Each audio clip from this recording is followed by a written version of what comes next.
to the work that these students have done. I have a few thank yous that I have to put out there. Firstly, I want to thank our administration. Without the administration here allowing me to do this and allowing these students to do this kind of class, we wouldn't be where we are. They have kind of opened the door and let me kind of run with it, which is very unusual, especially when you start talking about cold cases and things like that. And we are a very unique program. There's not many programs. As a matter of fact, I think we might be the only high school in the country that's doing something like this. I do know there is one in Tennessee that does something similar, and him and I are actually going to work together next year. So it's starting to build off of what these students have done. We have a school from Michigan that called me yesterday, and they're starting the cold case program now also, after their teacher researched our class and things that we're doing. So we're starting to reach out there. And we really appreciate the administration for allowing us to do this, because many administrations might not take the chance. We really appreciate it. I want to thank the parents for coming tonight. I want to thank you for allowing your students to take this class. I want to thank you for probably some of the strange stories that you listen to at the dinner table at night or sitting in front of the TV when they start critiquing the shows and things like that. We really appreciate the fact that you've supported them along the way and allowed them to do the work that they've done. I want to thank the faculty and staff here, especially these last couple of weeks.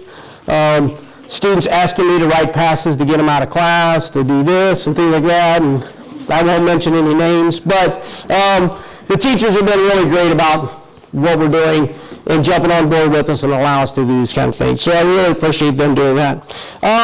The media outlets, we have recently gotten a lot of exposure, and it's a good thing and a bad thing. It's a good thing in the fact that people are seeing what we're doing, and the fact that we're trying to teach not only skills about these cases and things like that, but life skills that I'll talk about in just a minute. And I think the media attention is good in the fact that people are seeing us do that. The bad thing is, puts a little pressure on you guys, but that's all right. They wanted to hear that from me all day long. So, but I think it's great, because now what it's doing is it's showing that students of this age can do some really great work in this field. Many times police departments and detectives and stuff have been trained in a certain way for so many years, and they have a hard time looking outside of what's in front of them. And I think sometimes having a new perspective and a new look at something can open up doors for them. So we're hoping that maybe they'll see that here soon. We also want to thank the families and the friends and the experts that have worked on these cases, that have taken the time out of their day to talk to us. You'll see in some of these presentations that they've talked to brothers, sisters. I think we have a police officer that's talked to several of our students. We have had people that have opened up to us. We've had cousins, friends that have talked to us about the victims and what went on. And that's pretty special, considering that is such a tough thing that they've gone through in their life. And for them to open up and talk to us and allow us to work on their case has been tremendous for them, as well for the family. So the emotions when you start talking to people that are close to the case starts to change a little bit. The names you see up there are not just names. Those are people that have gone through a traumatic thing in their life with the family and so forth. They've lost a loved one in a very tragic way, and for them to open up to us, it makes it really special to us. The goals of the class. Many people think the goals of the class is just to do a research project. It's not just a research project.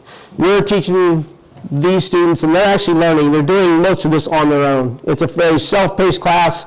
They go out and do all the work pretty much on their own. They just check with me every once in a while to make sure that we're talking to the right people and we're asking the right questions and things like that. But our goals are things like communication skills. Unfortunately, I think in today's society, the communication skills are starting to disappear. And these students have to do it. I didn't do the phone calls for them. They said, hey, can we call a police officer? I said, sure, go ahead and call him. And they hand me the phone and asked me to do it. I said, I'm not doing it. You're doing it. You have to call and talk to him. And I think that's very important for them, because down the road, those communication skills are going to take them a very long way. Whether they get into criminal justice or any other form of business, they're going to need those skills. The other thing is problem solving. What you'll find out in a lot of these presentations is that some groups hit some serious roadblocks. And unfortunately, some of those roadblocks were really hard to get around. But they were able to find ways to find a little bit more information. And sometimes banging your head against the wall and thinking another way all of a sudden opens up a new door. And I think in many of these cases, we started this back in October. And in some of the cases, we didn't get information until about a month ago. And all of a sudden, now they had to put it all together and throw this presentation together. We had some people that answered us right away and then disappeared for 2 or 3 months. And we had to learn how to problem solve. We had to figure out ways to get more answers. Who can we talk to? What kind of information can we get from them? How do we ask the right questions to get them to open up to us? How do we find out other names of somebody to communicate with? And I think that's very important. And the other thing that I think is probably one of the biggest ones is empathy. They're learning how to not just look at those people as names, not to listen to a podcast anymore and say, I'm listening to this for entertainment, because it's really not entertainment. It's information about somebody that's gone through something extremely tragic. And I think if you talk to the kids, especially the ones that were able to talk to family members and stuff, it changes who you are when you have to talk to those people, because we all have probably had some tragic things happen to us, but most likely not in this way. And it's very eye-opening. Sometimes it breaks your heart to talk to some of these people, but yet they're not excited to talk to you, but they feel respect and they like the fact that somebody has remembered their loved one. Okay? And then the ultimate goal is to keep those stories out there. We're trying to get information out about these cases. The fact that we have the media information now and people are talking to us, that's kind of our goal, in the fact that now they're going to know these names. They're going to know these stories, and hopefully somewhere along the way, somewhere, in the next few years or something, somebody's going to see this and say, I remember that, and I know something about that, and they're going to go to the police and tell them. That's kind of the ultimate goal. We know going into this that we're probably not going to solve anything, but who knows? Maybe someday somebody will say something. And my last thank you to these guys. What a great group. They've worked hard. They've put a lot of effort into this. I'm not going to lie. I was trying to calm them down the whole time. I was a little nervous. But watching them today practice and go over the stuff, and obviously the way they showed up tonight in their appearance, they're ready to go. And I want to say thank you to you guys. We wouldn't be here without them, and I really appreciate it. Without further ado, we'll start with our first case.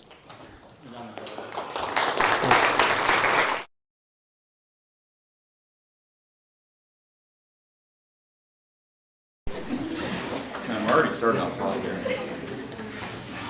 Good afternoon, everyone. We'd like to welcome you to our cold case capstone presentation. I'm Hafsa. I'm Kirsten. I'm Abby. And I'm Dylan. So naturally, the first step in the cold case program is to research cases and find one that interests you to work on and do some research on. Now, that's easier said than done. In the U.S., about 1/3 homicide cases go cold. In the U.S. alone, there are currently about 285,000 cold cases.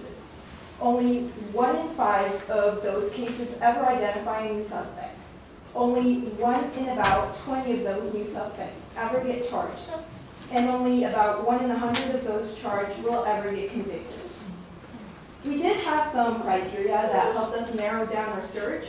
We wanted to choose a case from Ohio, a homicide where the body had been discovered, and we also wanted to choose a case that didn't get too much media attention and attention from true crime shows and podcasts.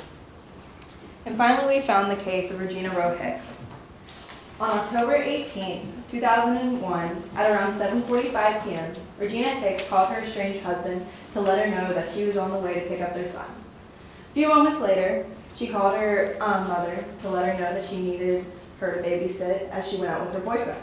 That was the last anyone ever heard from Regina Rowe Hicks. Within 24 hours, a missing persons case was filed. A few days later, on October 22nd, at 6:21 p.m., a civilian called 911 to report that a vehicle had been dumped in a pond. This pond was on railroad track at town line 12 and section line 30.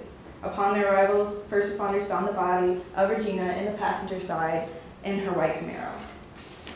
Having chosen a case to work on, we came up with a plan to get us started. Our first step would be collect any and all information we could find online. From that information, we would pull out names of different people involved in the case. We then would reach out to those people and collect any more information we could from them. From there, we put together all the information that we could collect and try and come up with our conclusion. So our victim here, Regina, pictured on the slideshow here, she was 25 years old. She was more of a housewife. She kind of stayed at home, and she was a beloved mother, and she was a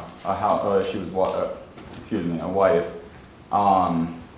And she had, she was born September 13th, 1976, and she was 5'1" Caucasian female with brown hair and blue eyes. And her boyfriend, his name was Victor Perkins.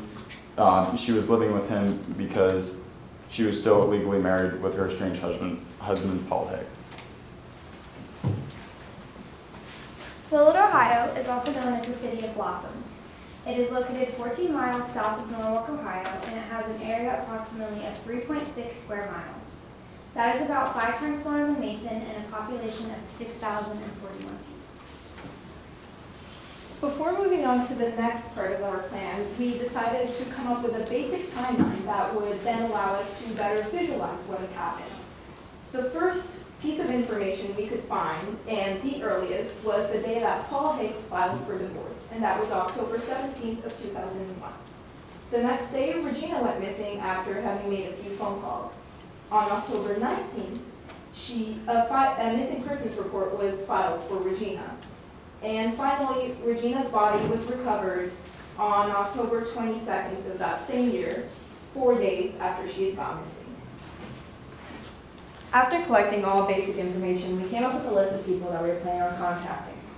Our list included Dr. Jeffrey Harwood, who was the coroner who had examined Regina Hicks' body, Russell Lefter, who was a prosecutor at the time, and Bob Sutherland, who was the sheriff at the time. We also planned on contacting a few of the agencies. That would be the Ohio Bureau of Investigations, the Huron County Sheriff's Office, and the Willits Police Department. So we spent a few days writing and kind of refining our FOIA requests. We sent them out, and after about a month of rejections, we finally got a response from the Huron County coroner. So some of the things that we found from there were just kind of her home address. We found the exact location that her body was found and the state that her body was found in.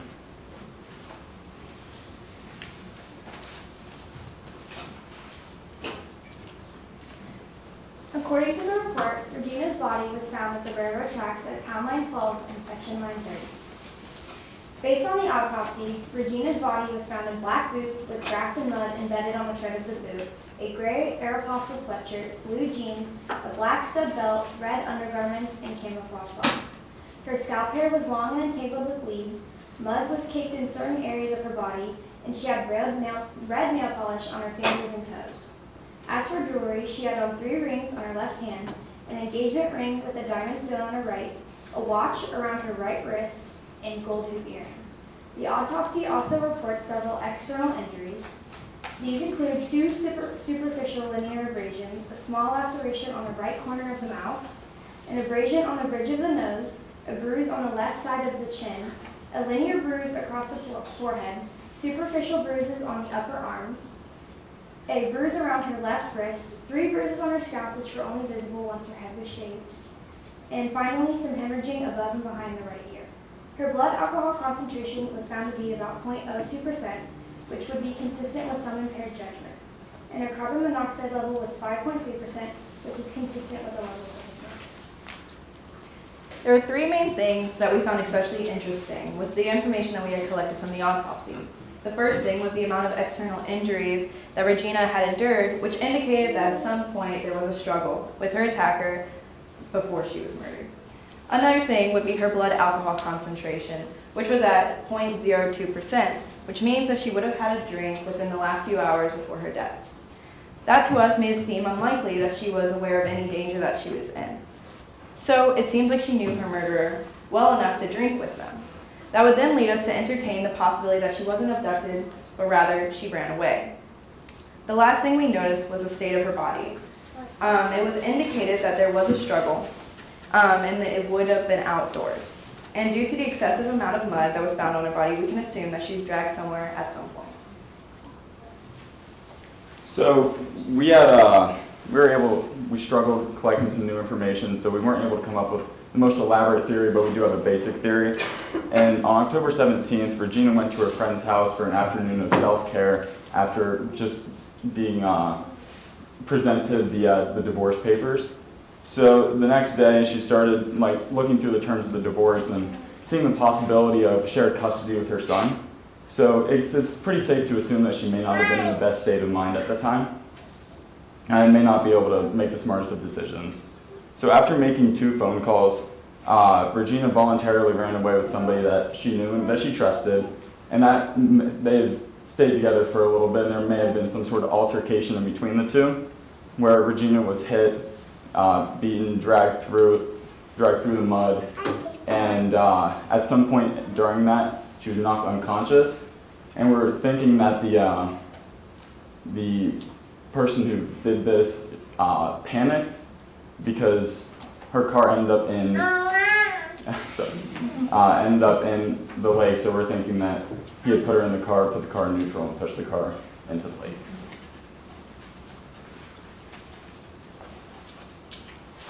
So, some issues with our cases were that it was a small town.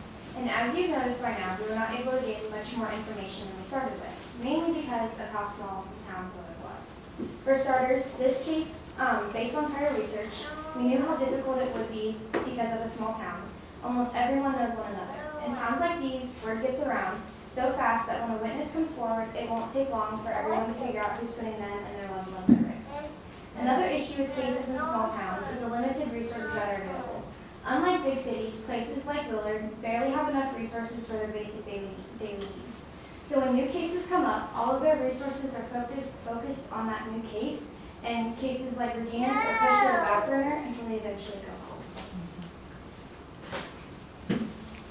So as the school year comes to an end, we are left with very limited time to continue working on our case.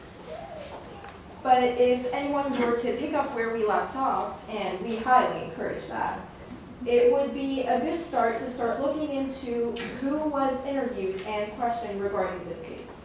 None of our research suggests that anyone was ever questioned, whether as a suspect or as a witness.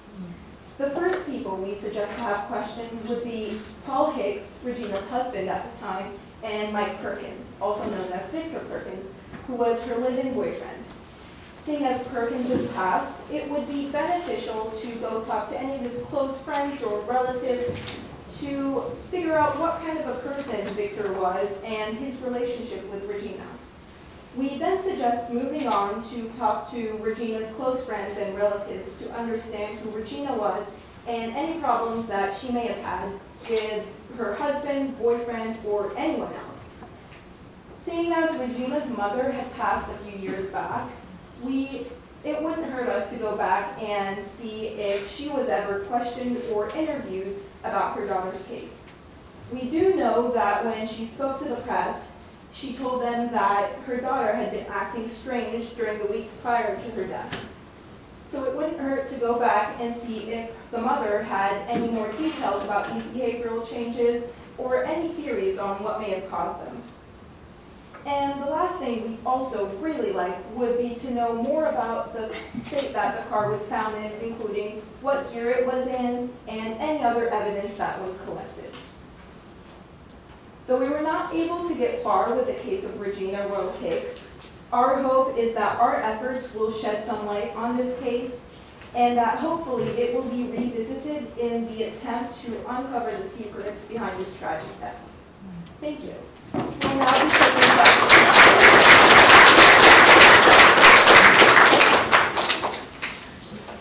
All right, well, thank you, and we hope you enjoyed the questions. Yeah, they were clapping. Tell them about you talked about the small town situation. Tell them about the one person that contacted us. Yeah, so we got a close family friend of Regina's who actually came into contact with us. And she was going to talk to us. She messaged us through Facebook, and we had a phone call all set up and prepared. And last minute, she decided to no longer have contact with us. And she told us that her husband felt that it was unsafe for her to be able to talk about this, because they believe that the suspect is still in town and still in contact with these people for everyday to day lives. And so she was worried that something might happen to her, or that this case being brought back up again would put her in jeopardy. So her and her husband decided to no longer contact us about this. And she did imply that they had suspicions of Paul Hicks, who was Regina's husband at the time. And funny enough, a few years back, Paul did get into some trouble where he tried to frame his current girlfriend for setting fire of his house. So that is some suspicious behavior that we took note of.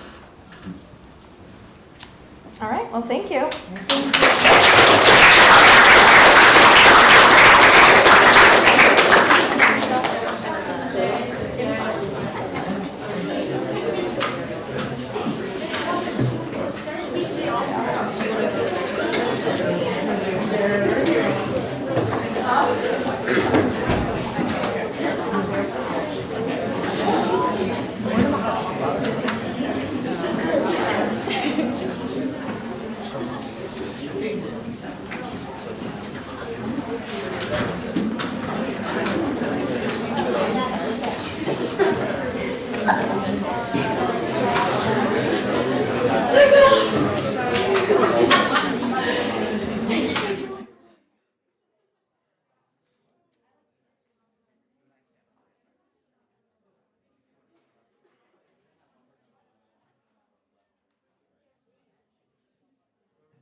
She loved the rock and kiss. She wanted to inherit Paul's family. And she liked, the music of the time, like New Kids on the Block and people like that. She was really funny. She had a weird sense of humor, but not a lot of people got it, but I did. She was my best friend. She really was.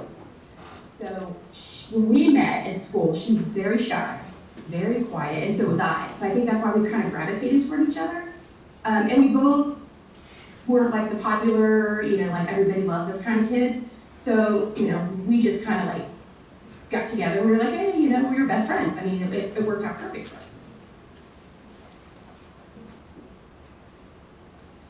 But she loved. Sorry.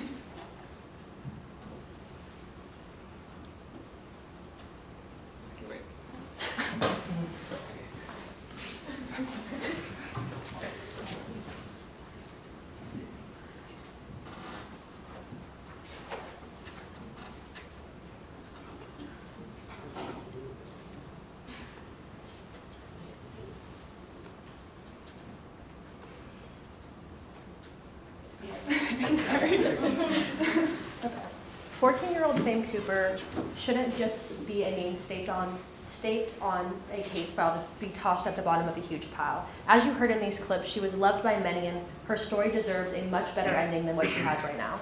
I'm Ira, And I'm Sophia. and we're here today to try to do our best to rewrite Faye's ending and bring her the justice she deserves. So Faye Cooper was born September 19, 1975 in the small town of Fairmont, West Virginia. Her friends and family described her as having a sweet and shy personality around strangers, but once you got to know her, she had a fun-loving, boy-loving, popular girl. She was a typical 80s teen of the time. She loved 80s dance. Her bedroom was decorated with posters of Kiss and New Kids on the Block. She dreamed of one day becoming a model, and was described as having homecoming queen looks with her dark hair and dark eyes. Despite her outward confidence, Faye had a troubled past with a dysfunctional home life. She was actually born Faye Less, after her father, Rick Less, who was convicted in 1986 for the first-degree murder of Cindy Croston. Her mother, Tina Marie Sokranik, was an exotic dancer and sex worker who actually had 2 other kids with different men. Sunshine Cooper, whose father's last name Faye took, and a younger brother, Rodney Sokranik, making Fame the middle child. With no one to take care of Fame, she moved in with her maternal aunt, Mary White, and grandfather in Fairmont's West Side. So Fairmont, West Virginia is a small town located just 30 minutes southwest of Morgantown. In the 2010 census, it was listed having a population just under 20,000 people. It was the type of town where everybody knew everyone else. However, it wasn't really the safest place on earth. In one article, we saw that it mentioned Fairmont being the crime capital of West Virginia and had quite a high crime rate from the 80s to the 90s. As Fame grew older, she began to change. Some believe that her troublesome childhood led to her more rebellious decisions, almost running away from her problems. She started hanging out with an older crowd and began skipping school. She was described as 14 going on 30. Her Aunt Mary said that Fame's switch in behavior started in October of 1989 during her freshman year at East Fairmont High. She talked about how Fame wanted to go to parties and stay out all night. She wanted to grow up too fast. So with time, Fame's problems only really worsened. Over the last few years, she would sneak out and run away quite often, almost 7 times. And she was gone for anywhere ranging from 2 days to a couple of months. About 9 weeks into her freshman year, she was actually taken to a girls' home in Elkins for troubled youth. And then she actually attempted suicide in January of 1990 by overdosing on cough medicine. Fame's sister, Sunshine, said that summer following the incident, she just seemed different and distant and not really herself. Despite this, Fame did try to change for the better. She saw several counselors, including her youth pastor at the Trinity Assembly of God Church, Reverend James Saunders. In our meeting with him, he told us how she had positively grown, but was still completely different at church compared to who she was with her friends. Every time Fame would run away, her aunt would report it to law enforcement. These frequent encounters allowed her to get acquainted with Deputy Kevin Moore, who was often tasked finding her as she ran away from home. He tried to help get Fame back on the right track with constant warnings and reminders, and even was the one who drove her to the girls' home in Elkins when her aunt couldn't. He also took her to see Christmas lights in Wheeling and took her out to dinner, which Fame really did enjoy. Now, he has been a really huge help for us in our case with the ability to ask him with his personal experience. So, on July 11, 1990, Fame and a few of her friends decided to go hang out at the Castle Arcade behind the Wendy's on the east side of Fairmont. It was a popular hangout spot for teens at the time, and there was a bunch of different crowds there. At around 7 p.m., Fame's friends decided they wanted to head home, and an older crowd had to get before, but Fame wanted to stay longer. That night, she did not return home, and her Aunt Mary called Deputy Moore and asked him if he could go look for her. However, he was busy on other cases at times and wasn't able to do that. The next morning, Fame had still not returned home. And her family was concerned about where she was. However, she was a habitual runaway, so they weren't extremely worried, and they didn't think that something, they didn't think the worst had happened. So they immediately filed a missing persons report.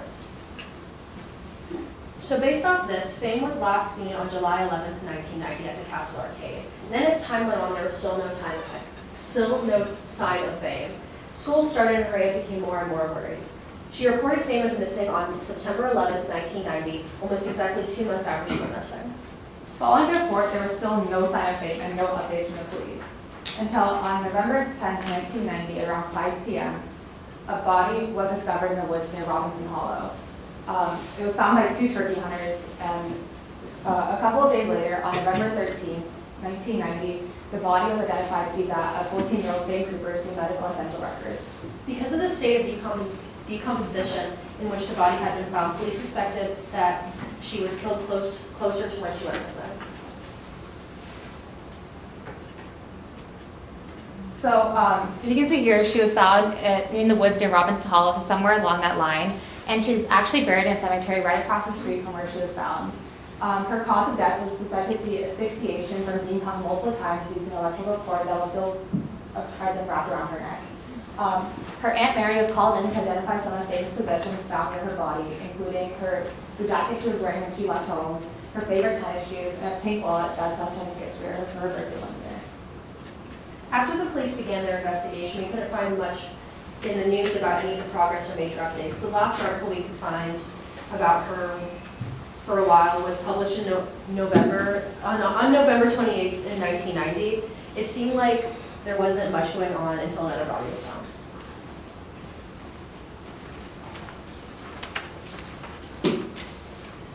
Okay. In early May of 1992, another body of a young girl was found near Kiwi Run. This turned out to be the body of 16-year-old Kimberly Renee Eddy from Edmonton. We really could not find much about Kimmy at all online or in the news or from anyone, besides the similarities she had with Dane's case. She was last seen at a party and was reported as a runaway on August 22nd, 1989. Her remains were found 3 years after she first went missing and 2 years after Dane's body was found. They were both found in isolated wooded areas by turkey hunters, and they both had blonde hair and more of an edgy look. And these similarities led people to believe that there might be some connection between them and there might potentially be a serial killer involved in this case. Around the same time Kimmy's body was found, the name of the suspect was released. This turned out to be Norbert McGinty, 26, from Rysville, a town about 4.5 miles north of Fairmont. McGinty had a bench warrant issued against him for failure to appear in court for a multiple count indictment involving sexual assault, rape, and nighttime burglary. Most sources confirmed that Norbert was thought to have been dating Kimmy's mom around the time of her disappearance. The electrical cord that was found still wrapped around Fame's neck also matched the ones from a trailer home belonging to a company Norbert worked at. It turned out Norbert had skipped town prior to his court date in December of 1991. Around September 1st, 1993, he was arrested near San Antonio, Texas on drug possession charges, and it turned out he was actually living under an alias. At the time, a new sheriff was in place, Sheriff Ron Watkins, who entered the office in January of 1993. And upon his entry, he named Norbert as a prime suspect in both Fame's and Kimmy's cases. Whilst in Texas, Norbert was also thought to shot and killed his girlfriend and her daughter. However, we haven't found much to confirm that, which is a pretty common theme in this case.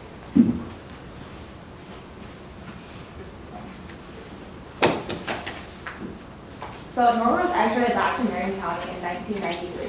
He faced 4 indictments, 2 rapes, 1 in an infant, 1 assault, and 1 burglary charge. In November of 1994, he pled guilty to only a count of nighttime burglary in the Kanawha County Circuit Court and was sentenced to 1 to 15 years.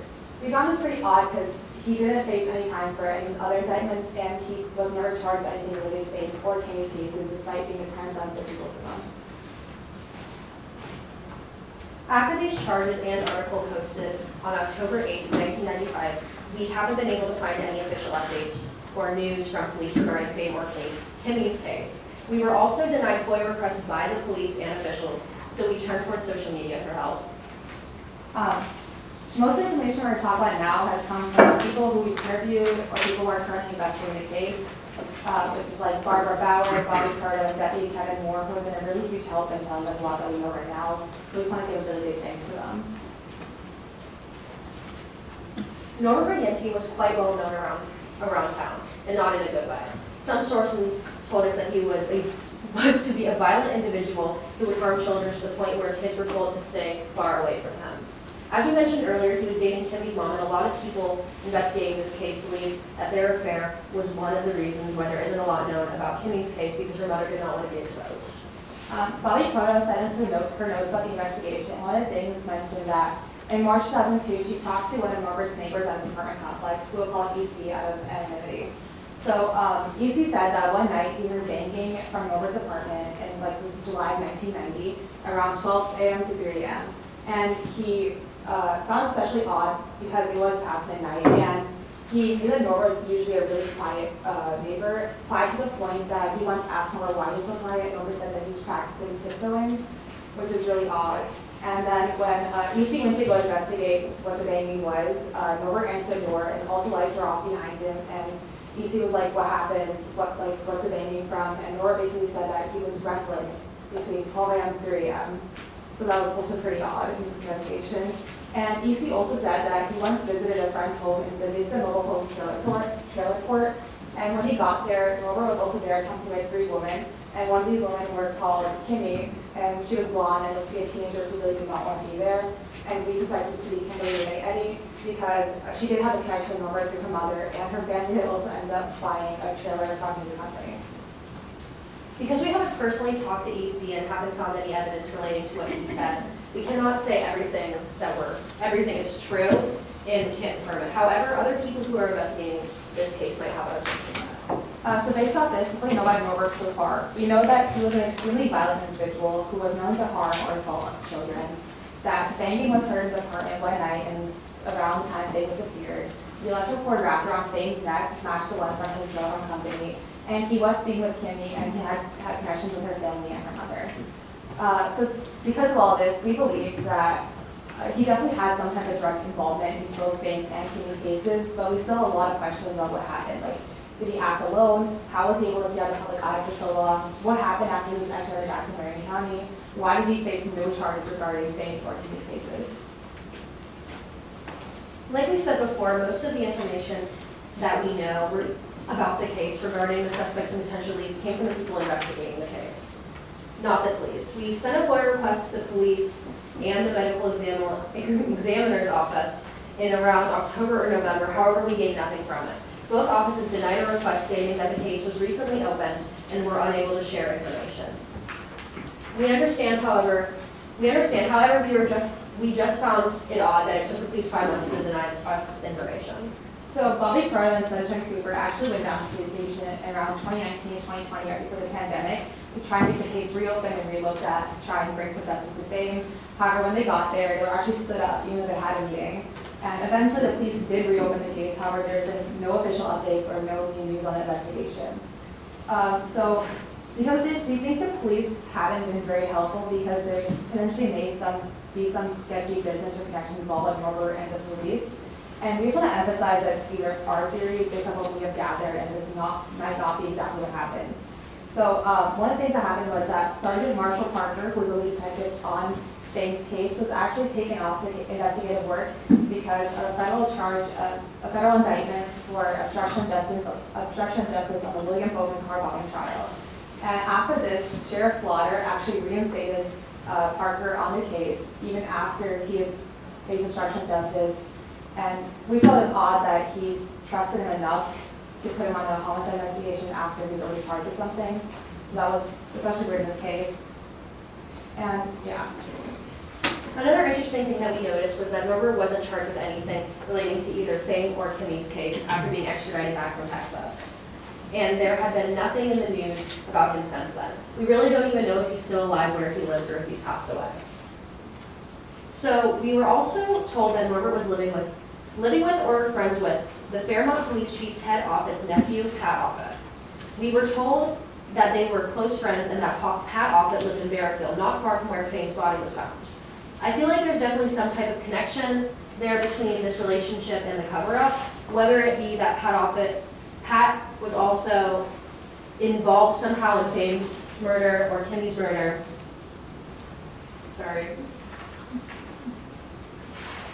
When you look at all the stuff going on in the police department, you may notice some types of corruption, but we cannot say that. So the common belief is that there were about 3 or 4 people involved in both Banks and Kimmy's murder, including Norbert. However, we don't really have a lot of information about these 2 other men because we only really got back from people like a couple months ago, so we haven't a lot of time to investigate with other people. And we don't want to say names without having evidence to confirm that. However, another person who's been working on the case is Barbara Bauer, and she actually has a podcast called Fameless out. And she's investigated the case for a lot longer alongside Bobby Proto. And she has a lot of information on the other people who may be involved with Fame's case, so you can check that out. So this really concludes all the information that we have right now about Fame's case, but we have just been really trying to shine light on Fame in any way that we possibly can. And one of these ways has been a recent interview with Shayla Klein from WBOY 12. So we just wanted to play a clip of that video. It's been some 31 years now since Fame Cooper's remains were found in Barrettfield. The 14-year-old's murder was never solved, but podcasters have been working to keep her memory alive. Our Shayla Klein has more. True crime podcast fan Barbara Boyer found herself in the midst of a murder investigation after she learned about her family's ties to the Fame Cooper case. When she was a child, the Fairmont native said her dad was best friends with the prime suspect. And when Norbert McGinty fled to Mexico, he used her dad's name as an alias. One day the FBI just knocked on our door and my mom was like, what the hell? Like, what is going on here? And while this happened decades ago, Boyer learned about what happened just 6 months back. From there, she decided to make her own podcast on the case, and right now she has a trailer released on Spotify. The link to the trailer can be found on WBOY.com. I think people are going to get angry. I think people are going to listen to this podcast and think, what the F? Like, how is this not solved? Meanwhile, in Mason, Ohio, a class of high school seniors have made their own podcast on cold cases and have set their sights this semester on Fame Cooper's investigation. Randy Hubbard is the teacher of the class, and it's an extension of Mason High School's forensics class. The group picked Fame's case from a list of cases to work on. One of the students said it caught her eye because she's from West Virginia. Obviously, we don't think we'll solve this completely. We just want to provide any assistance we can to the police. And we know that like a big reason why cases go unsolved because of lack of manpower and resources. So we kind of wanted to volunteer time, try to help out any way we can. The class will have their final presentation on their findings on April 28th. For WBO. It's been some 31 years now since Fame Cooper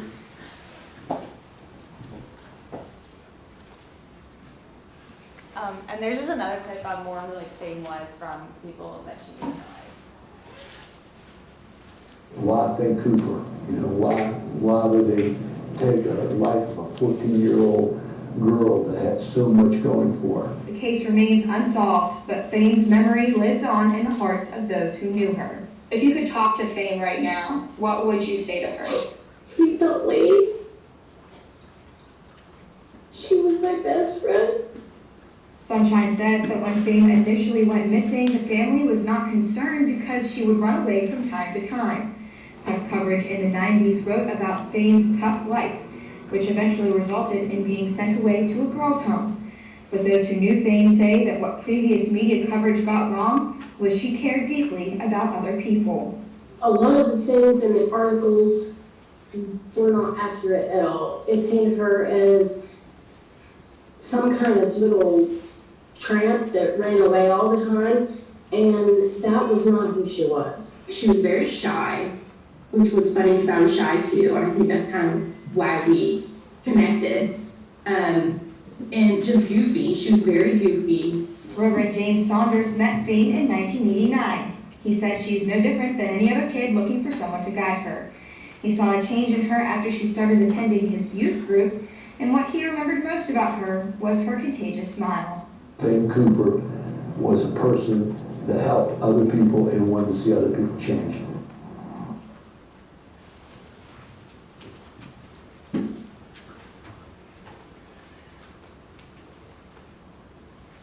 Okay, so really, like, what's next? So I think the biggest thing we can do is try to spread awareness about both Fame's and Kimmy's cases. Bringing attention back to these cases can help people who potentially know something, say something, and help, potentially crucial in this case, or it might help jog people's memories, and just really prevent the case from being forgotten. And another thing we can do is also push Fairmont and Marion County law enforcement to actually do something about reopening the case and not just have it sit there and say it's reopened and not really look into it. Well, this is all we currently have right now. So if we get any more information, we will be adding it to our podcast, which will come out in the next few weeks. Does anyone have any questions? Yeah. Have they ruled out Kevin Moore at all with the fact that he had an interest in her, he had a relationship, and the fact that when the mother called, he brushed it off and said he was busy? Did they confirm what he was busy with and where his whereabouts were at that time? We didn't actually look into that much. Well, we know that he was on another case, like he was on active duty at the time, so he was like with someone else. I think had some other privacy, I don't really know what it was regarding, but no one really ever looked into him, and we didn't actually think of looking into him that like often either. It's just like, only thing we know is that he really cared about things and helping her bring her back to the right path, and he just wanted the best for her earlier. But.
for today's presentation, we are going to be following a little bit of a table of contents. We're going to start off with mapping out the case. We'll talk a little bit about victimology, what we learned, our alternatives, and then finally our conclusion. So starting off with mapping out the case, our victim was Chelsea Johnson, and she was from Fairfield, Ohio. She was 15 years old and went missing on April 15th, wearing black shorts, a red tie-dye shirt, and flip-flops that were black. She was last seen by her mother, Vicki Feibel, around 11:30, leaving her house to go to a convenience store. And she went to this convenience store between the times of 11:30 and 12:30, and then she never returned home. She was reported missing the next morning around 9 a.m., and then at 6 p.m., her body was unfortunately found at a local creek, stabbed to death. So next we're going to kind of go through where the location her body was found is like the places around it. So Chelsea and her family moved to Fairfield in 2010. Shortly before her death, they had moved to an apartment complex on Southgate Boulevard, which as you can see on this picture on the bottom left over here, or bottom right, it's on Southgate Boulevard, and then the creek is on Brookfield Drive, which is a little closer to, it's fairly close. So something that also is important is there is another apartment complex called Heritage Glen, which is on Brookfield Drive, which is visible from Chelsea's apartment complex. This was something we noted because there was construction going around the Heritage Glen apartment complex, so there wasn't really anyone living inside the building to see like whereabouts around the creek. And then lastly, something also that was very odd was the creek had no water inside of it. It was kind of a dried out creek with just a bunch of tree branches. And So when talking about the 911 call and who actually found Chelsea's body, the situation is a little bit blurry. What we do know is that a neighbor had told Vicki Feibel that Chelsea said that she was going to the creek the day before. And instead of Vicki Feibel sending out herself to go, she sent Monty Applegate, who at the time we thought was just a neighbor, but we later found out was actually in a relationship with Vicki herself. Through her obituary, he was stated as her stepfather. Now, some reports said that Monty Applegate brought Chelsea's brother, Brian Feibel, with him to go search this creek in a pickup truck. The only issue we had with that was that Brian was 11 years old at the time, and we don't know if it was really appropriate that Monty brought him to find his missing sister. Moving on to the 911 call, we do know from records and articles that it was an adult male that actually called the police. The only issue is that he was referencing a we throughout the car. We don't know if this was Brian that he was with or someone else.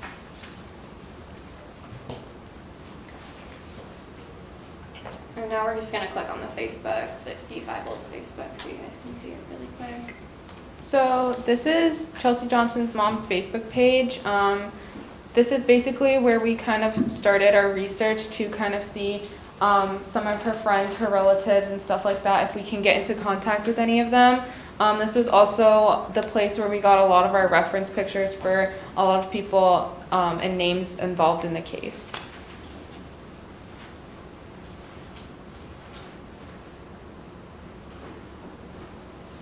Because so much and very little information was available to the public or in the news articles or anything, the only information we can give to you about the crime scene, the proceedings, and what police did is like the following timeline. So in April 2013, Chelsea Johnson's grandfather, Bill Johnson, said he was told by police they were close to making an arrest. But then in 2014, there was footage released from Chelsea's time at the convenience store she claimed she was going to when she went missing, and there was an unidentified male with her. And then the police believed there was enough evidence to make an arrest at the time, but there was actually a big public disagreement with the prosecutor where he believed there wasn't enough evidence to make an arrest. And this is really rare to have such a big disagreement between the prosecutor and the police. This is important to note. And the last thing was that the police ruled out any connection to Caitlin Markham, who disappeared at the same creek the summer before. And this is interesting because there was another case related to the creek that the police also claimed they ruled out. And then in 2015, the case was presented to a grand jury, but no indictment was made. And in 2016, they claimed they had another suspect, but no name was released, so we still don't know if it was the same suspect as they mentioned earlier or someone different. And then in 2020, the Ohio Cold Case Unit actually began looking into the case. So now we're going to move on to some of the victimology we were able to find on Chelsea.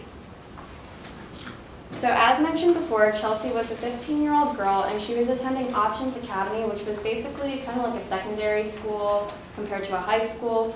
And her old principal, Bob Polson, who was somebody that we ended up talking to, said she was not the type of person to run away or lose touch with people. And also Ruth Bronstad, one of her teachers, mentioned that she was kind, sensitive, polite, and courteous.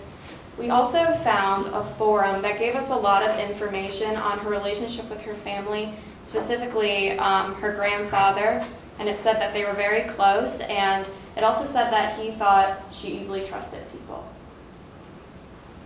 And so here is just a little bit of the forum. Everything on here was anonymous, so we don't know if anything is 100% cold hard facts, but it did give us a lot of information from a lot of the information that was in here was in previous news articles that deleted or was just never published.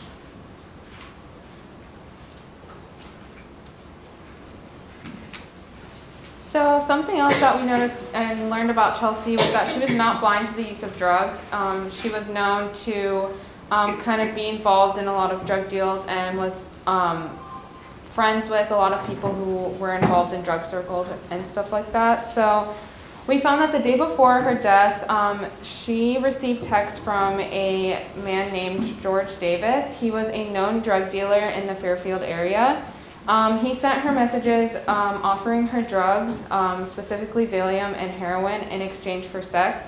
And though these messages were left unanswered and Chelsea she just disregarded them, George Davis was picked up for drug possession in 2017 and was later released, but is now awaiting trial for prostitution of women.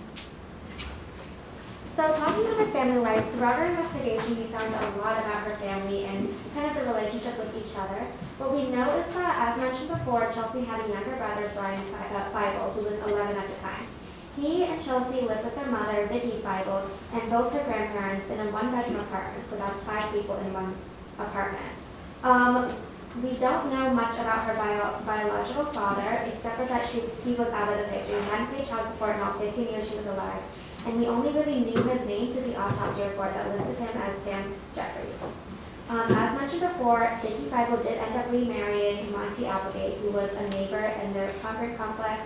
We don't know if this was before or after Chelsea died, so we don't really know how much of a role he played in Chelsea's life.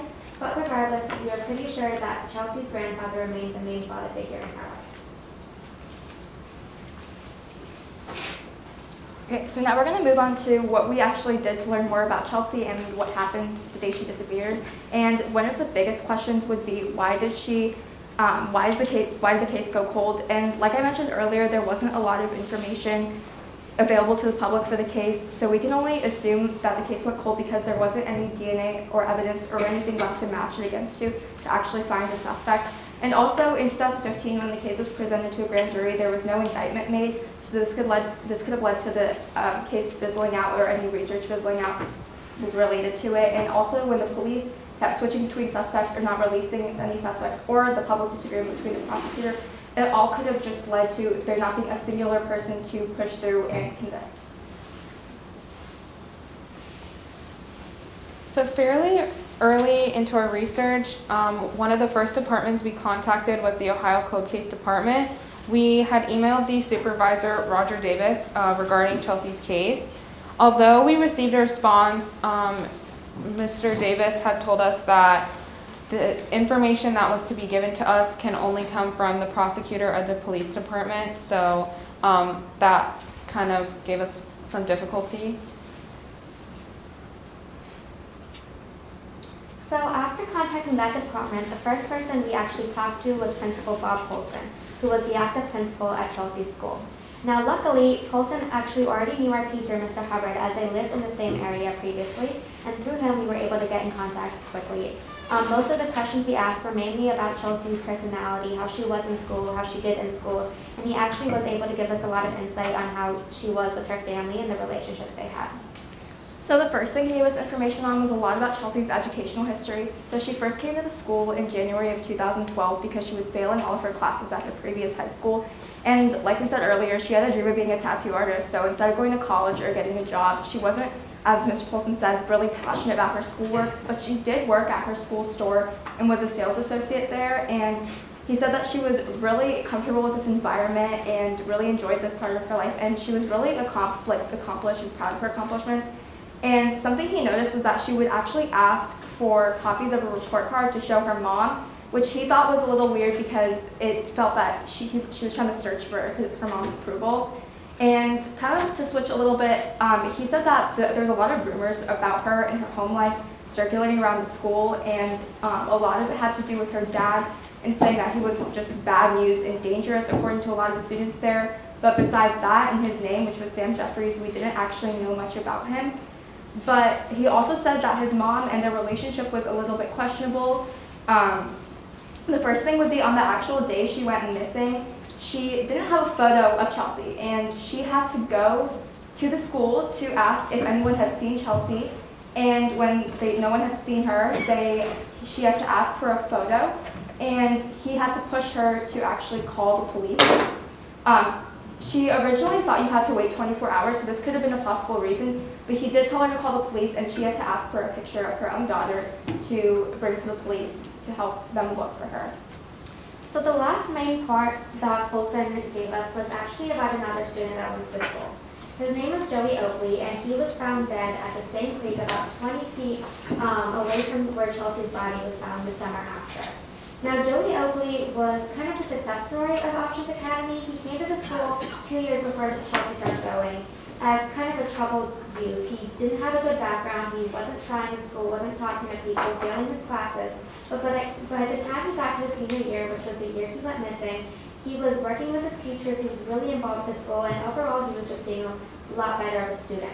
Now, talking to Colson, he found out that his secretary was actually related to Joey Oakley. Because of that, she was able to get a lot better of a relationship with him and get him to work more. Through her and Colson, he found out that Joey Oakley lived with his brother, sister, and grandmother. His mother or father were not in the picture. Now, at his grandmother's house, she was kind of old, so she couldn't go downstairs to the basement where the three of them lived. Because of that, they really lacked a lot of discipline in his house. There were rumors that his brother was dealing drugs out of the basement, that there was a DEA raid at some point. And overall, he was just not surrounded by the best of people. Because of this, we found out that Joey Oakley ran through a couple of drug circles at Options Academy, specifically people that were going to this creek that they were found at to drink, smoke, do drugs, kind of just overall be not good kids at this creek. And through Colson, we found out that Chelsea was actually in the same circles, that she and her friends figured in the same creek, and that they probably knew each other. Now, this is interesting because when researching Joey Oakley, we found that a lot of articles kind of went down the fact that they were not related. They didn't know each other, that their cases weren't involved, and that there was just not a connection. And of course, that's a little suspicious, seeing as they were from the same small school in the same small town, found in the same area in the same pretty small creek. So it kind of makes sense that they would at least have heard of each other, or that whoever killed either of them knew of the other.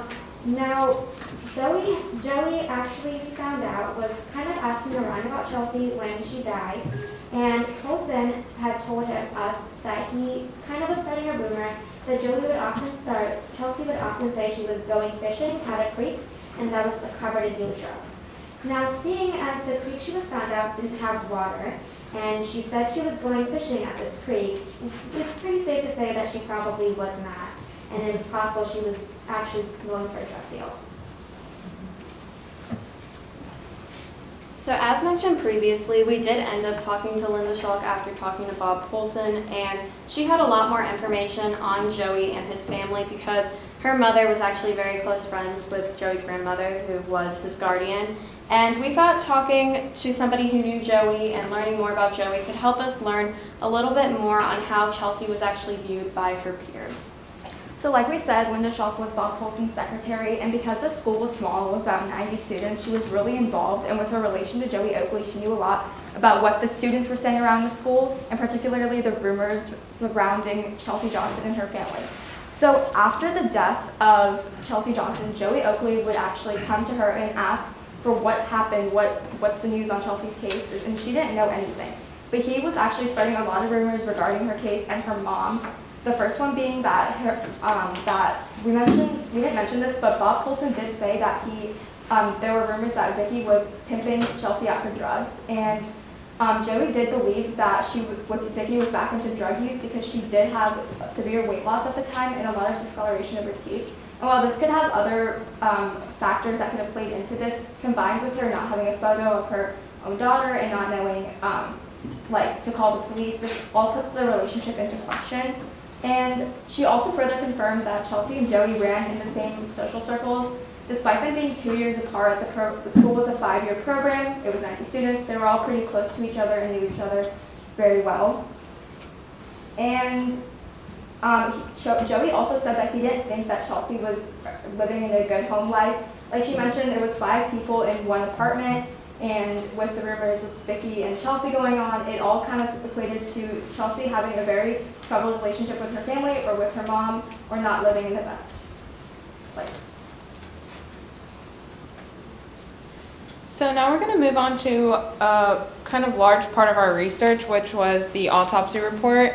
So at the beginning of November, we had emailed the Butler County Coroner's Office requesting the autopsy report. We did this via a FOIA request through email, and we kind of knew that it would take a while for us to receive this report, but after about 3 weeks, we thought it would be best if we called the office to kind of check the status of if we were going to receive it or what was going on with it. So they let us know that it was basically being processed, as they put it, and what that meant was that the prosecutor and the office were kind of redacting a few things from the autopsy report. So as you can see up here, those big black kind of squares were basically things that they had redacted and taken off. So these squares also were kind of covering full pages, which probably we assumed were pictures, so we didn't receive any of those.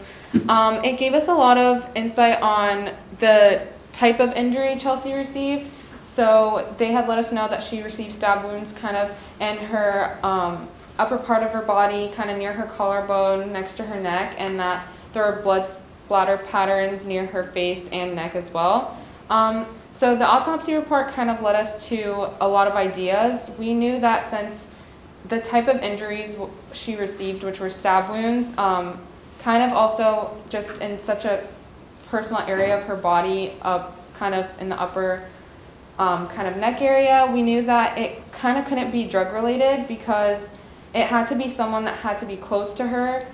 So we kind of ruled that out because they had to kind of get close to Chelsea and had to persuade her to get that close to her. We knew that if it were to be drug related, it kind of would have been, they would have used a different method to kind of commit the crime. For example, they would have used a gun instead of a knife, and it would have kind of been from farther away, so they wouldn't have gotten caught or anything like that. So as we said before, when talking to the Ohio Cold Case Unit, they said that any information we got had to be from the prosecutor or the police department themselves. So we contacted the police department and the prosecutor, and while the police department did get back to us, Mike Moser, who was the active prosecutor, did email us back. Now, he said that since technically the case is still open, he can't really give us any information straight up, but that after and when, if and when the case is closed, he will be releasing a press release on all the stuff that happened throughout the proceedings, including what happened between him and the police department. Now, instead, he gave us a PDF of a different case saying that any findings we found from this one may be useful to our case. So when looking to this PDF, we realized that a lot of this case had to deal with DNA evidence. Specifically, in this case, DNA from an old cold case was brought back up from a new one, and they were able to process this. Now, this including, in addition to the toxicology report that was completely blacked out in the autopsy, we think that there probably was DNA collected that they could not process at the time, but may be able to in the near future. So now we're going to move on to the timeline that we were kind of able to create with all the information that we gathered. So we figured that the day before, at some point, we're not sure exactly when, Chelsea Johnson did receive the text from George Davis offering heroin and Valium in exchange for sex. And then on April 15th at 11:30, this is when she told her mother that she was going to go to the convenience store located down the street from her house, and it's also the last time that her mother ever saw her. At 12:30, the convenience store owner did see her leaving with a neighborhood man.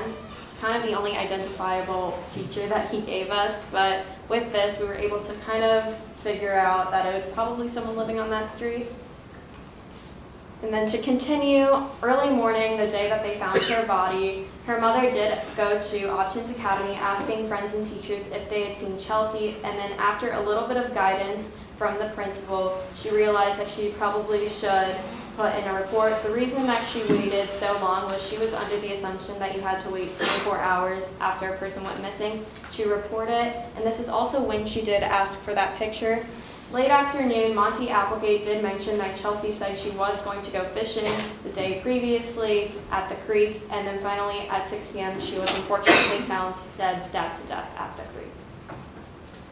So pretty much far through in our investigation, we realized that we probably needed a visual aid to help us see all the connections in this case, mostly because it was so closely connected. Everyone was involved with each other. So we had Chelsea and Joey and Green, since they were the two victims we looked at the most. Anyone related to Chelsea was in this red color, whether that be biologically or through marriage. And the same for Joey Oakley in this purple. Everyone in this bright purple or blue is people that were actively involved with Joey Oakley, his brother, his sister, his grandmother. And this faded purple is more like people that were involved with him but just weren't in the picture. Now in the middle we had Southgate Complex, mainly because we knew that whoever did this and was involved with either one of them probably lived either close to the complex or in that complex itself. So in yellow we had everyone that we knew probably lived in the complex. When talking to Colson, we found out that he had spoken with the store owner, who said that the man with her had bought a prepaid cell phone and looked familiar. He also said that Davis lived in the area and that he thought he lived in the complex. So Vicky Feibel, Monty Applegate, and George Davis are the big people that we had question marks about. They all lived in the complex and we didn't really know what they were doing the day she went missing, or in Davis's case, how she was involved with Davis. So despite us learning a lot about Chelsea's background and who she was and the possible circumstances that led to her death, we still have a lot of questions and people we wish we could have talked to kind of help our research and help anyone who is looking into the case. So the first person would be the Twitter account that went by Cosmix Honey. Now, if you look up Chelsea Johnson on Twitter, this is one of the accounts that's posted the most, and we believe her name's Angel. She has posted a lot saying she's really eager about the case and that she's been screaming about the case. She claims she was Chelsea Johnson's friend, and because of this, we think it'd be really helpful to talk to her because if she was her friend, she did know more about Chelsea Johnson in her life at the time of her death. And we did actually reach out to her, and after she confirmed that we were a credible group of people looking into the case, she wanted to set up an interview, and when we went to message her to set up an interview, she didn't respond to us after that. And it's been weeks, and she still hasn't responded. But if we can still get in contact with her, we do think this is a good path. And then the next person would be Lot Tan, and back on the forum we mentioned there's a lot of articles linked, but they're deleted now. And a lot of these were written by Lot Tan, and we couldn't find his email address, but we did try to message him on another platform, and we haven't received a response. But because he wrote so many articles at the actual time of her death, we do think he could have had some information about the crime scene that may not have been written in the articles or that could help us. And we also tried to get in contact with one of Chelsea Johnson's teachers that the secretary, Linda Schock, said would help us. However, she didn't respond to us either, so we do think that would be good though because she also had a personal connection with Chelsea Johnson. And we have a few questions kind of regarding Chelsea Johnson's family too. Linda Schock mentioned that after Chelsea's death, her family was in a big financial loss, and they didn't have the money to have a funeral.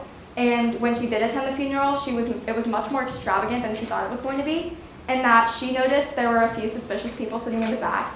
And obviously, there's no one else to corroborate this or say what actually happened, but we do think it's worth noting because this could be interesting because Chelsea's family is put into question a lot throughout this case. And also because Mike Moser sent us a large document focused on DNA evidence and testing, this could also be another path to go down to see what DNA could be tested.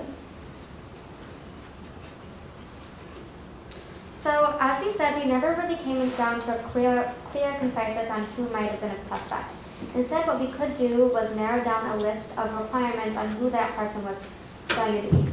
Now, as we said before, they likely lived at the Southgate Boulevard complex, or at least around it, mainly because of how local and dense that everything that happened was. It was kind of just like a 5-minute distance between the creek and her house and the police department itself. We thought it had to be someone that was familiar with the area, knew the locals, was recognizable from the locals. They also probably had a personal relationship with Chelsea. As we stated before, stabbing is a very intimate method of death. Compared to the shooting of Joey Oakley, it was whoever did it had to have had a relationship with Chelsea, able to get so close to her to actually attack her.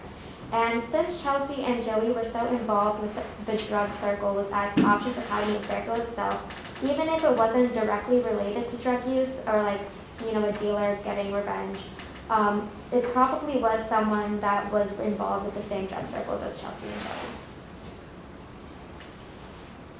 So now we are going to move on to our final conclusion on the case. So when 15-year-old Chelsea Johnson went missing, nobody could have expected this would happen. She was simply just going to the store and ended up the victim of a heinous crime. As we said before, she did live in a very complicated home with 5 people in one small apartment and a strange relationship with her father as he was never present in her life. Also, her toxicology report was entirely blacked out when it was looking at if there was drugs in her system, so we do not know if there was drugs in her system. Also, Polson and Schultz did share that she was very close with Joey Oakley, who had known drug influences in his life. And finally, the big point was Vicky Feibel was rumored to have been using her daughter to obtain drugs, and so we do want to look more into that to see if that rumor is actually true.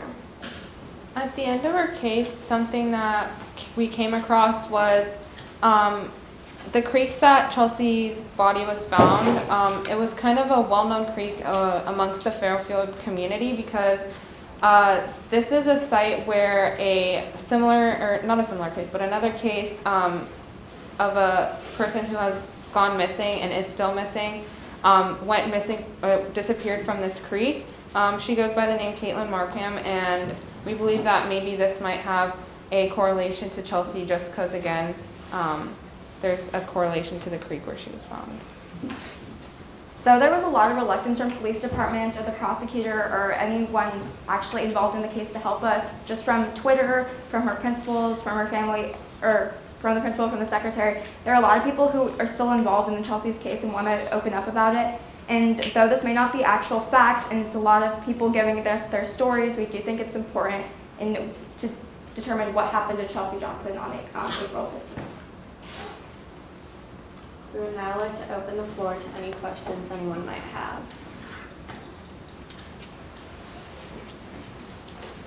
All right, well then.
One trial 16.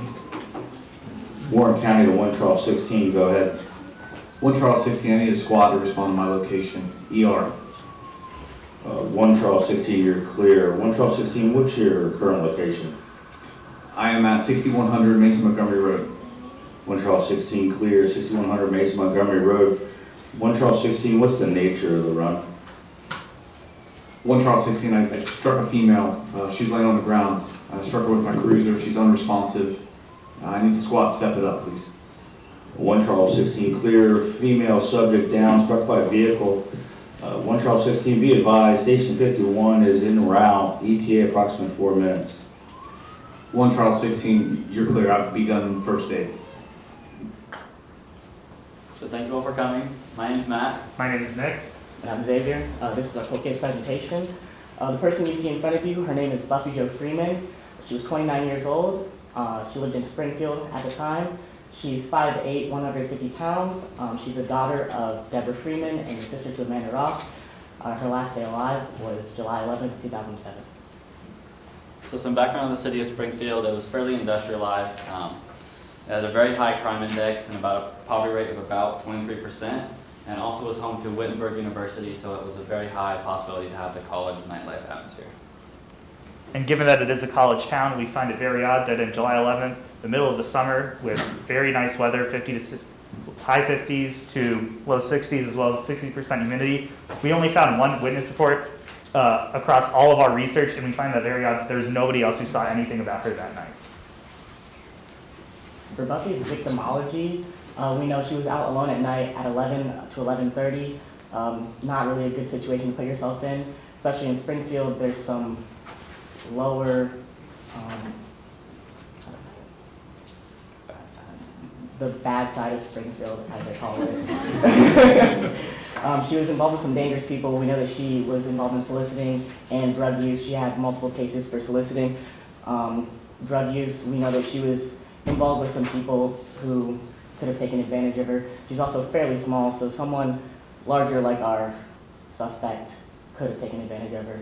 It's important to note that victimology isn't to say that she's to blame for what has happened to her. That's not the case at all. Victimology is to take into account some factors that could have put her at a greater risk. So to start, we found our case on the Ohio Attorney General website, which has a database full of all the cold cases in Ohio. And then to get the main basic information, we use the Clark County Clerk of Courts. All right, so just to start by saying this, we did have some obstacles trying to obtain this information. We started by just searching her name in Google, pulling anything we could about it, and unfortunately there isn't much. We started moving to a site called newspapers.com, which was a database that takes keywords and pulls up any relevant information regarding it. And so from here, we did find 2 articles written by separate reporters, and we tried to get in contact with both of them. One of them responded to us saying that they got everything from other accounts from like other news sources, and the other one we unfortunately didn't get a response from. We then took any names that were mentioned in there, one of them being the prime suspect. His name is Prentice Hare, and we searched that into the Clerk of Courts, and we pulled any court charges that were public record against him. There's some reasons that we didn't get responses from people. Family members might not want to talk about this. It's been nearly 15 years since this has happened. Witnesses from the time could be pinned as suspects at this point, and unfortunately this shines a negative light on some of the things Buffy Freeman was involved with, and maybe the family now wants to focus on the positives. Right. Our next step was creating a list of PIRs, or priority information requirements. This is a good way to organize your thoughts, get everything that you know separated from the unknown. For us, we wanted to know, how did Buffy know Prentice? We know from an article, her aunt claimed that she knew they knew each other. She thought they were friends, but she also thought they were doing drugs together. We also wanted to know where Prentice was during July 11th. He could have had an alibi that could somewhat clear his name from this case.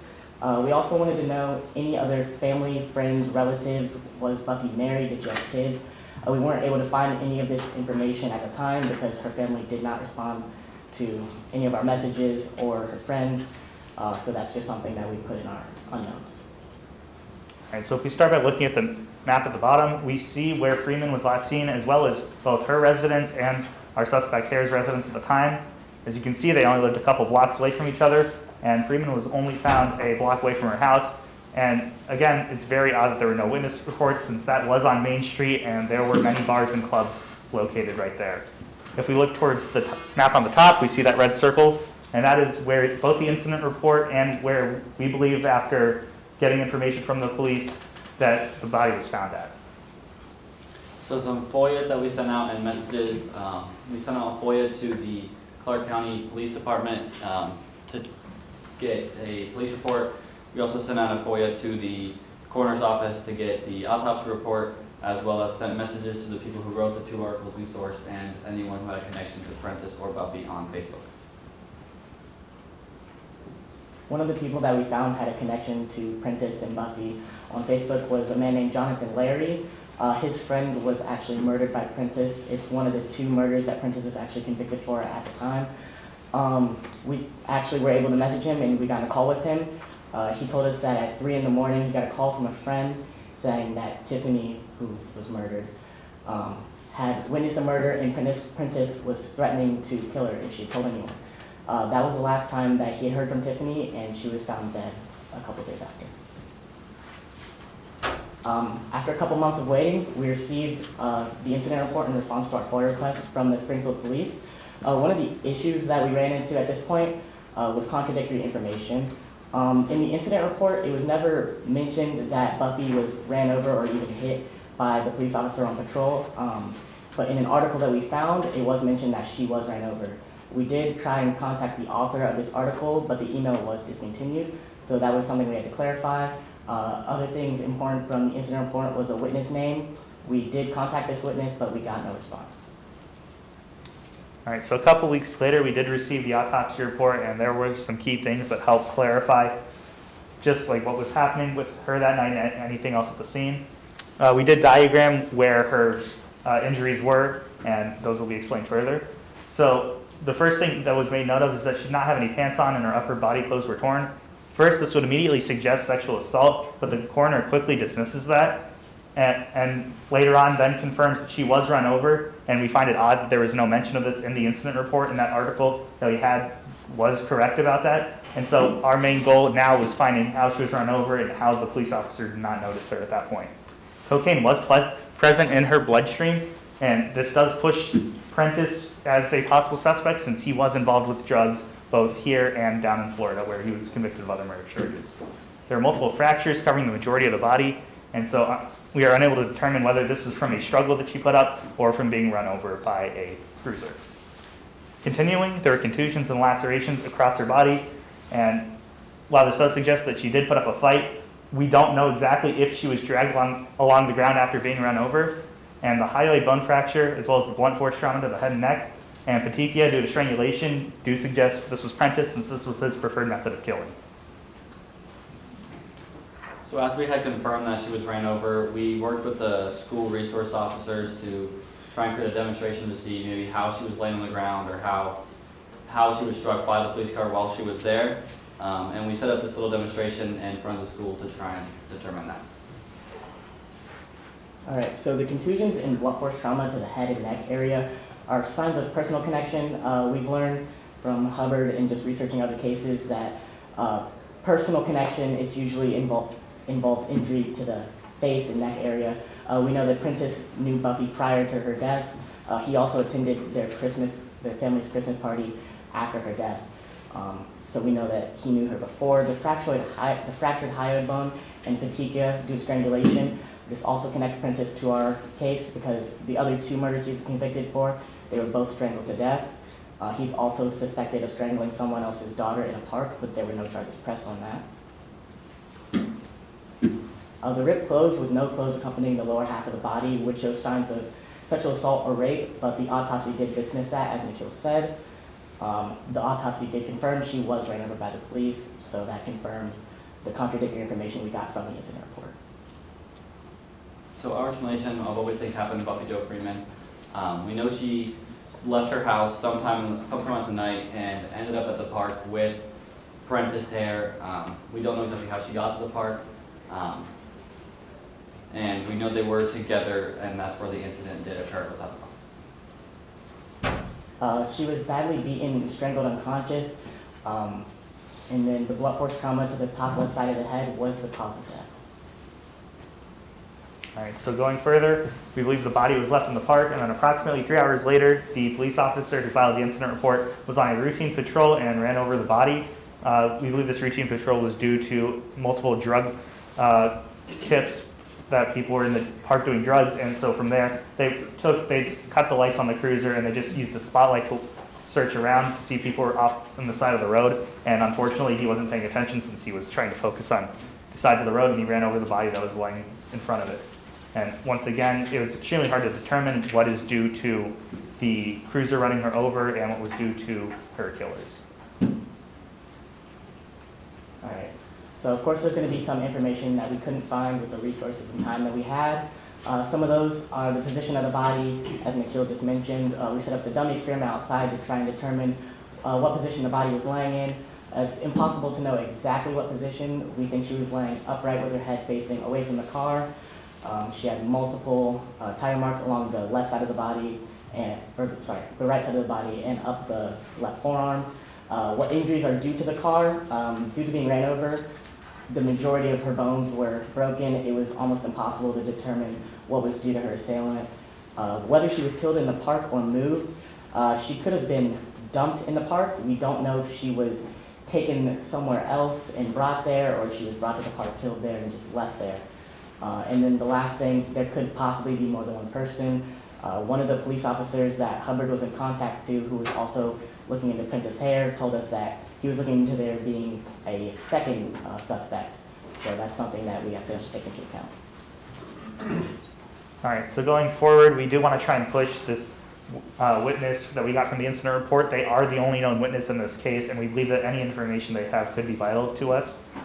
We're going to further research Prentice's file. Just about a week ago, we received all court documentation from the case of Sean Mumford and Tiffany Chambers, who are the murder and aggravated murder charges Prentice has been indicted on. And we also want to look at similar crimes around the time of Freeman's.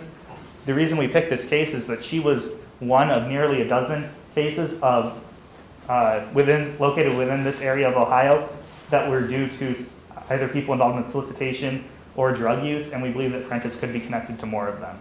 And now that Prentice is locked up for life in the Chillicothe Institute, we do want to possibly talk to him and see if he has any information regarding Freeman, just like what he thought of her as a person. And unfortunately, we weren't able to get a hold of a lot of people to get a lot of information.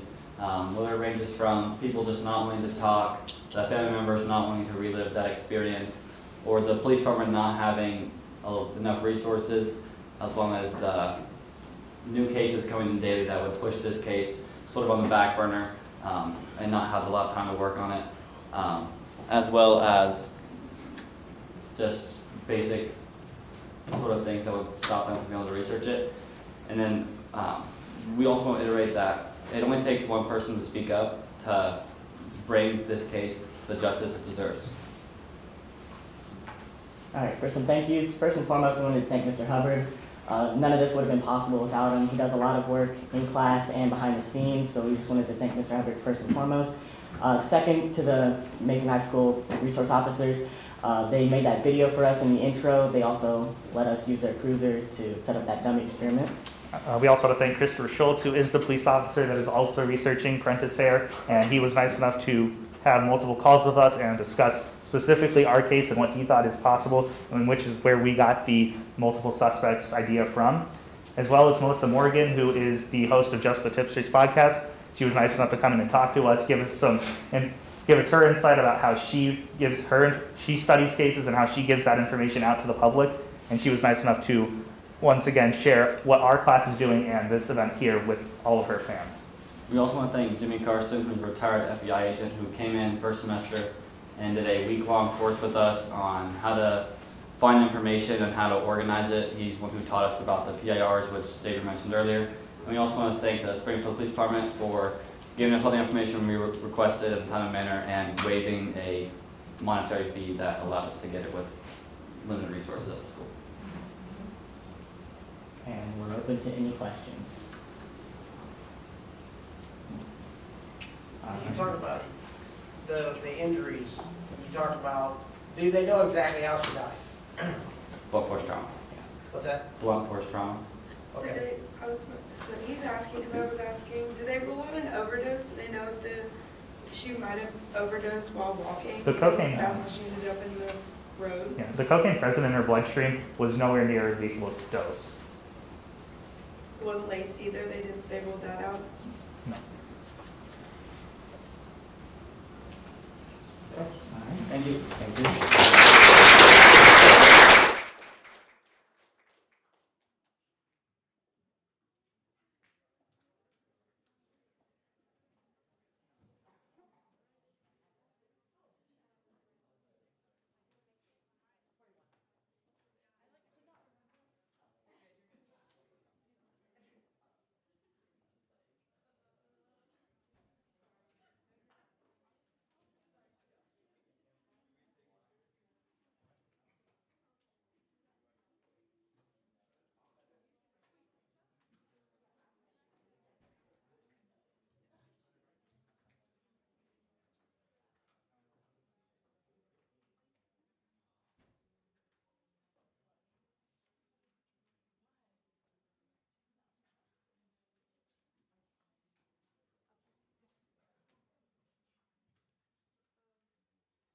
My name is Davis.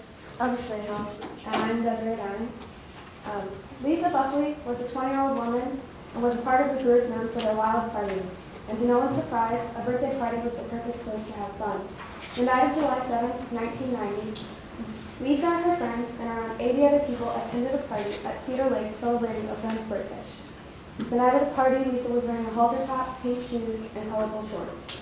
A seemingly fun birthday party turned out to be the last night out for Lisa Buckley. Among drinks and laughs, horrible secrets were kept, soon to be found the next morning.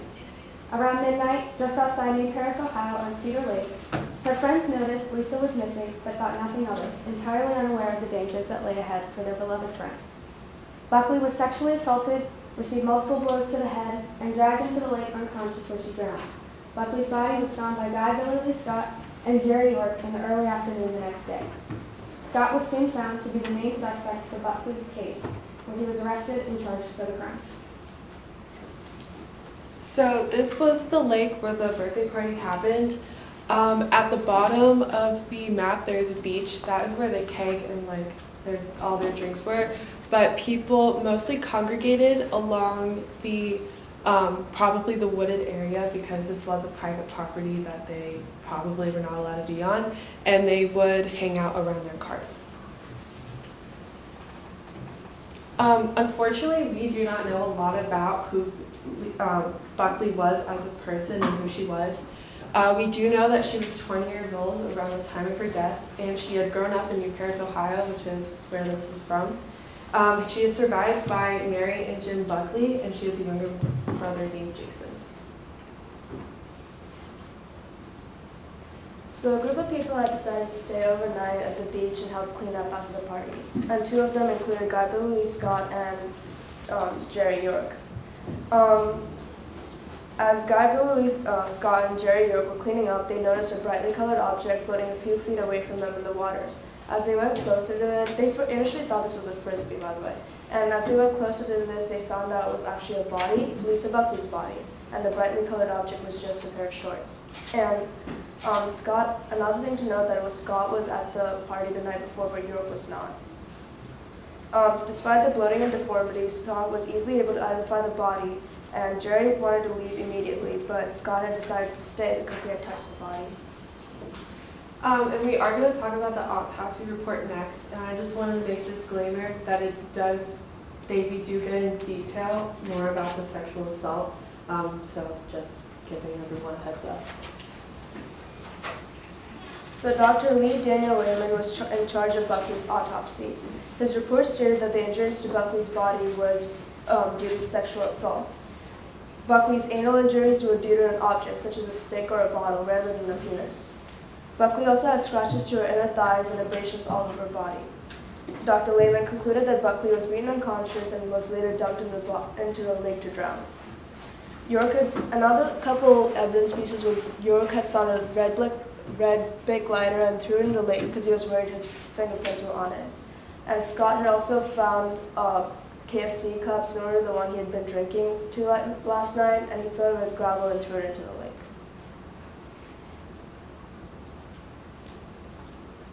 This is just a basic timeline of the events that took place. So July 7th, 1990 is when Lisa Buckley died, and she was found the next day.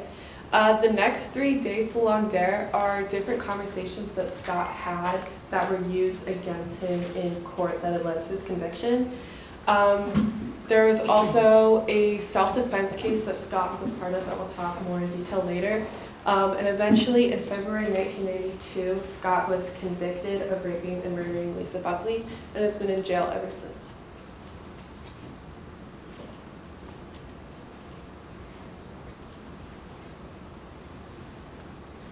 Okay, so first we're going to talk about why people believe that Scott is guilty. It is important to note that Scott was sentenced on primarily circumstantial evidence, the most prevalent being the testimony of Tony Young. Young testified that walking back from the party, he saw Scott and Lisa together near the lake, right around the time that Lisa went missing. Tony watched what he believed to be sexual interaction for 2 to 3 seconds, and then continued walking before anyone had the chance to see him. Tony knew Scott and had seen him 20 to 30 times before, and he easily recognized Lisa and Scott. This account of the witness took place under no artificial light, and the scene was viewed by moonlight in the early hours of the night. Tony Young did not waver in his initial testimony.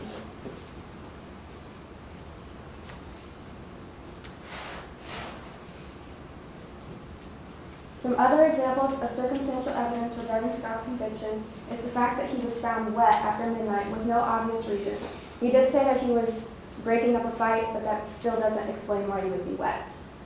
9 months after Lisa Buckley's death, Scott killed 2 people and injured 1 in a fight, including self-defense, and did not go to jail.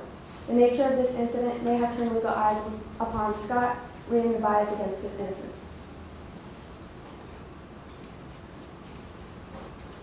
So some of the conversations that had led to Scott's conviction, the first one happened the summer of 1990, around the same year, at a Triangle Bar in Greenville, Ohio. This was a conversation between him, Kevin Gray, and Jason Burkhart. They started talking about some of the crimes that they had been doing, mainly about Burkhart and his crimes in Indiana. Gray had commented that it was weird that Scott was the one getting away with something that he did, referencing Lisa Buckley, and that Burkhart was the one that was getting charged for something he didn't do.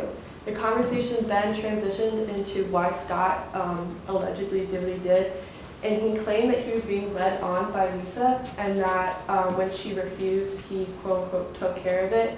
And then he later explained that the reason he was the one that wanted to find the evidence was to make sure that nothing went back to him.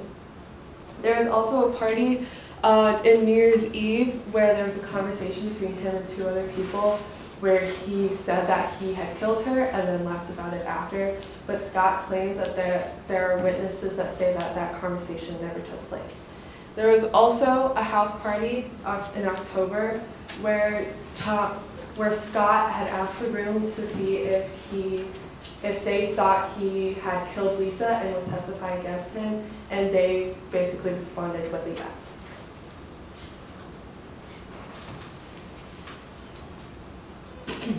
So on February 18, 1992, Scott was convicted of murder, rape, and assault of Lisa Buckley and was sentenced to 25 years to life in prison. The evidence against Scott was mostly circumstantial, based on the fact that Scott found the body and because of the testimony statements.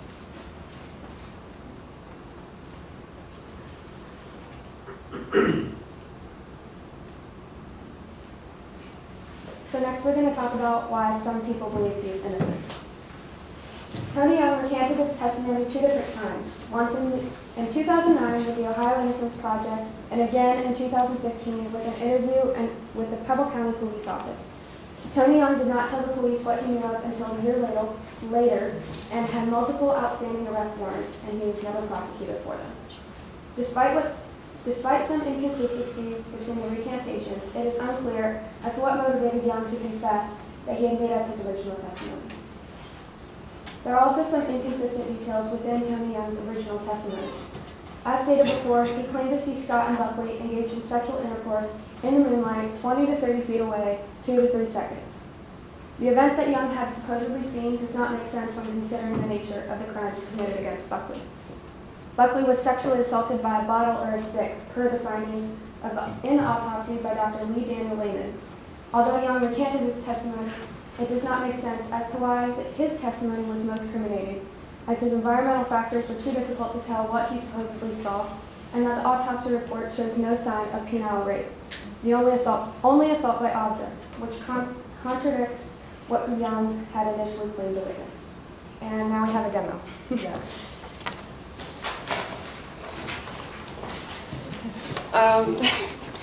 So we were going to demonstrate exactly kind of the circumstances that this witness claimed to have been in.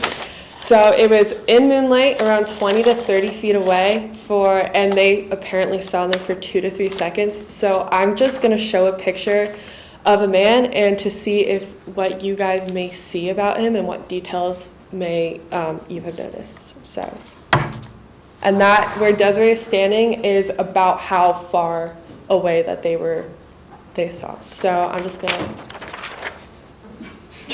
and then put it away.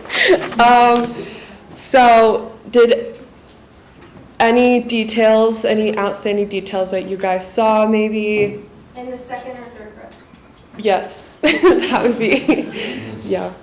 Facial hair. Facial hair, okay. Appeared male. Yes, okay. So let me. So the man on the left was the picture that I had shown him, and that is Guy Billy Lee Scott. The man on the right is Ronnie Johnson, who I will talk about next, and he is an alternative suspect.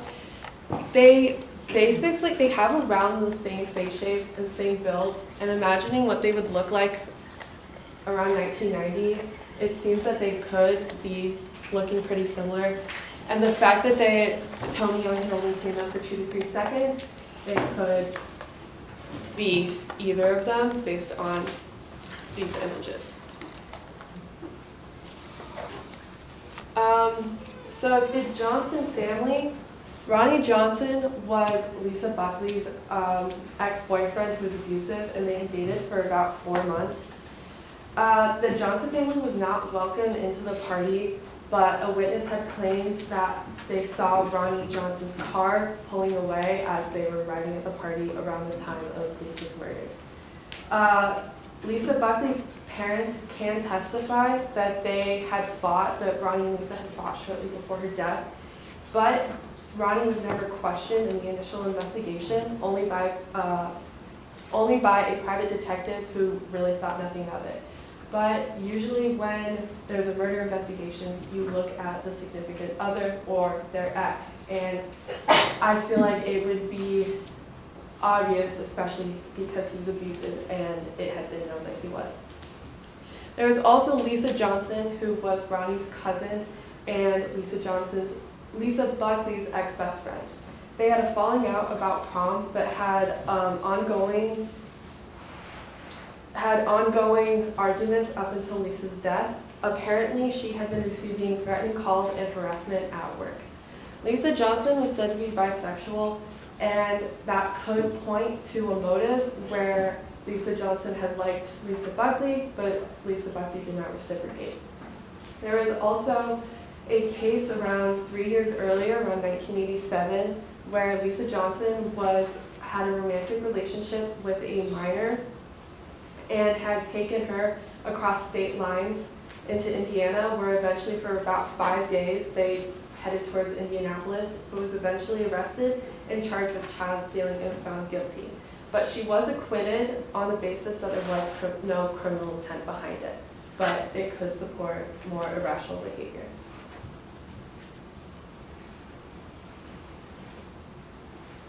So the Ohio Innocence Project is an organization whose goal is to free every innocent person in Ohio that has been convicted of a crime they didn't commit, and this is through the help of DNA testing. So with the support of the Ohio Innocence Project, Scott requested DNA testings from the fingernail and rape kit of Lisa Buckley. The court denied this on the basis that if the DNA test does come back negative, it does not prove beyond doubt that Scott did not kill Buckley. We recently talked to Donald Castor, who is a staff attorney at the Ohio Innocence Project, and who is also representing Scott. He believes that if the DNA testing would match Ronnie Johnson, the alternate suspect, it could help Scott become free.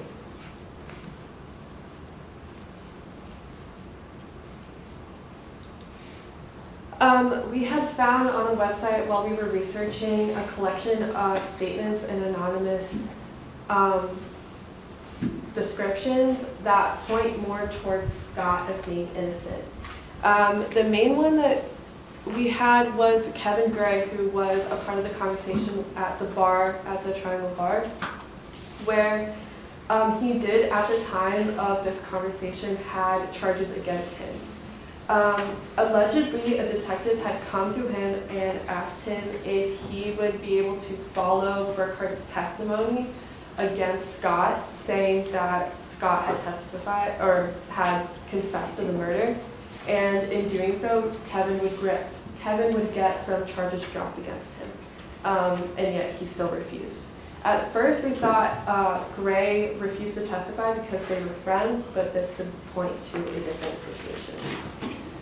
There had been multiple people also in this description where they had charges against him, and the police came to them saying that they had evidence. They didn't have evidence against Scott, but believed that he was guilty and that they would get charges dropped against him if they testified against Scott.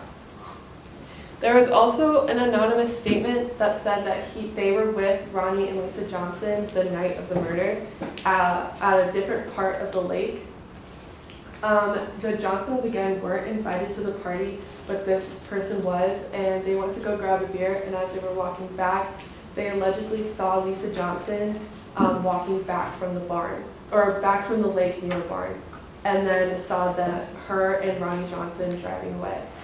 The next couple times that this anonymous person had seen the Johnson family had realized what they had seen, and there had been threats and some, allegedly the brakes on the car had been cut.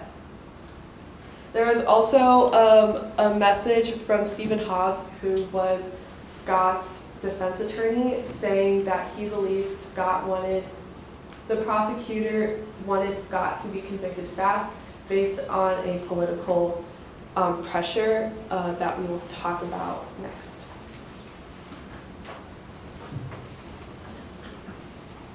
So there was a murder that happened 3 years ago in 1987. Melinda Newcomb, Donald Marker, and David Schnelzer were shot in David's home in Consolidated Roads. Investigators believe that Schnelzer was the target, but Newcomb and Marker were in the wrong place at the wrong time. The case has been relooked, and there was a person of interest, but no one has been arrested. We believe that this could have put a lot of pressure on Lisa Buckley's case, and and since there was no one arrested, they were pressured to make an arrest for Lisa Buckley.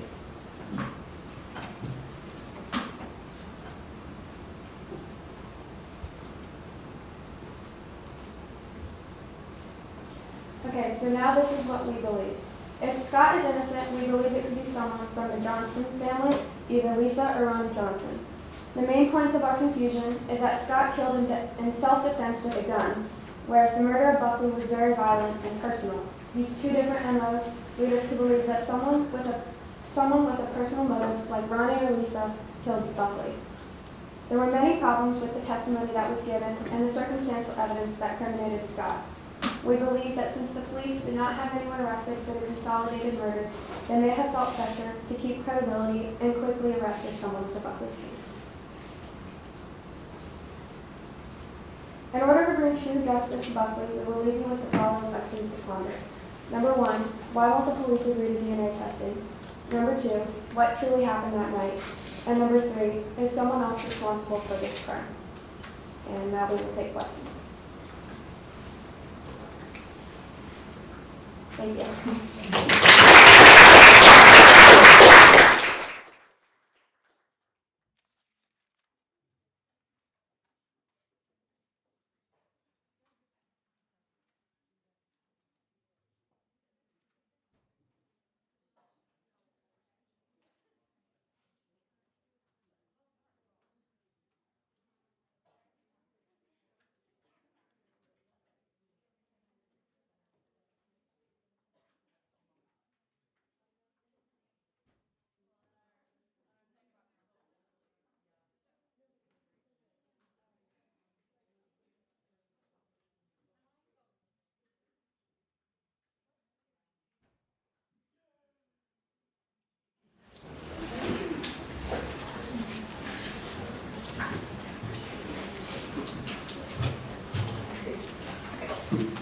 is no such thing as a small act of kindness. Every act creates a ripple with no logical end. Scott Adams.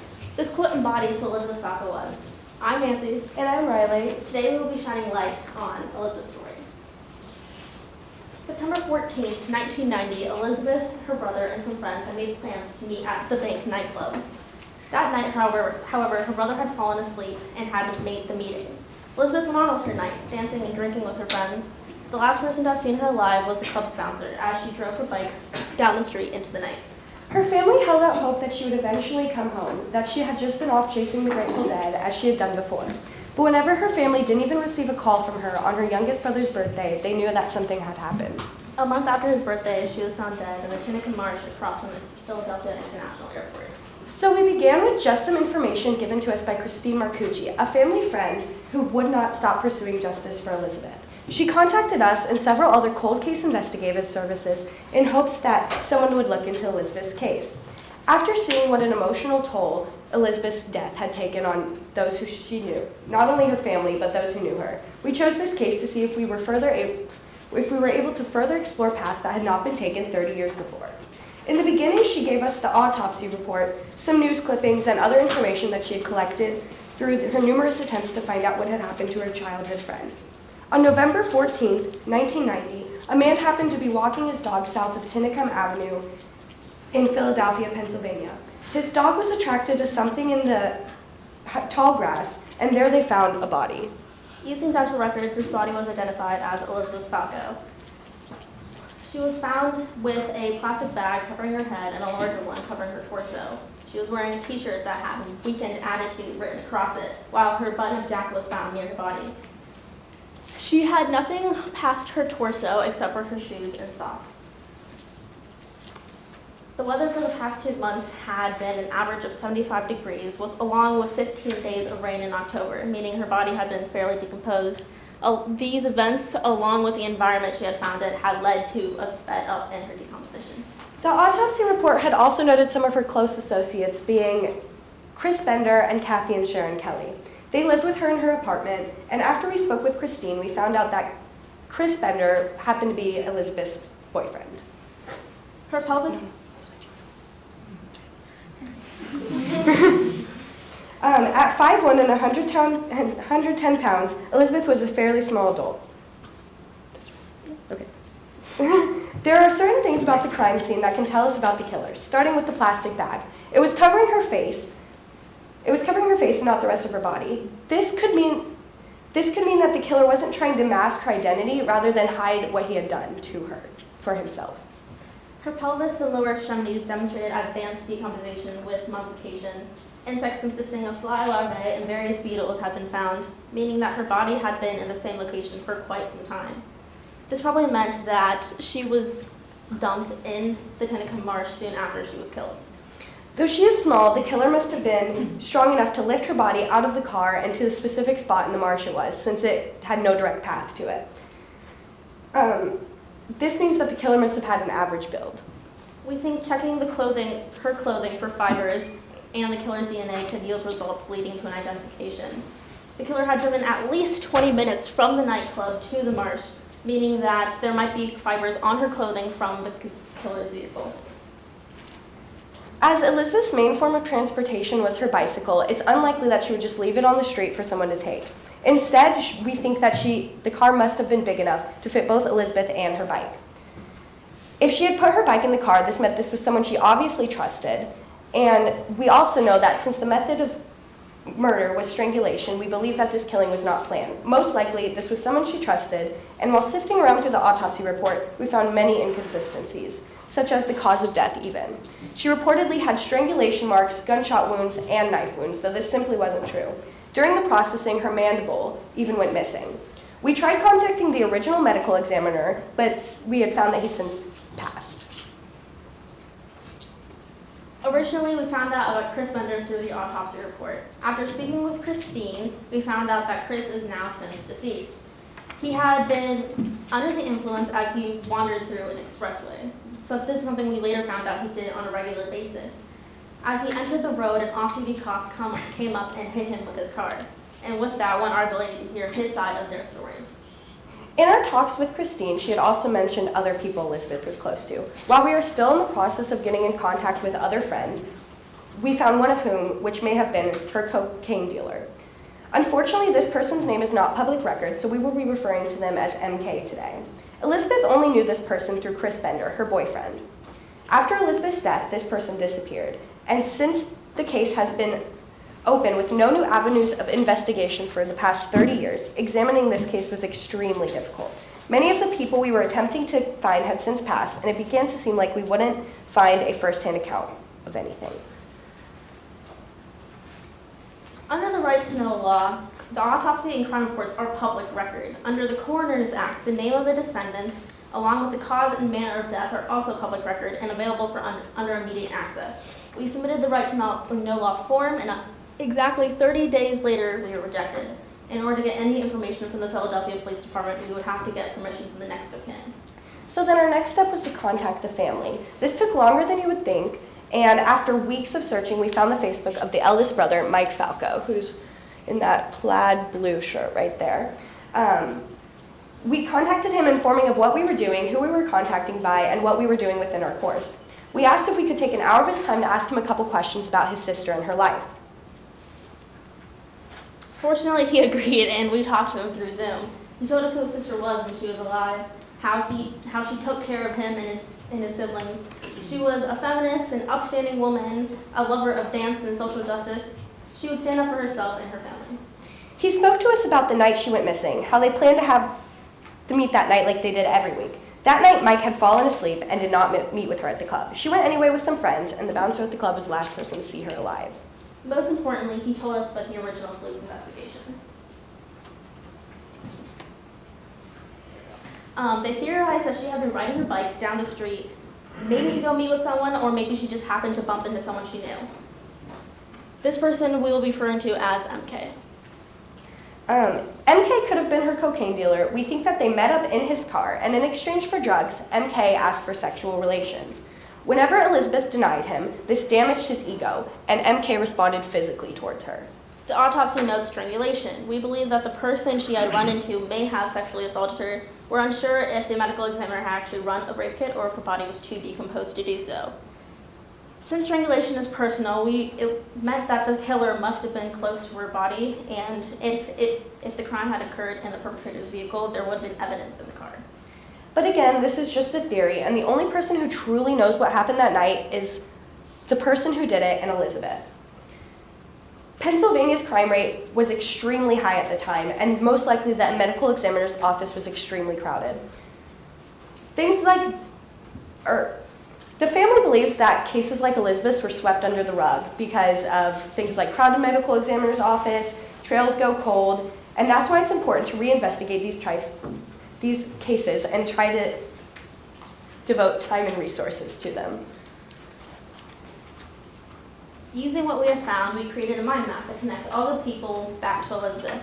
Since this took place in 1990, Elizabeth didn't have any social media that a person her age nowadays would have had.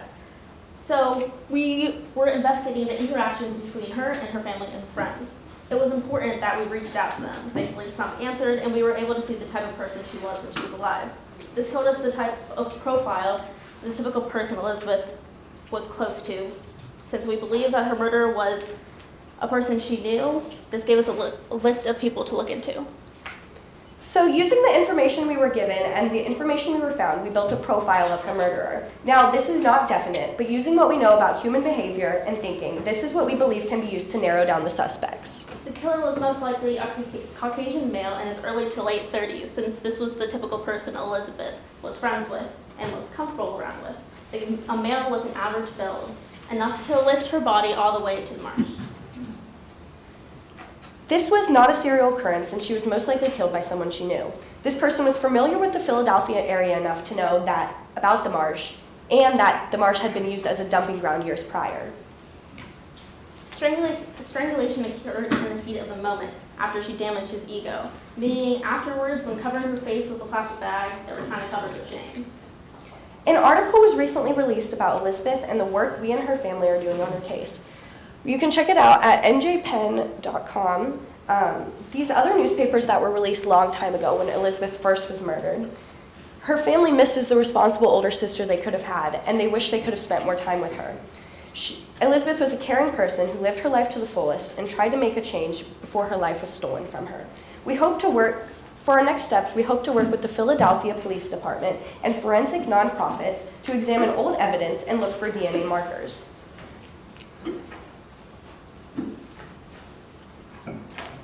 This video is a message from her family. We appreciate theirs, the state of Pennsylvania's, and Mr. Hubbard's help into investigating her case.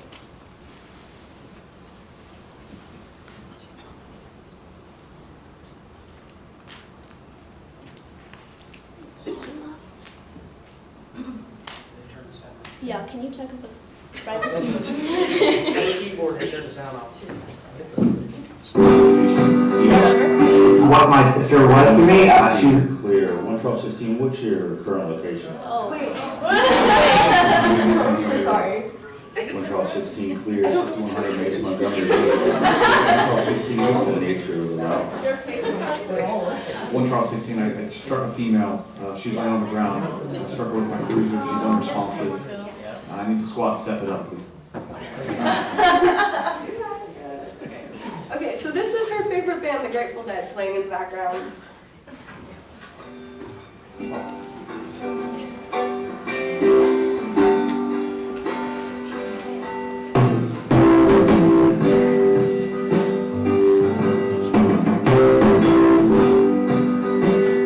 What my sister was to me, she was the oldest. I'm the youngest of 5. She was the oldest, so she was, and my mother was single mother at the time, so she was more of a parent figure in my life. I was 12, turning 13 when this went down. So, you know, given that, that's where I was in my life. I couldn't grasp it, I guess. You can, but you can't, you know, as I get older. I think it gets worse, to be honest with you. She was great as far as I'm concerned. I only knew her for a fraction of my life. I really would like to know what she would be like today. She's really open-minded. She was way ahead of her time, like very progressive. A lot of my views, it kind of molded a lot of my views in my life. Like I said, very open-minded. She's responsible for, she was actually, typical young adult, did screwed up things here and there, but she was very responsible, looked out for her family, was compensating for, lack of our father figure. She paid for karate lessons for Paul. She was always trying to pay for art lessons for me. She was trying to be nurturing. And she was very into art and music and just really shaped for me, really shaped my worldview in a way. I don't know if she might have grown out of it, but I don't think so. I think if she was still around today, she'd be she was into social justice and all those things which kind of I place a lot of importance on in my life. So she was very influential and nurturing to a family that was missing a parent figure and a mother that was working all the time. So those are my big influences. It was her only daughter, her oldest, and my mother's getting older now and slowing down quite a bit, and I'm not sure how much longer she has. I would love to get closure for her, just to have a concrete answer as to what did or didn't happen, to get answers for her family and her friends. Everyone would like to see something resolved with all of this. Liz would enjoy this because it's helping you with your education, and that's a way. Even in her death, she can still help out, which is nice, and she would love that. So does anyone have any questions for us? Yeah. I'm pretty sure you said that they found the jacket, but did they ever find the rest of her clothing that they were able to get DNA from? They found her shirt and her jacket, but they didn't have any pants with it. And they never tested it for DNA since it was in 1990, which is why we're wanting to work with projects to get her DNA tested. Yeah, they had taken it to go dust her clothes for fingerprints and like fibers and stuff like that. Nothing really happened with it. Yeah. You said the last person that saw her alive was the bouncer? Yeah. Did they rule him out? Yes, they did. We actually have an interview with the bouncer. It was like over email though. He just told us about like this was something that she regularly, she like usually comes to the club all the time. She did her typical things and then she left on her bike. I don't know if you already said this. How'd you know that she went to meet like her dealer after, or if she did? It's theorized. Yeah. So that was part of the police theory originally. Yeah. She was found with cocaine, alcohol, and tobacco in her system, and so either she was doing it at the nightclub or she had gone to go get some more. Any other questions? Okay. All right. Thank you.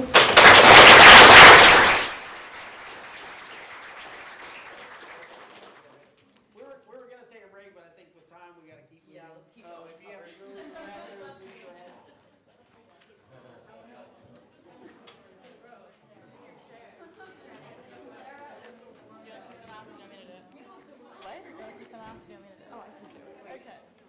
Try it.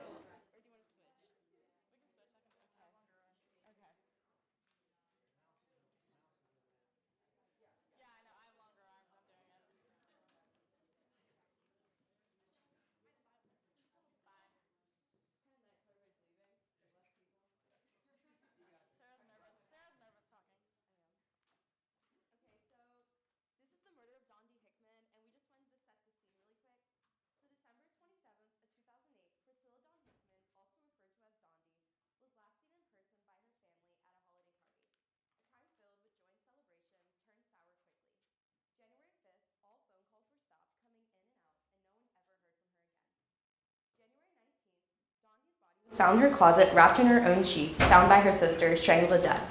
This is the story in our investigation of the cold case of Dondi Hickman.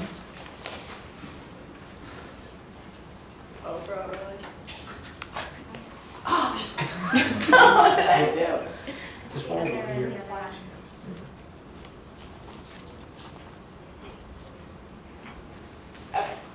So the victimology is 41-year-old Dondi Hickman was described as an all-around bubbly and positive person. Her nieces and nephews loved her and were always happy to see her, often declaring her as their favorite aunt. Dondi was also described as very generous. As being someone who did not have a lot of financial wealth herself, she would still do whatever it took to give people whatever they wished for and make them happy as she could. Dondi was a huge animal lover with numerous pets and her own dog grooming business that she ran within her home before she passed away. She also had an ex-husband whose name was Jeff Burrell, but they were still very good friends and she saw him on a regular basis. It was a clean breakup and nothing bad happened with that. She also did have a current husband at the time whose name was Anthony Hickman, but he was, at the time of her murder, was in jail for vehicular assault.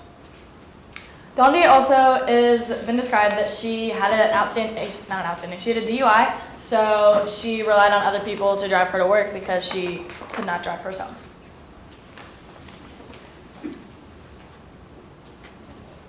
Okay, so the place where this took place was Heath, Ohio, which is specifically Licking County. So Heath, Ohio was a very blue-collar industry type of town with a lot of factories. It had just under 11,000 people as of 2020, and it was a town where about everybody knew everybody. Like, it was kind of hard not to, just because there was a very small population. It was located just about 30 minutes east of Columbus. And within this industrial town, Dondi did work in a factory, as most people did, which was Sunfield Inc., and it was an auto parts manufacturing company. And a month before her murder, she did quit that job. So with our case and with the crime scene, there was a lack of forensic evidence, which we'll go further into down the slides. But so Dondi lived in Heath, Ohio, as we said before, in a rental home called Ramp Creek. It was a mobile home area, and it was a really close-knit community. At the time, Dondi did live by herself because her ex-husband, her husband Anthony, was in jail for vehicular assault, as we said before. But she would have occasional guests sleep on her couch, and that just was a true sign of her generosity and how kind-hearted she was. So as we said before, Dondi, for a period of time, did work at Sunfield Incorporated, but she did quit a month before, which we thought was very suspicious before her death. And going into the forensics of this scene, there really was a lack of it because there was tons of contamination. Her presumed death date is January 5th, but they didn't find her body till 2 weeks after, even though it was still not really decomposed, because as we'll go into that later, the crime scene was very organized, lack of forensic evidence. Her body was found within her own sheets, and we believe this was a very physical attack and a personal attack.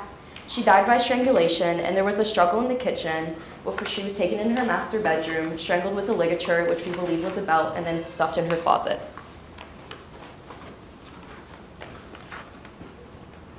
So this is just a layout of her home. So as you can see, the kitchen is to the upper right corner, and that's where we believe the struggle was.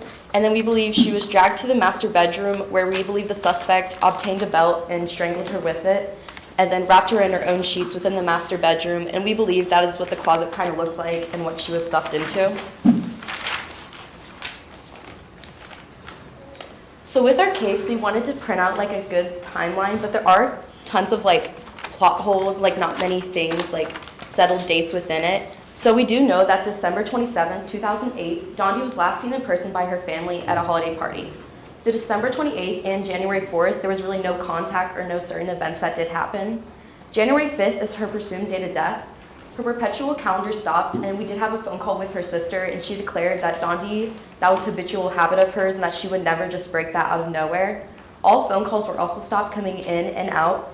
And the snow on that day, there was no snow on the ground. And one of the things about why the neighbors did call the police was that there was no footprints walking in and out in the house. And January 5th was the only day where there was no snow on the ground. And there was snow on the other days preceding this event. So that's kind of how we got that idea. January 6th, nothing really did happen. Rent was due on January 6th. January 15th, neighbors finally get concerned after noticing Dondi was not walking her dog or was stepping out of her trailer park home. January 16th, her sister Michelle Laverty finally visits Dondi's home and notices it's very cold and there's dog feces everywhere, because Dondi did have a dog, but usually if she was going out of town, she would contact someone to babysit the dog, and we thought that was weird because the dog was there all by itself. January 18th, Michelle visits the home again and sees her bed is made without a sheet. January 19th, Michelle finds this weird, and she goes into the house with her sister Rose and finds Dondi's body wrapped in her own bedsheet upside down within her closet. So what we did, after visiting all of this information, we found all of this on our own. We did not have any contacts because later we'll talk more about our problem with finding contacts. So what we did was we just did a lot of research, and then we did find that Dondi was very flighty. She kind of would just take off with some random guy she just met or one of her friends and just go. But like Sarah said, she would always have somebody watch her dog. She wouldn't leave her house freezing cold. That was what made it seem really abnormal to them. So we went through extensive amounts of research from news articles and obituaries and everything in between. We attempted to contact the Heath Police and the Licking County Crime Stoppers. Both rejected us. Licking County told us to go to the police. We went to the police. They said no and don't contact us again. So we tried to put together any of the individual information we could find and tried to build off that, but that was a really big roadblock that we did come to. And then we tried to contact people we could find that were tied to the case, including Michelle Laverty, who is Dondi's sister. And then we ended up creating our timeline and figuring out the approximate dates of when everything happened based on our information and what Michelle told us. So the suspects in this, so the main suspect, it was profiled that he was thought to be a strong male and very aggressive. It had to be a personal case and it had to be pre-thought out, or at least someone who knew what they were doing, because everything was very organized in the kitchen. Everything was put back into place. It was all perfect, and all of the forensic evidence was removed. There was no blood. There was no weapon. There was literally nothing. So Dick Carpenter, who is our number one suspect and is the number one suspect from the family, had an aggressive nature and behavior with Dondi that everybody had seen in their workplace because he worked at Sunfield with her. And he was also known to carry a hammer around with him at work and threaten people with it. So that obviously he was the number one automatically because of that nature. When trying to research anything about him we found that he died in 2020. We cannot find any additional information. We can't find cause of death, anybody related to him, not even a picture, there's nothing. So the number 2 suspect was Don Yost, and he was also described as an awful man. He fit the description of the suspect's sketch, which is on the right side over here, and she was friends with Don and thought it was funny that they had the same name. So he admitted to this crime when he was in jail, but when further questions, his description of this crime did not match the scene at all. Like none of the evidence, none of the information added up. So we also possibly found from our research and just like a theory that we've come up with was that it was one of her family members, just because of how personal the crime was, with the wrapped in bed sheet, upside down, not wanting to see her face, and just one of her family members that we were in contact with was very suspicious and seemed a little flaky to us.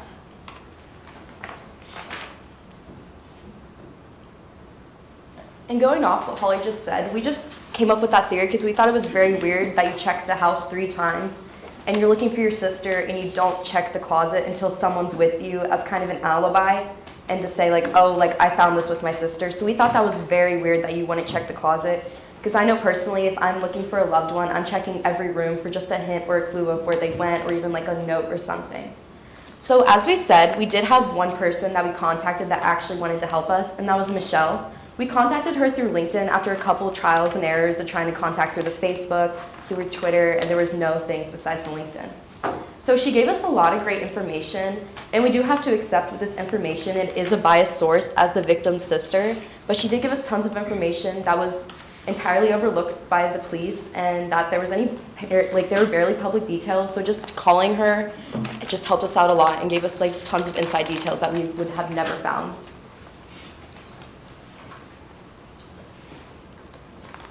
So looking further into this case, there are a lot of things that are really suspicious and really did not make sense.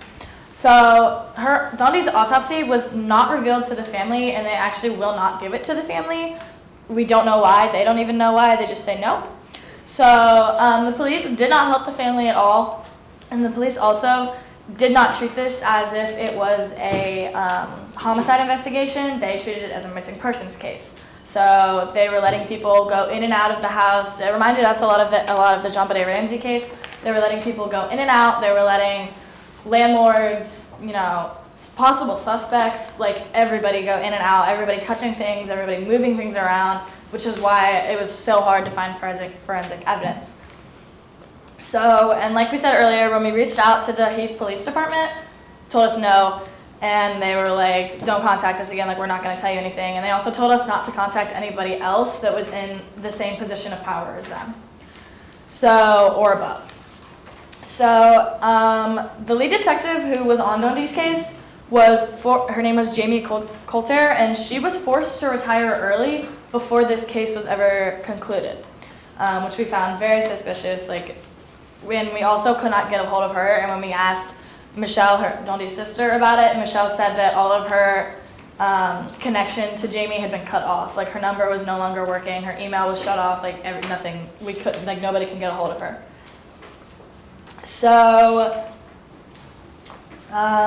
Police also, like we said earlier, police did not wrap up the scene where people were walking in and out, incriminating evidence, and actually a lot of cold cases go unsolved due to misconduct at the scene and the people investigating it, and this is ultimately what happened with Dondi's case, we believe.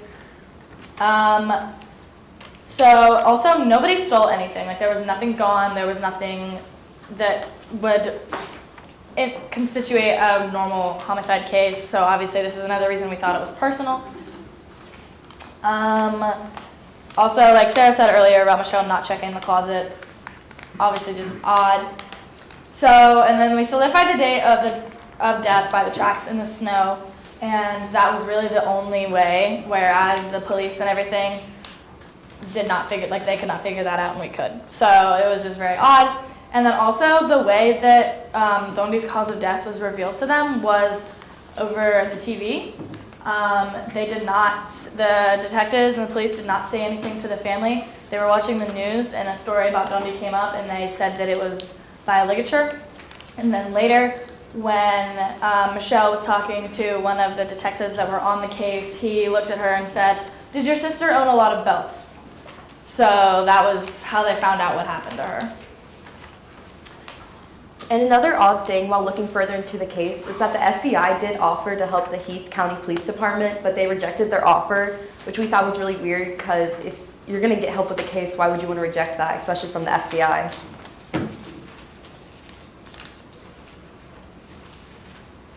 So why we did it and why we chose this case, it was one of the first cases that came up when we looked up cold cases in Ohio. We knew we wanted to do one from a small town because small town cases are just really hard to solve because they don't have the resources, the money, the time, the efforts even, or the training. And we understand that we're young and we can only do so much, and that this case may always be cold. It may never be solved, especially because the number one suspect is deceased.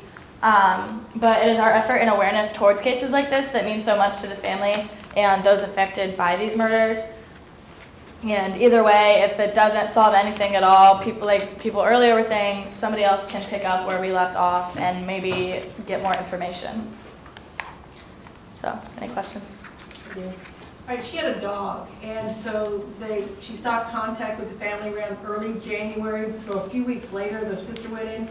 I gotta believe that dog was barking quite a bit because lack of food, lack of water, and no one bothered to check her trailer. Yeah, nobody. It said that, and it was said that the only reason neighbors checked was because she wasn't taking the dog out. So I don't know if they heard it or because also the trailers were in close proximity just because it was a trailer park. So that is very odd. We found that odd too. Two, if the dog knew the person that came in and killed, you think if they didn't know, the dog would have put up a fight and could have bitten somebody. I don't know, it's kind of That's why we believe it was probably someone who has slept on her couch before and that the dog was accustomed to, or possibly a family member who saw, the dog saw no threat to. So we believed it was someone. We also came up with that theory that, if it's a dog's going to do something if their owner is getting harmed.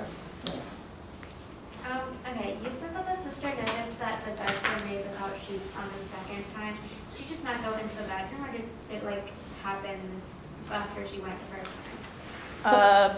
No.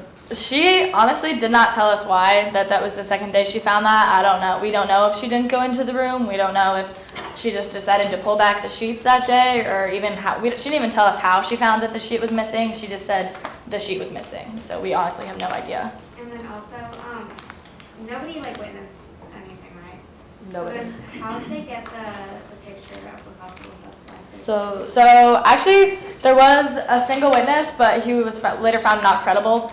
It was her neighbor that lived across the street. It was a teenage boy. I think he was around our age. And what was suspicious about this was that family, after he had given his police description, picked up in the middle of the night and moved 30 miles away and would not talk to police again. Was there no smell? Huh? Was she dead for a while? So the thing with that was it was freezing cold in the trailer, and it was in the middle of January, and we believe they turned off the heat, so the body was really preserved. And there had to be, probably the dog feces also did cover the smell of the body that was slightly decomposed when the sisters did come in and when people came in. But if people were walking in and out, especially the landlords trying to get rent and all that, we just, yeah. Was the dog found? The dog was found. The dog was okay. The dog's alright. Yeah, someone took the dog.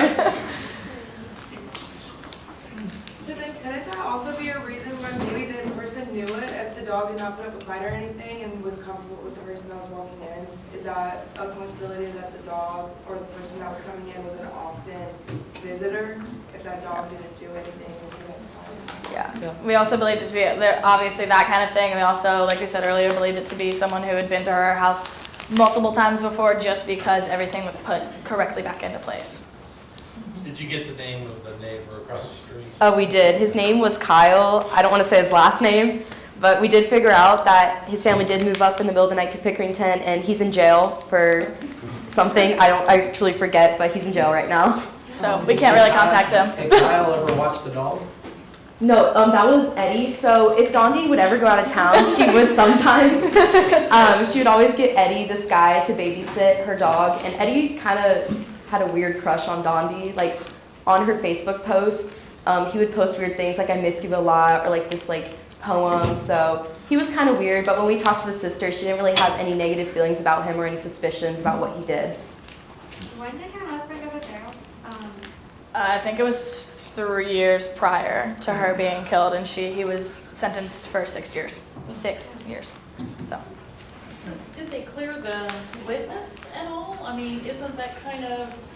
They couldn't find him. I'm gonna paint a description of this guy over here if I'm gonna... Yeah, so the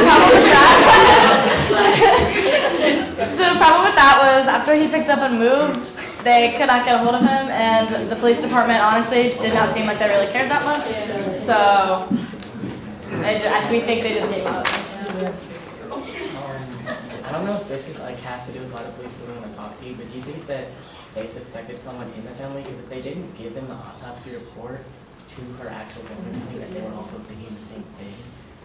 I feel like they probably could have, because like the way the forensic evidence was, like it was truly organized and like it was oddly clean. So we believe like someone had to be in there before, and we just thought that Michelle like not checking that closet the first day, like that's just weird. Because I know if I was in those shoes, I feel like if anybody was in those shoes, I'd be checking every room. Like even if it was just a friend, like I'd be making sure they're okay, checking every room, a closet, under the sink, just to see if there was anything or any signs of struggle or anything like that. We would think the dog would be by that closet too. Mm-hmm. Right? See, if it were me, I would check the closet first. Mm-hmm. Exactly. So for the sister to not check the closet automatically, and I don't know who it was that just said that to the dog, like I feel like the killer was definitely someone the dog was comfortable with, and the sister definitely knows what happened. Mm-hmm. That's what we believe, but we can't outwardly. You obviously can't. We can't outwardly say that, but we're saying that. It's a theory. Yeah. Because like further looking into it, we were like, it's weird. And she also moved to Utah, so yeah, she's like, it's always Utah. Exactly, it's always Utah. So she's gone, and she's probably wanting to talk to a lot of people to get this case out to maybe clear her. Because she was also very adamant about Dick and John. She was very much like, oh, I know he did it, like he had to do it, blah blah blah. So yeah, I remember you saying that because you had talked to him on the phone after you talked to her, and it was very interesting. Yeah. You didn't realize you were going to get this many questions. I know, it's great. The belt? The belt, okay, the belt. The belt. The belt. As we said, as Holly said, so she was strangled by a ligature. And the police, there was a lot of police misconduct in the way they were dealing with this case. So the Heath Police Department was kind of filled with old retired cops, just kind of get like an extra paycheck, so not really interested in doing that much work. And the police did go up to the sister and went, hey, did Dondi own a lot of belts? So that's why we believe Dondi was strangled with a belt and one of her own belts. And that's why we believe that Dondi possibly had belts in her master bedroom, and that's where the strangulation did occur. Any other questions? Thank you.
Okay. Thank you guys for coming. My name is Michael. I'm Grace. And we chose our cases on Cheryl Thompson. She was a 19-year-old freshman at UC. This happened in 1978, but we chose this because not only is it one of the oldest cold cases that everyone has chosen, Grace is going to UC. A lot of people from Mason go to UC, and she was a freshman. And yeah, we just thought that was interesting because we relate to her in age a lot.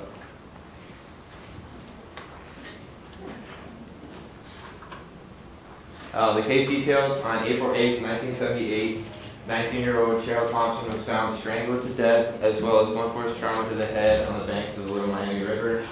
Cheryl was last seen approximately 10 p.m. March 24th, as she left for a night out at Gatsby's, a disco on Madison Road in Oakley. And that was obviously approximately 2 weeks from when she went missing to when she was found on the banks of the Little Miami River. And that point right there is where she was found. So who is Cheryl Thompson? She was 19 years old, she grew up in Marymount, and she lived at 8312 Worcester Pike in Cincinnati. She graduated from Marymount High School and was a sister to Dan and Bill Thompson. She was a UC student and wanted to become a nurse.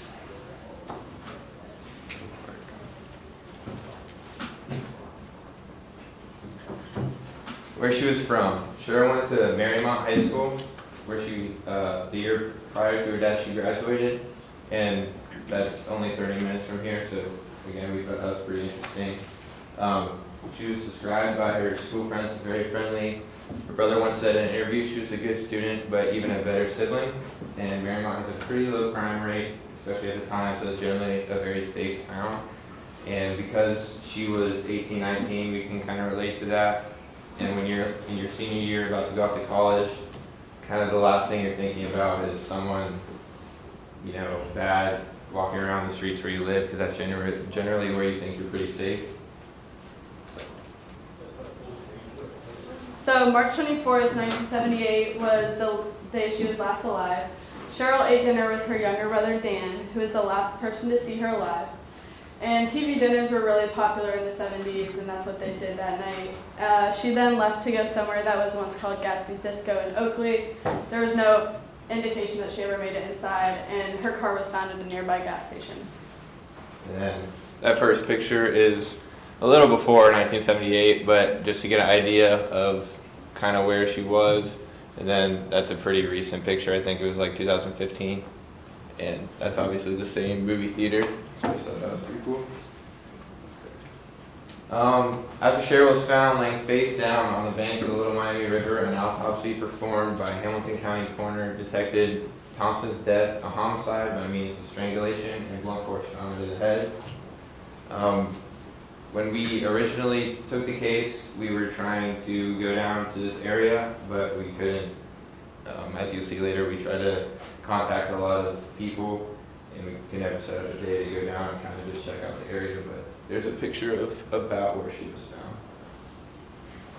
found. So here's a map. The first one is where her body was found, up here. Number 2 is where she lived.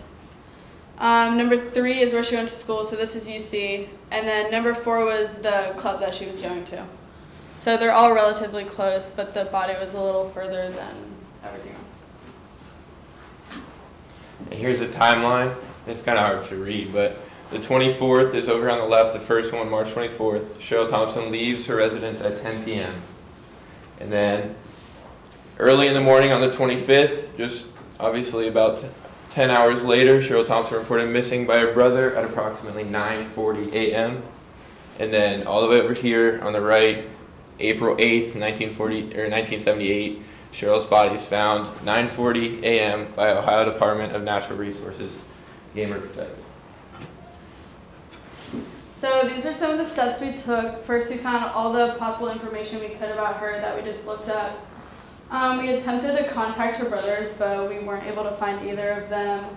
And we had Mr. Hubbard try to help us find them on Facebook, but we didn't really get any response back from any of them. We contacted Steve Moster, who is the lead detective on this case, and we asked him a couple questions, but you'll see later that we didn't really get any news that we hoped for. Yeah, that was kind of the theme for us. We think because it was over 40 years old that a lot of the people involved were obviously either not working their same jobs now as what they were, or even some people that were related to the case are no longer with us. So it's just kind of hard to get information. And then we were talking to Mr. Hubbard when we kind of hit a roadblock, no one was answering.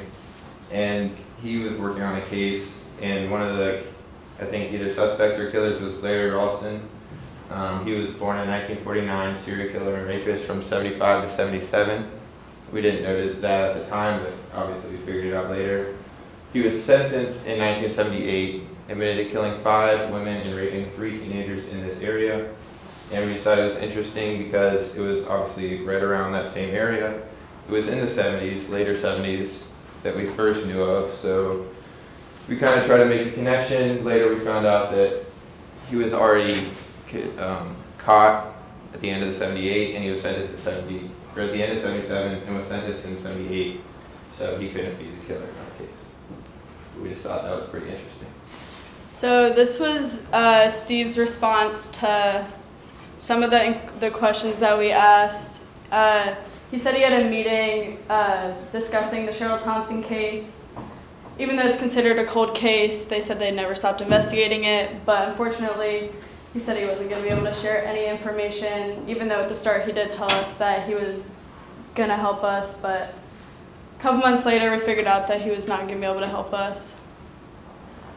And again, we thought it was pretty weird that because it's 40 years old, what information they did have, they weren't sharing with us. We just thought that was kind of like, I don't think anything they could tell us would really harm the case at that point, 4 years later. But something we want to get a hold of, so if we had a better relationship with the Ohio Department of Natural Resources, that is the person who actually found her. The actual name is Eric Lamb specifically. We tried to get a hold of him, but we were unsuccessful. But some questions we would have asked him would be, had you been down there the day previous to when she was found? And we think he probably would have, because Ohio's not that small of a state, so we think he probably was sectioned off to Southwest Ohio to kind of check that part of the area. So I'm pretty sure he'd be somewhere around there the day before.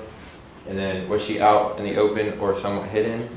Usually you can find pictures of, well, in some cases there's pictures of people maybe in the newspaper or something where their body's found, but we couldn't find any pictures of her like laying actually down in the little Miami River. So we were wondering if the killer was trying to hide her, or if he didn't really care, he just threw her out there.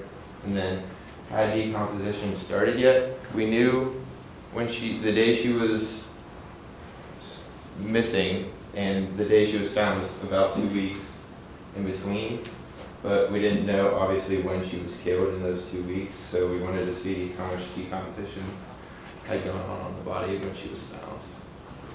And then that's it. Do we have any questions?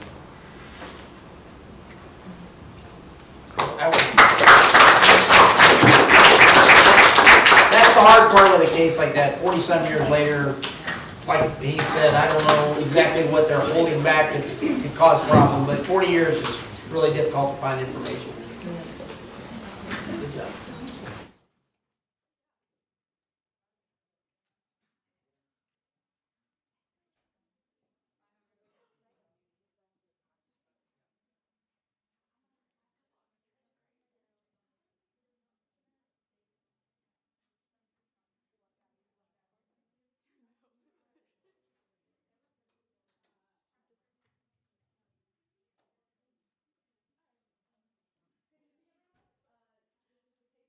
Wells.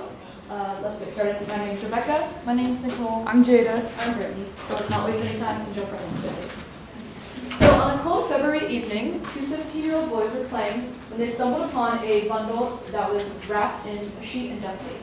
Upon approaching the drainage ditch which the bundle was rested in, they discovered that there was a woman lying within the sheet. The body was identified as Bobby Lee Wells.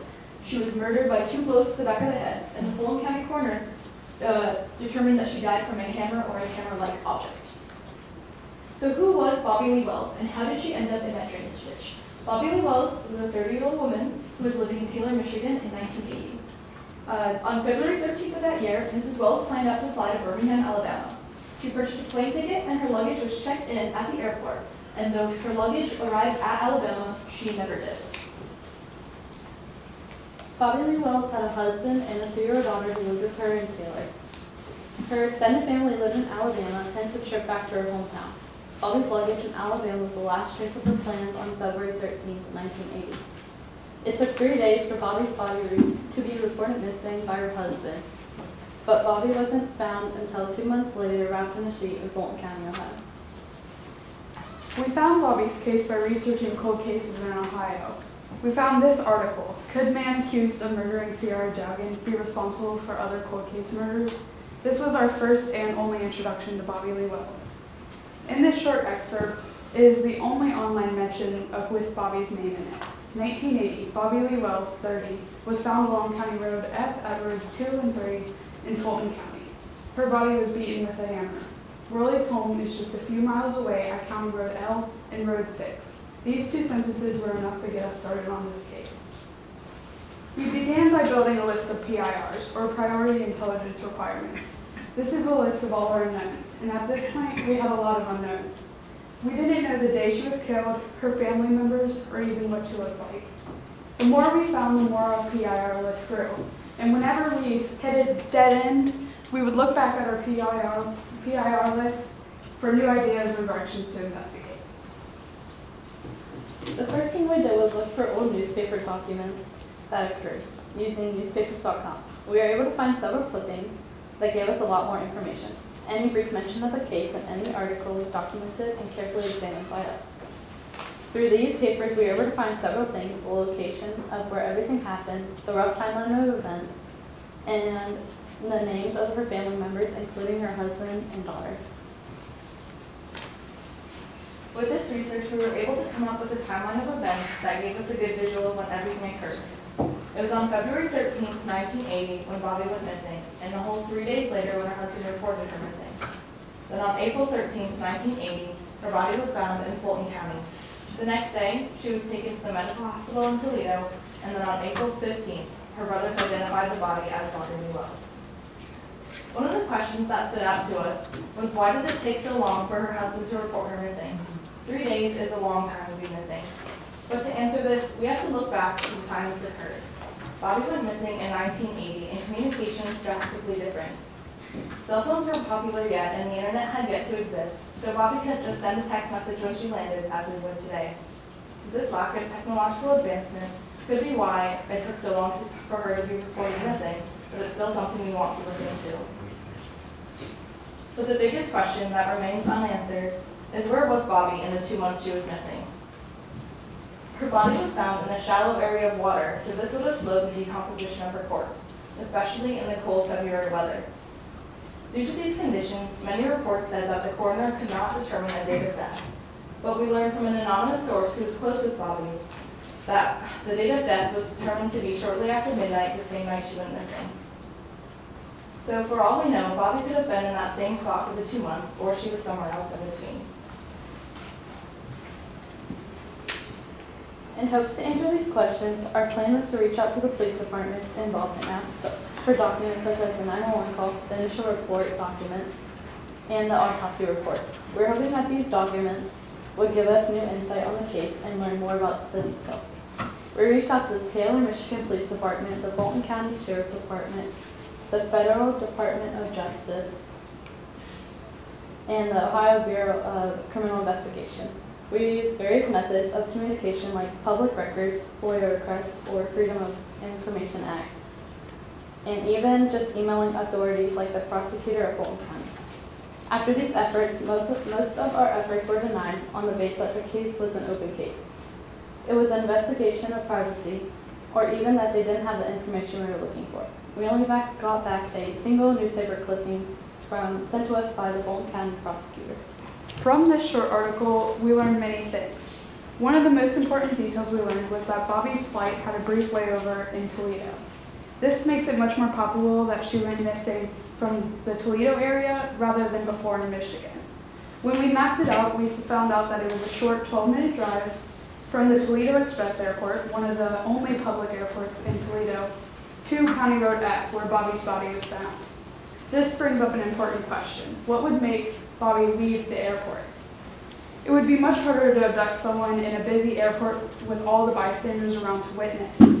But again, we have to think about the time that this occurred. This was in 1980, long before 9/11, which heavily increased airport security. This newspaper article also stated that Bobby was carrying $8,000 in cash when she went missing. And today, due to inflation, that would be almost $27,000. So this made us wonder why she was carrying so much money on her. Was her murder just a robbery? But from the anonymous source we mentioned earlier, they told us it was a lie she was carrying this money.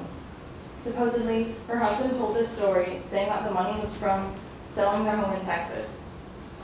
The same anonymous source told us that Bobby's husband said, quote, "I hope no one knocks her in the head for all that money," unquote, which is an incredibly insensitive and horrible thing to say about your own wife. And in addition to this strange comment, as the article says, Bobby's husband went in to take a lie detector test.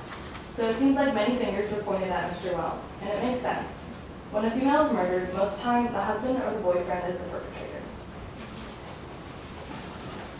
After we exhausted the leads provided by police department, we began looking into Bobby's family.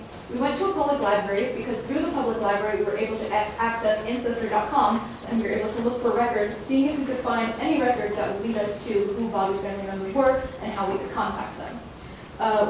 We learned that she had a daughter that was 2 years old at the time, so now she would be around 44.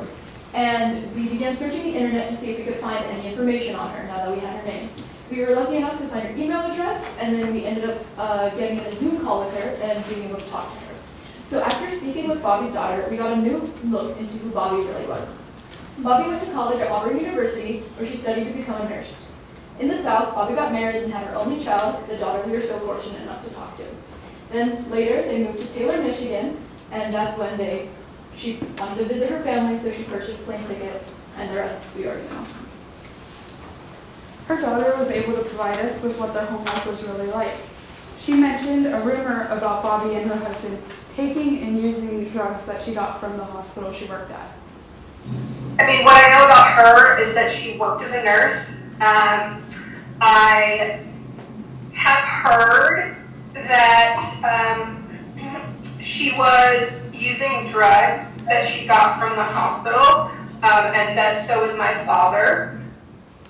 Bobby's daughter also provided us some more information on Bobby's husband's involvement in the case altogether. I've been told, I think by her family maybe, that she was planning to leave him, like leave my father, and he was the prime suspect in all of this. Finally, in the last clip, Bobby's daughter tells us about the custody battle between Bobby's husband and Bobby's family. Overall, it seems like Bobby's family had a strong belief that her husband was the killer. There was a period of time, and it may have been immediately after or not too long after, where I guess from his perspective, they kidnapped me, or I was staying with them and they refused to send me back with him, so when he came to get me, I wasn't where he thought I would be. So in the official police investigation, Bobby's husband was the prime suspect. But other than a polygraph from a lie detector test we were never able to access, not much came of it. But that doesn't mean he left the minds of the people close to Bobby.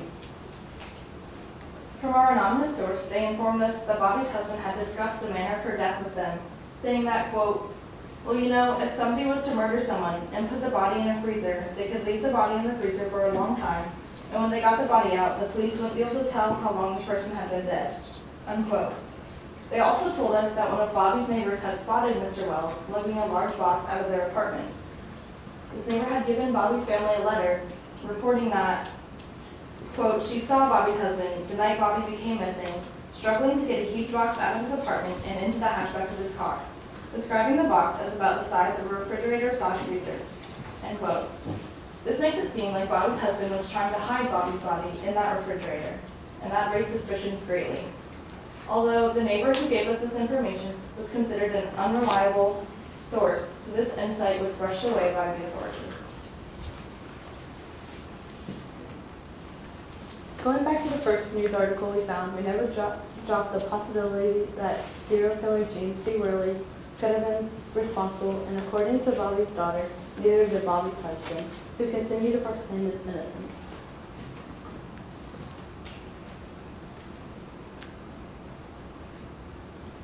Forwarded me an article, like there was a news article about like a serial killer who'd been arrested recently, and her name had come up as like a potential victim because there were a bunch of women who'd been killed. It was like weird that he sent it to me because I don't know why he would even know about it unless he was like Googling her.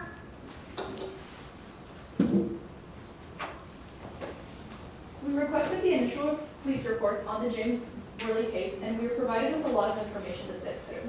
Calculating Worley's age and the year of Bobby's disappearance, Worley would have been about 21. Although Worley was convicted of the death of one girl, Sierra Jogan, there is a speculation that he killed many more. The FBI conducted an investigation digging up his property, looking for more bodies in 2020. Most murderers kill within their age range, and when they don't, specifically with serial killers, it is because they have what is called a certain quote-unquote type. This type is usually a surrogate that's a stand-in for a specific person. Since Worley was 57 when he murdered Sierra, who was 20 years old at the time, we began looking into the possibility that she could have been a stand-in or a surrogate. Typically, murderers will also have a trigger or a stressor that is what, like, the event that pushes them to murder. From the information given from police interviews, it was mentioned that Worley had a quote-unquote only love who was killed in a car crash in her 20s. And the other person in the car, the driver who was responsible for her death, or what Worley would assume that was responsible for her death, could be both like the stressor event and stand as the surrogate. So here are some images of unsolved cases around Fulton County from like different time periods. And if we assume that these were from victims of Worley, they do seem like they all have like a specific type. It's like white with curly-ish light brown hair. And we have attempted to find the images of the girls in the crash, or from the crash, to see if they matched up, but so far we've had no success. And there's a lot of evidence both supporting and denying the James Worley theory that he was involved in the case.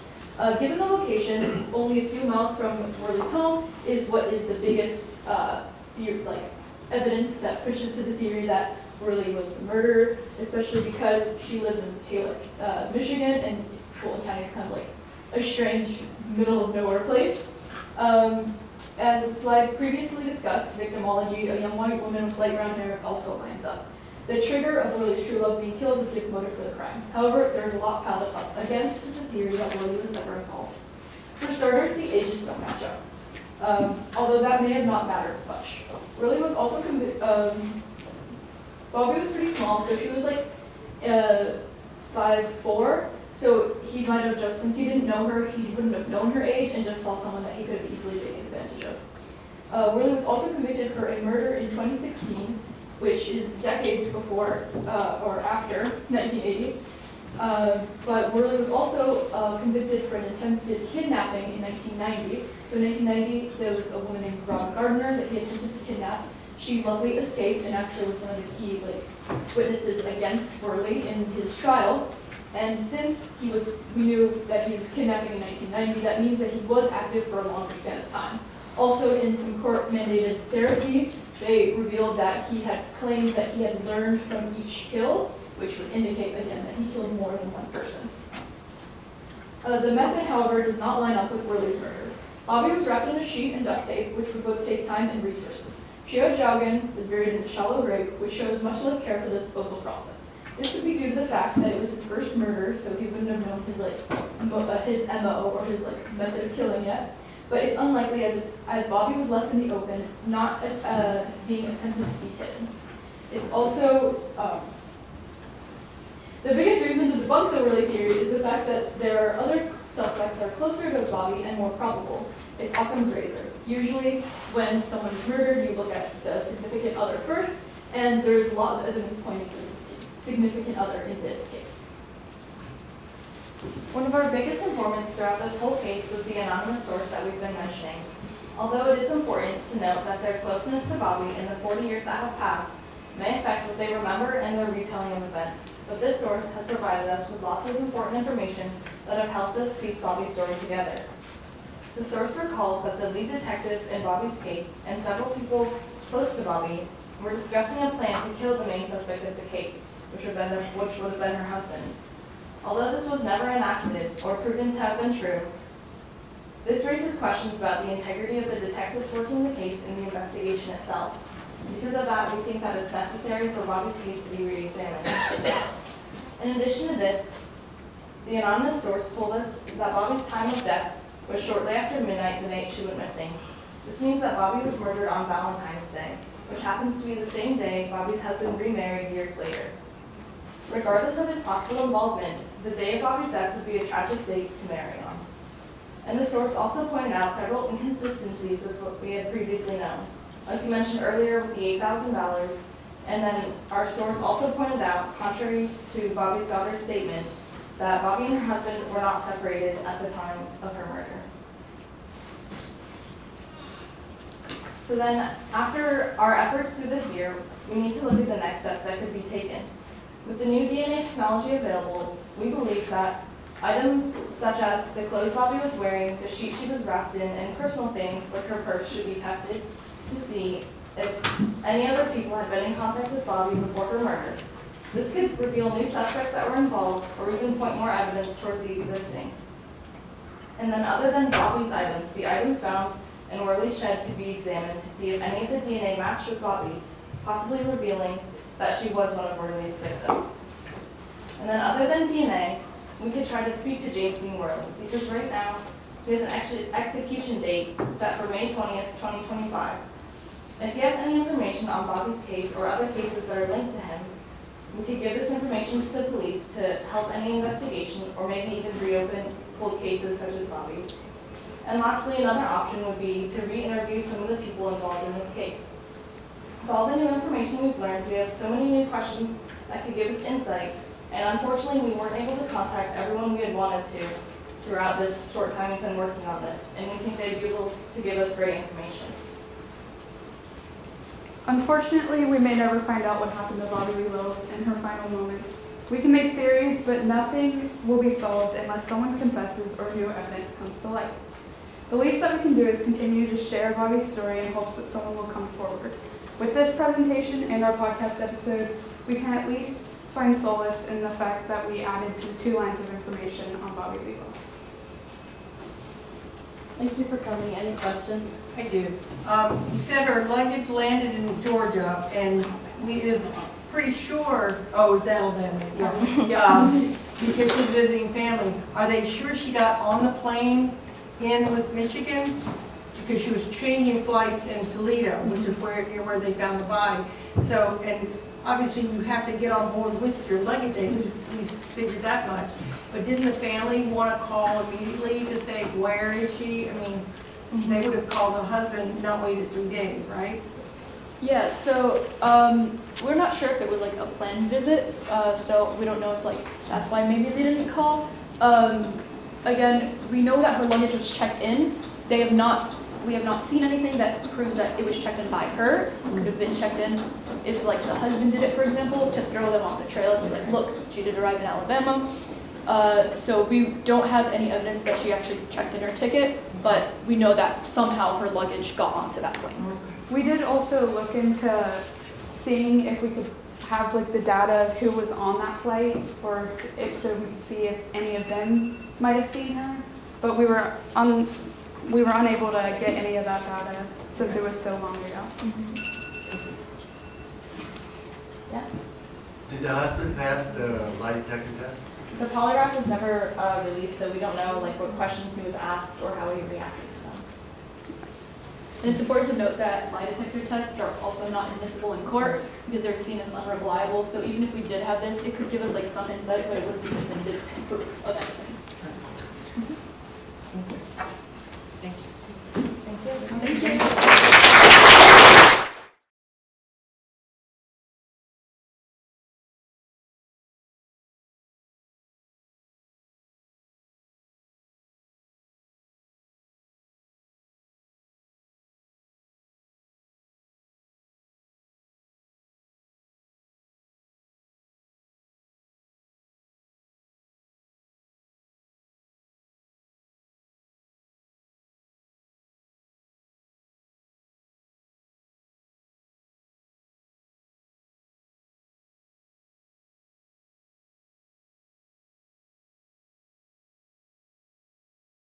with our own groups first semester, and then unfortunately we were kind of left on our own this semester because those people were only in the class for the first semester. So, Caitlin Markham was born August 16th of 1990, and flashback to 21 years later, she is now 21, just shy of her 22nd birthday. And Caitlin was known to be super kind. She was super close with her family. She was actually months away from graduating at the Art Institute of Ohio, and she was hoping to use her degree to become a graphic designer. She had 2 jobs. She was a manager at David's Bridal, and she also had an internship off to the side. She was living with her dad in her townhome, but her dad was in the process of moving out, so she was basically living there on her own. And most importantly, she had a fiance. She had been with her fiance, John Carter, for 6 years. They had been engaged for a year, and they were ready to move in together to Colorado following her graduation.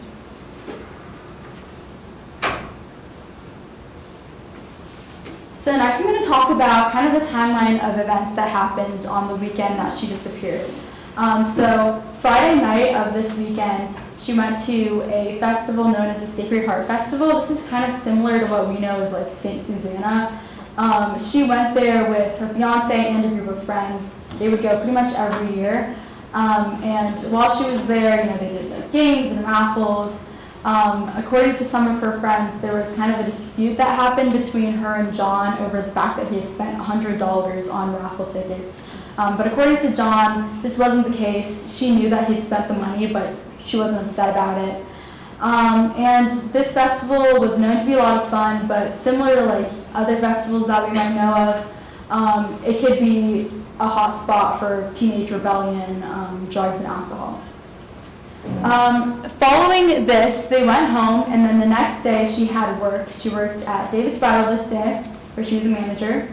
And I have a timeline of the events that happened. This was the Saturday. So she went to work, and the shift ended at 8 p.m., and she had plans to hang out with John at her townhome following her leaving work. So he ended up getting to her house around 7:45. He had his own key, so it was kind of normal for him to be there while she wasn't there. And according to her coworkers, they all left together at around 8:25, following them closing the store. And assuming that she would not go anywhere between the time that she left work and got home, she would arrive home around 8:45 p.m. And then a male friend of Caitlin's came over to her house around 9 p.m. And he noticed that she seemed kind of weird. There was some tension between John and Caitlin. They kind of claimed that Caitlin was glued to her computer, and it seemed like John was almost talking for Caitlin. And when this was brought up, John said that it was due to the fact that they had taken mushrooms together.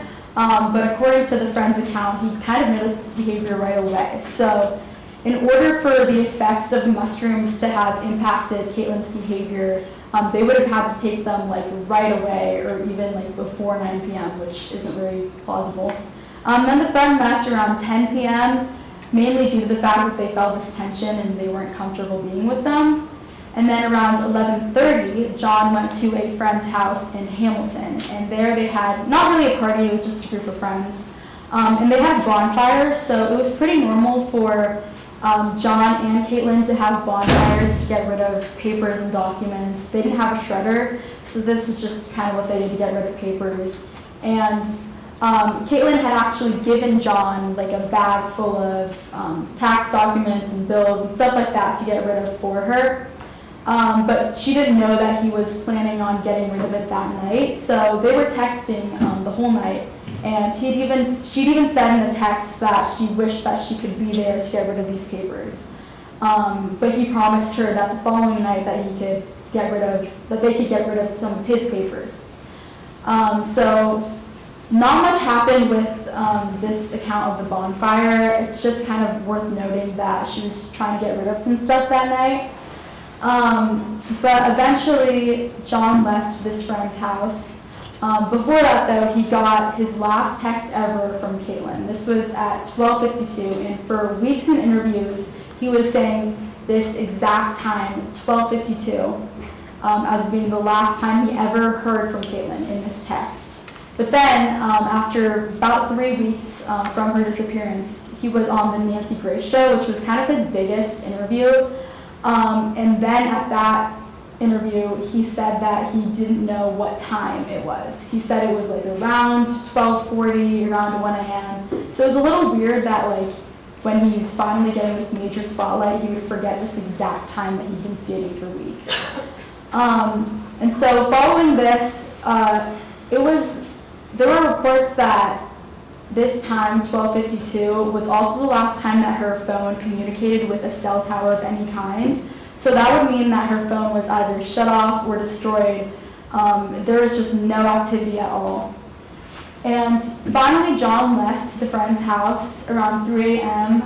And he got home between 3:30 and 4. He went to bed. Before he went to bed, though, he sent Caitlin a text, a good morning text, assuming that in the morning when she woke up, she would see that text before leaving for work, because she had another work shift that next day. And he left the friend's house and ended up waking up the next day at 4:30 p.m. Because he had work at 5. So it was pretty normal for him to stay up super late and then get up super late because he worked as a delivery driver. So for him to get up at 4:30 p.m. was a little strange to us, but that was just his routine. And when he woke up, he noticed that he hadn't gotten any sort of response from Caitlin. She hadn't responded to that good morning text. He thought this was weird, but what is a little suspicious is, even though he claimed that he thought it was weird that she wouldn't respond to this text, he didn't pass by her house on his route to work. So he had 2 routes that he would normally take to work, and he only lived like half a mile from Caitlin. But instead of taking the route that would pass by her house, he took the other route, which means that he wasn't able to pass by her house and see that her car was still in her driveway, meaning she never left for work that day. So he arrived at work at 5 p.m. and after about 2 hours of continually texting Caitlin, calling her with no response, he thought something was up, so around 7:30, he drove to her house. And it was a little weird that he would just drive to her house after not getting any sort of text from her, because she was supposed to be working, and since he never saw her car, he had to have the assumption that she was working at David's Bridal that time. And it was a rule there that the employees couldn't check their phone or respond to text. So if he really needed to communicate with her, he could have called the actual store or even gone in, because it's a public store. But when he arrives to her house, he sees that her car is in the driveway, and it's a little unclear if he entered her house at this time, but he ended up leaving to see if there's any chance that she could have been hanging out with a group of friends that didn't have a phone. This was his first thought was, oh, she must be with this group of friends, and because he couldn't contact them, he decided to drive to them. And then after seeing that they weren't there, he still hadn't contacted her parents or her family, but he goes back to her house, and that's where he calls 911. And on the 911 call, he's saying that he's looked everywhere for her, he's called everyone he can, but at this point he still hasn't called David's Bridal. And it's still plausible that she would be there because her shift wasn't going to end until 8 p.m. So it could have been that she got a ride from someone else, and that's why her car was still there. But the things that he notices when he's in her house are that her phone is gone, but that's the only thing that's missing. Her purse is still there. Another weird thing is that her dog was in the downstairs bedroom instead of in their bathroom, which is where Caitlin would normally leave the dog if she were going to work or anywhere for an extended amount of time. But instead the dog is in the bedroom. It's relieved itself. Clearly she hasn't been there for a while. But other than that, there's no signs of entry. He did check to see if the door had been locked. Since he had his own key, he just used it without checking to see if the door had been locked beforehand. But there's no sign of struggle at all.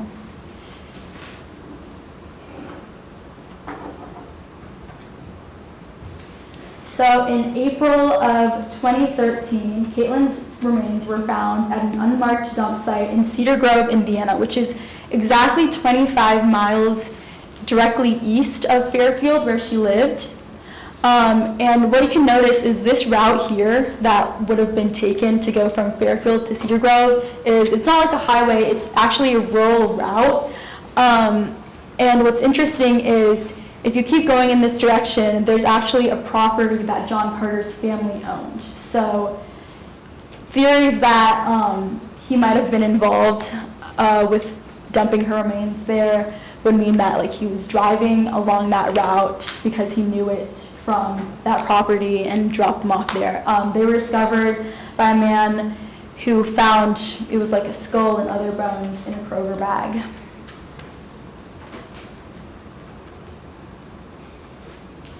So there are some connections to other cases of young women who were killed. Chelsea Johnson's case was connected because of the fact that it was less than a year apart and they both lived in Fairfield. But this case of Ellie Wyke was a lot more similar. This woman had been living in Liberty Township and she had been continually stalked and was being catfished online by someone, and for months she was telling her friends that she was scared for her life. And finally, unfortunately, she was killed by this man named Michael Strauss, who was convicted of her murder. She was murdered in 2018, which was 5 years after Caitlin's remains were found, but over 6 years after she would have been murdered. And one of the main reasons that why people connect his case, or Ellie's case, to Caitlin's is the fact that there's a Facebook post of Strauss with John Carter, who was Caitlin's fiance. So there's just some belief that obviously they're in this picture together, and when he was questioned about it, he said that they just kind of ran in the same circles. He didn't really know him. It was just like a mutual friend. This is probably a party. But there was nothing that really came about it. Michael Strauss is in jail now. I think that's it for my slideshow. But in some, Caitlin was most likely taken by someone that she knew because there was no sign of entry into the house, and the only thing that was missing was her phone. It's likely that she left with her phone, probably to get into a car of someone that she trusted, and unfortunately it led in some way to her murder. I don't think it's connected to Michael Strauss's case because in this case, Ellie knew that she was being stalked, she was being catfished. It was like a very direct, threatening, but with Caitlin's case, there was nothing for her to be suspicious of anyone. There's still a lot of belief that John Carter is guilty in some way. We actually contacted his stepsister. We found a TikTok that his stepsister had commented on, and that led us to trying to contact her. And then we found she had an Etsy page that was selling some really odd serial killer merch that was making light of true crime cases. So we didn't end up contacting her further. But both families, John Carter's family and Caitlin Markham's family, they're still actively trying to find justice for her, but unfortunately her dad doesn't really want to contact anyone else about the case. So if there's any questions about my case, I can take them now.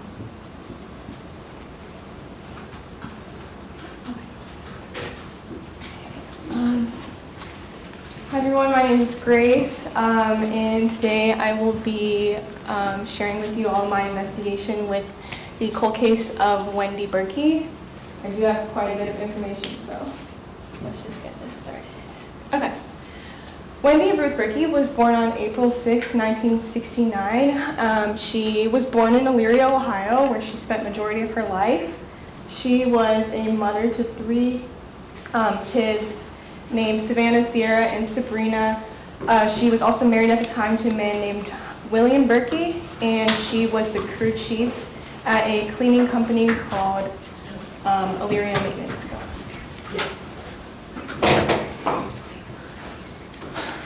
On Saturday, May 26, 2001, around 1:30 a.m., Wendy was found in her van, shot and killed.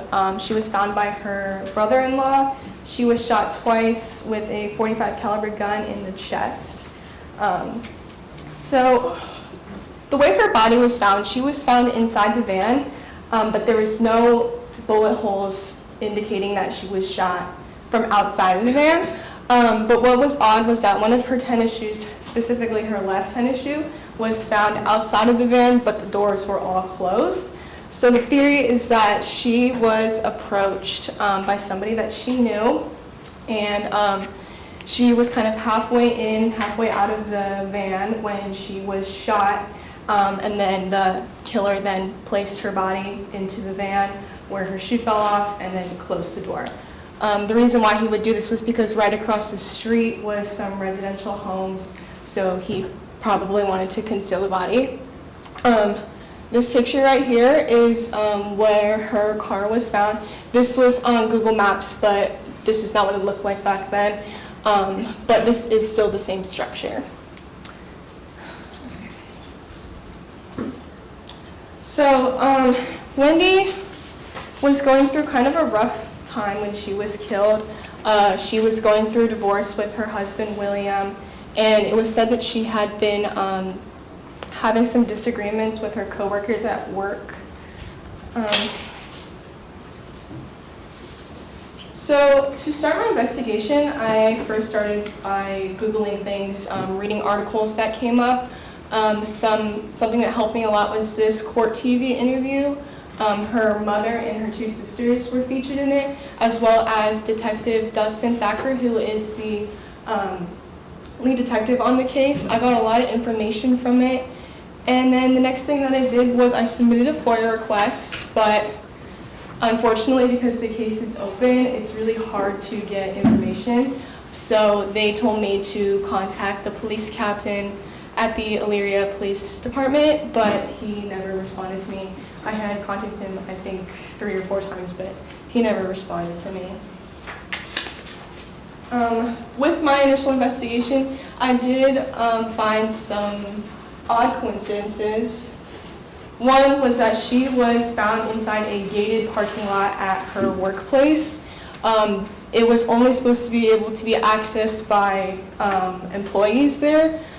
She was also supposed to work with a partner, but on the day that she was murdered, he was removed from her service and was placed onto a different crew.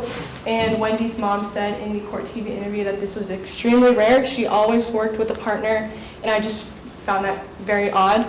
And also the last thing was that she was expecting her very first child support check the day after she was murdered. I found this extremely odd because William and Wendy had not yet finalized their divorce. So who would be paying her child support? And I didn't find the answer to that until I contacted her daughter, Savannah.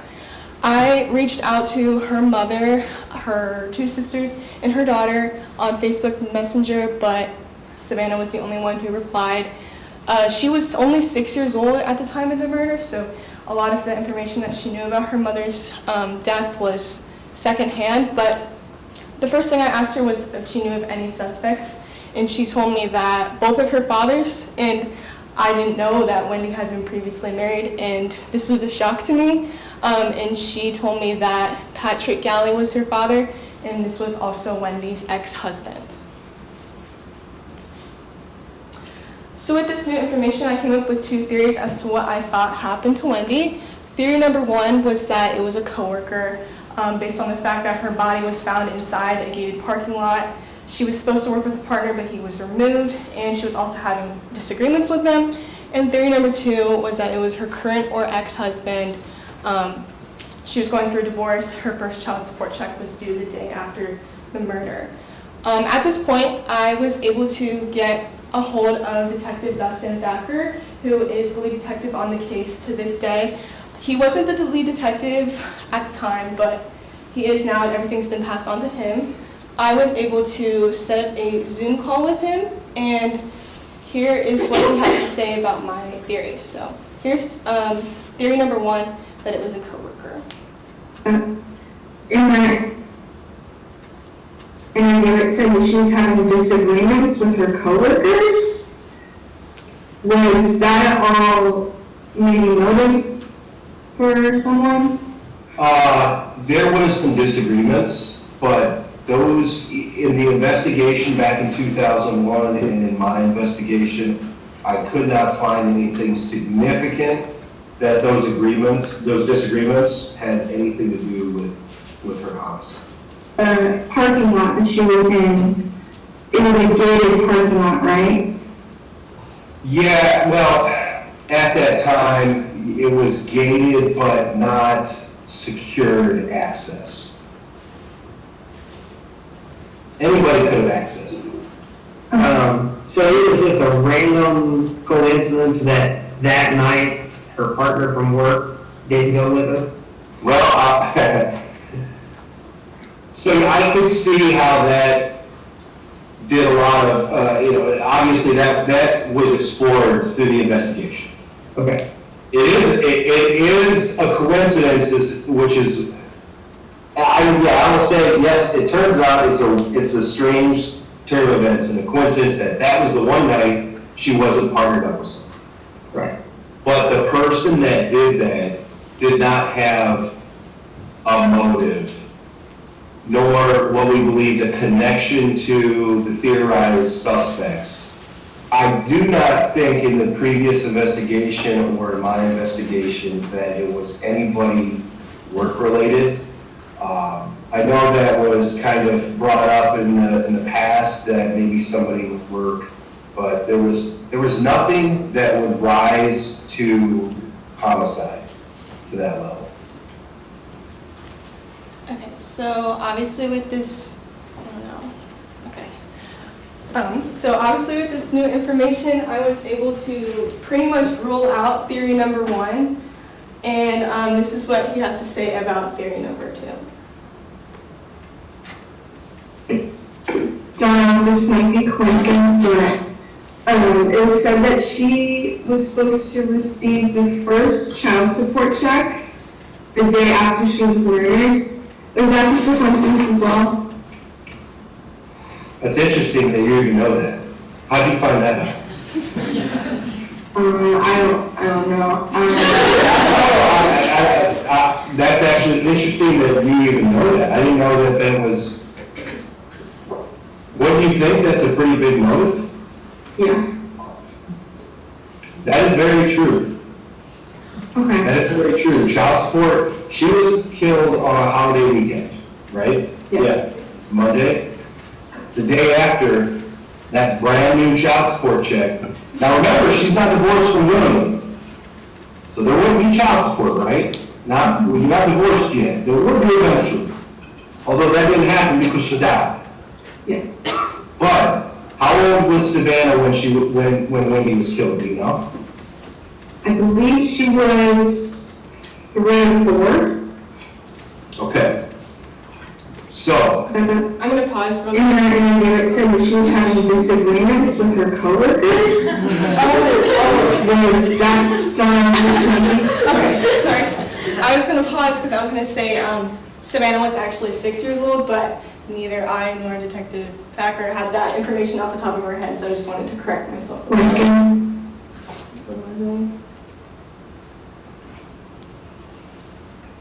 Yes. But how old was Savannah when Wendy was killed? Do you know? I believe she was 3 or 4. Okay. So 3 or 4, and then all of a sudden there's supposed to be a child support check. If you're 3 or 4 years old, shouldn't your dad have paid child support 3 or 4 years ago? Okay. But her father, Patrick, didn't always know that she existed, that she was hers, that she was his. Could that maybe have been motive for Patrick? Could be, you never know.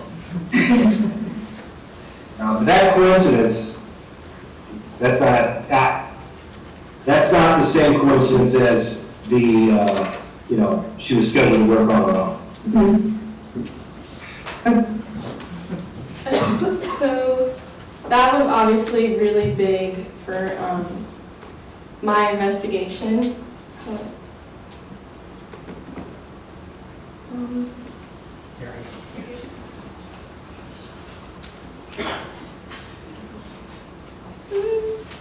I don't know how to make it a presentation again. Go ahead. Anyways. So obviously that was really big for my investigation. I went from not even knowing who Patrick Galley was to figuring out he was the father of one of Wendy's children. And after the Zoom meeting ended, Detective Thacker advised me to look on the Lorain County Court docket, which is just like an online database that has common plea court documents. And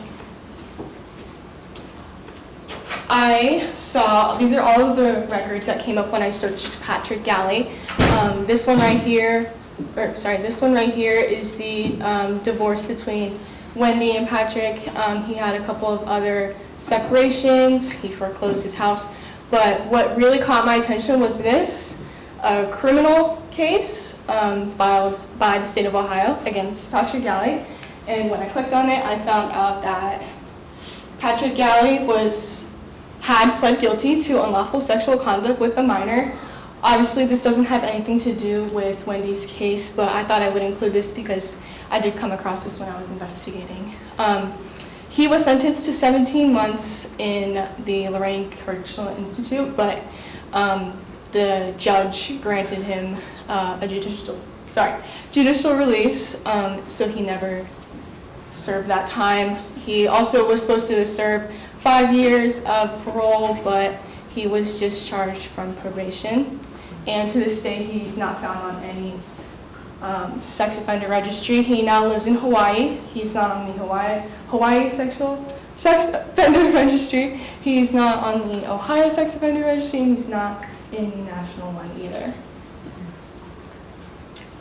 So with this new information, I decided to create a timeline. In 1994, Patrick and Wendy filed for divorce, and it was finalized on December 15th. On August 30th, 1995, Savannah is born. William and Wendy then filed for divorce, but the divorce is dropped. It was never finalized. A paternity test was completed for Savannah. I got this information off of this court document. Wendy and William then filed for divorce again, but it's not finalized because Wendy was murdered. And then Patrick Galley becomes a convicted sex offender. So, with this, I did the math, and I figured out that Savannah, the daughter of Patrick and Wendy, was born 8 months and 15 days after Patrick and Wendy's divorce was finalized. Now with this, I finalized my theory. I just like to preface this with the fact that this is just a theory. Everyone is innocent until proven guilty. But my theory is that I believe that Wendy Galley had gotten pregnant soon after or during the divorce proceedings with Patrick Galley. I believe that Savannah was born while Wendy and William were married or together, and she was raised as William's daughter. I then believe that when Wendy and William filed for divorce, she was trying to find ways to support her family because they were getting separated, so she reached out to Patrick Galley and asked for child support. I believe he then got angry and then killed her.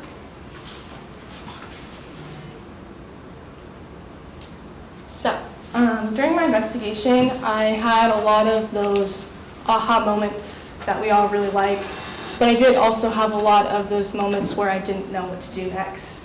I would come to class and I would sit on my computer and I just wouldn't know what to do. I didn't know what to look for. I didn't know who to talk to, what questions to ask. And that was when I kind of had to sit back and think to myself, what am I doing this for? I'm not doing this because I wanted an A+ in cold cases. I'm not doing this because I needed an extra elective for my schedule for my senior year. I'm doing this because Wendy no longer has a voice. She was taken from this world in a really cruel way, and our goal in this class is to speak up for those. Our goal is not to solve the case, and I know that all this information that I'm presenting to you all has already been figured out by detectives for years now, but I'm just hoping that with my presence, I was able to shed more light on Wendy Berkey. Detective Thacker has told me that since I've reached out to him, he has started talking to the district attorney again, trying to get the ball rolling on this case again, and he's even agreed to maybe sending some of the evidence to a lab that Mr. Hubbard had recommended to him, which is really amazing. A lot of victims, like other cases or groups have said, a lot of murder victims don't get the justice that they deserve, and Wendy was a mother to 3 kids that were really, really young when she was taken from this world. Savannah, her oldest daughter, is 26 now and has a son, and he never got to meet his grandmother. And I really hope one day that Wendy and her family get the justice that they deserve. So, are there any questions?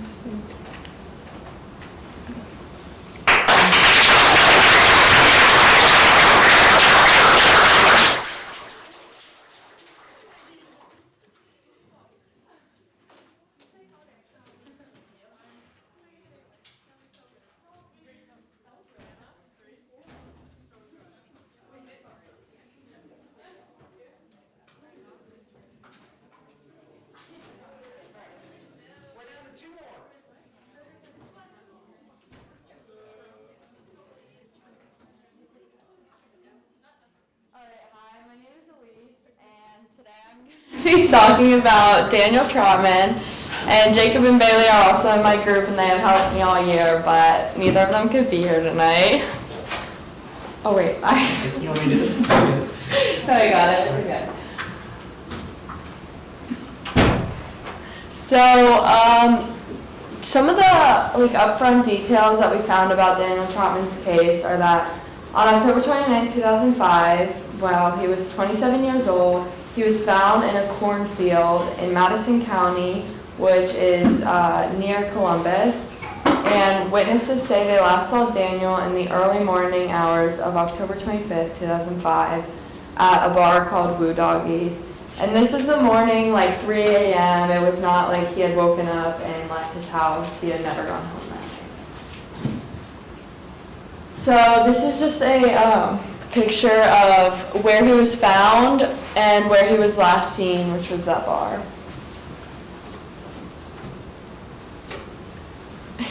And this is a picture of the bar he was at, and it was at night.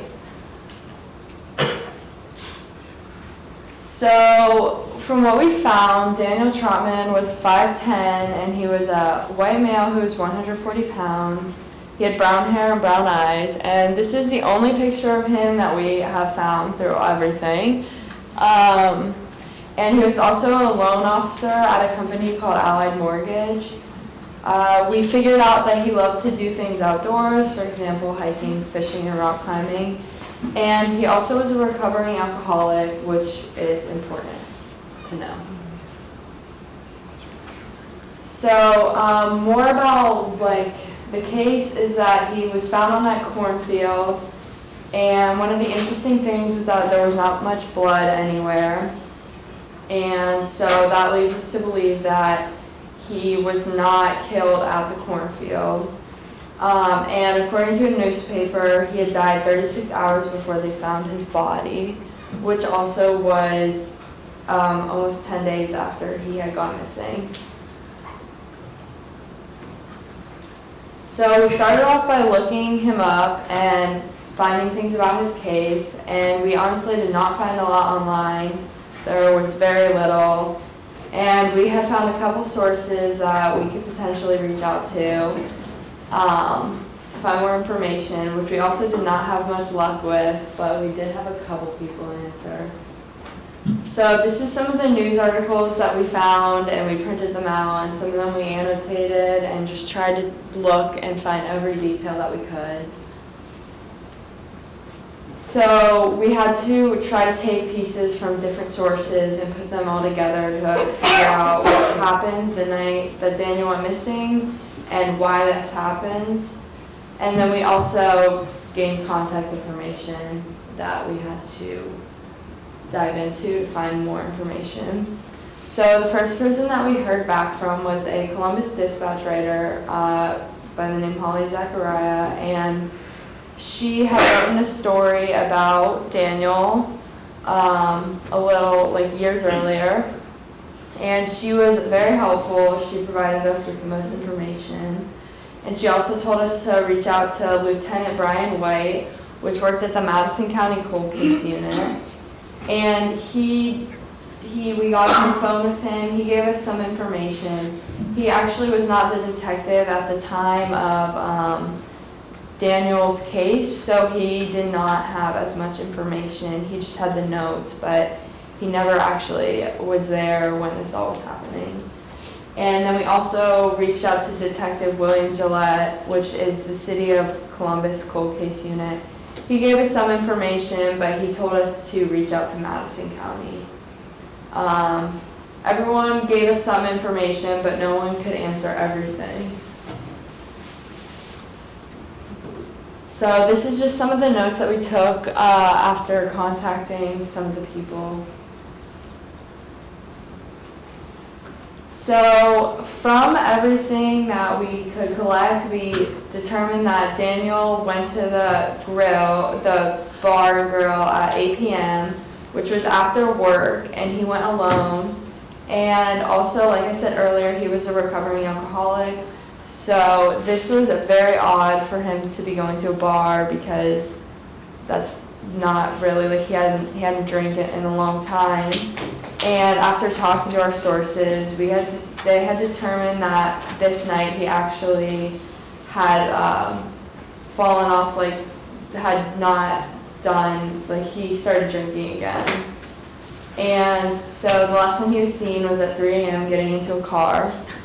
And so he was at the bar and he ran into two men, and one of them was a coworker. We're not really sure who the other one was, but that they later went to a nearby strip club and then came back to the bar, and he had a high tab that night, and then they all three left, and that was the last that we heard.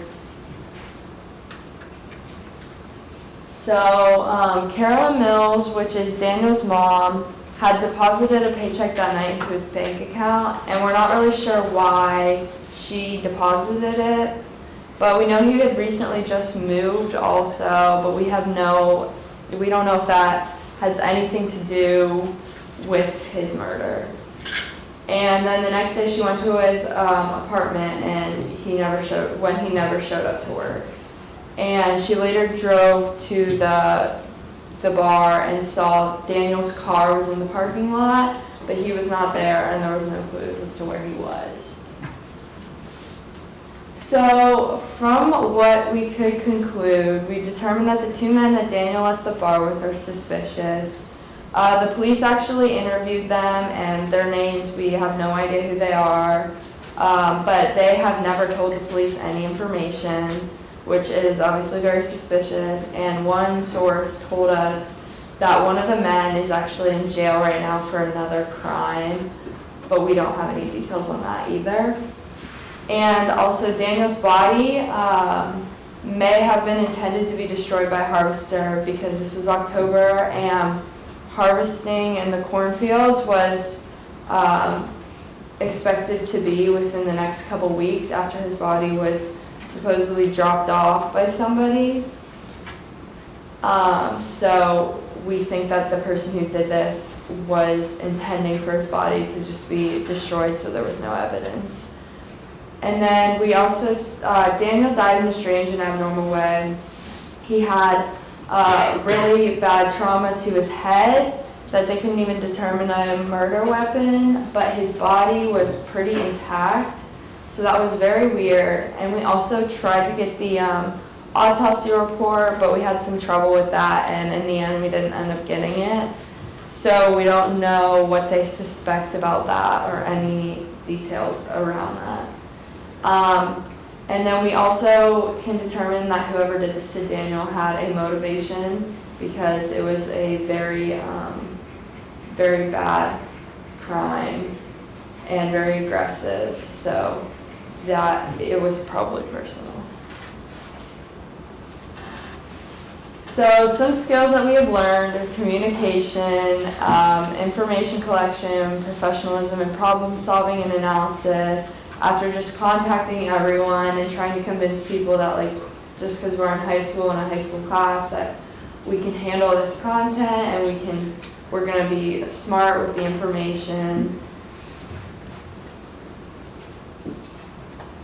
So these are some of our unanswered questions that we would try to get next, besides the obvious of just like who did it and what happened.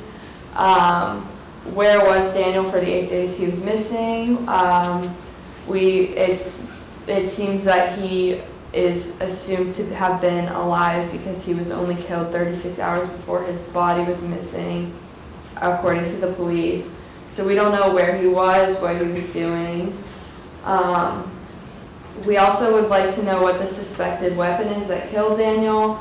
Obviously, we don't know for sure because they said the trauma was so bad, but we would like to know if the police or anyone has any idea of what it possibly could be. We're also wondering how he got to the cornfield and what was the intention. So we don't know if somebody drove him and then like dragged his body out there, or like if somebody actually did kill him in the cornfield, or if they just threw him out of the car. And then also the intention, like I said, with like the harvester maybe, if that was thought out beforehand. And then we also would really like to know and are interested in the two men who were with Daniel, what they know, because they definitely are very suspicious and they almost certainly know information that nobody else knows.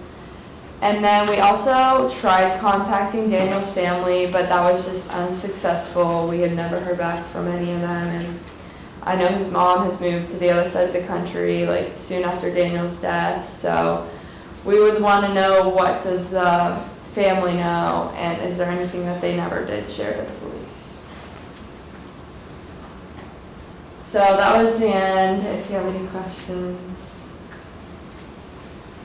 I got one question. What was was there any information that you got about why he got off the wagon and started drinking? No. Theories You there? know, his mom found out, she didn't know that he was going ahead of time. She found out after the fact, and she was definitely surprised, and nobody really knew.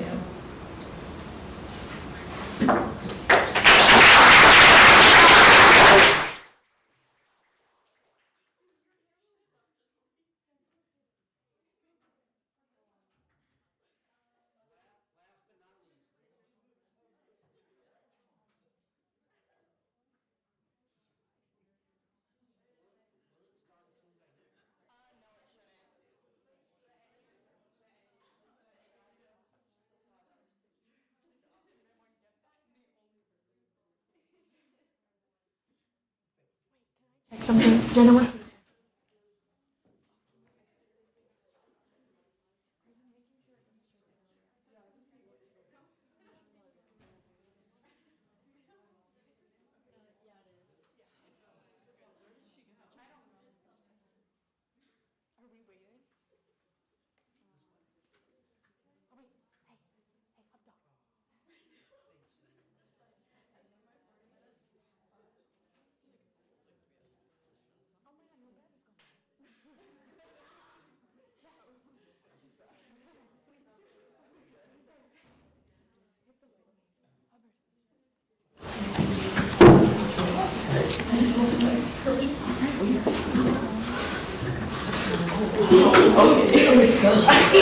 Very purpose-driven. She had a very big drive, very intelligent, always known to be an honor student.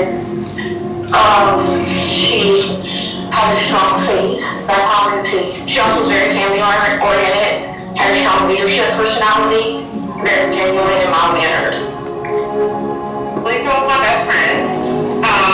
We met in church growing up, so I don't remember life without Alicia, so we met when we were kids. She's not a person to show people when she's going to do something. She has to respond. She has to do something. But she will never let people know she's going to do it. But we do it. Let go of a prayer for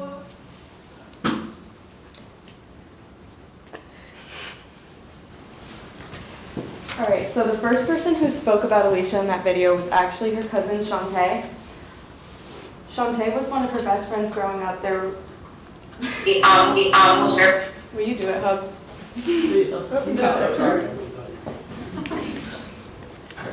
Okay, so as I was saying, the first person who actually spoke about Alicia in that video was her cousin Shantae.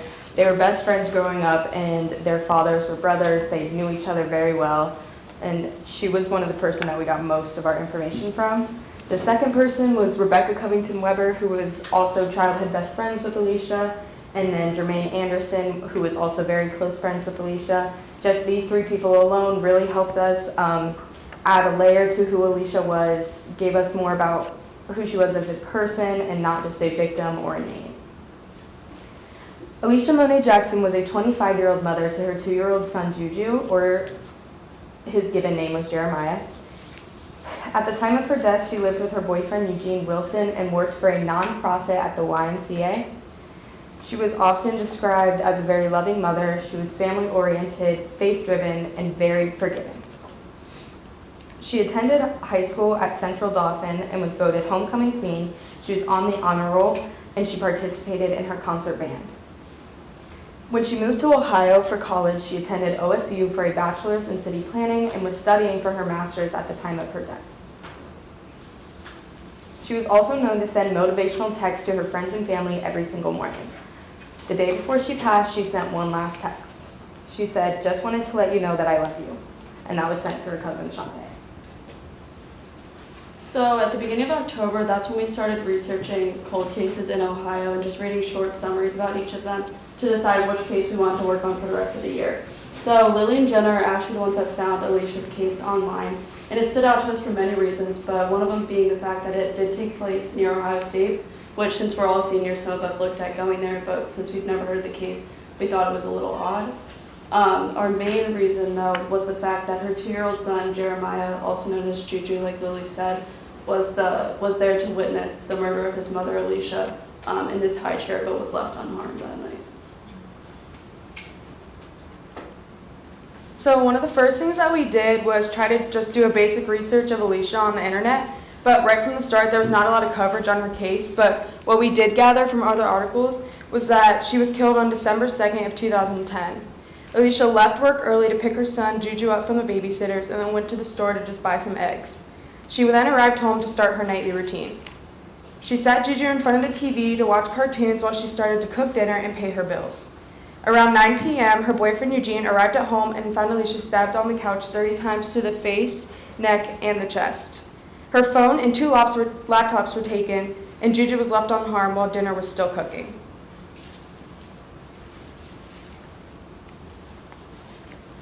So this is a timeline that we conducted from the information from the articles. The 2 big things that we want to point out is that around 5:53, Alicia's mom texted her asking her how she was. Alicia responded very quickly but short, which was not like her. And then her mom texted her again at 5:56, which Alicia never responded to. We know that Eugene got home at 9 o'clock and found her, so from the last text that her mom sent to when Eugene arrived home, no one knows what happened except for the person that did it. So talking with friends and family, they were able to give us some pictures, and that's how we made a layout of our house. So once you walk in the front door, you're met immediately with the set of stairs. And then when you take a step to your left, you're then in the living room, and that is where Juju was sitting in his high chair when he was found by his father, Eugene. So on the left wall, we have her couch, which is where Alicia's body was found. And then on the opposite wall from the entrance, there is a love seat. And then there's a hallway leading to the very back of the house, and there's a bathroom on the right side of the hallway. There was blood found in that bathroom, so that's why we believe the suspect went in and cleaned up. And then there's a back door when you follow the hallway all the way down, and the back door was left open, so that's how we believe the suspect left. So like Gabby mentioned before, one of the first things we did was we just looked into different articles and we came across numerous names listed in the articles. And one of the main names that we came across was Detective Steve Eppert. And if you look up there, it just said that he was the lead detective on the case at the time. He is currently retired, but we decided to reach out to him because we thought that it would be a big person for us to reach out to. And so from there, we just did a basic search on him, and we tried to find any contact information or where he may be located at this time. And from there, we came across his LinkedIn page, which we then learned that you actually receive a notification when somebody views your LinkedIn page, which we were unaware of. And so he had received a notification that Carly and Jenna had viewed his profile. So the weird thing about it is he actually reached out to us first, as you can see in the bottom right corner.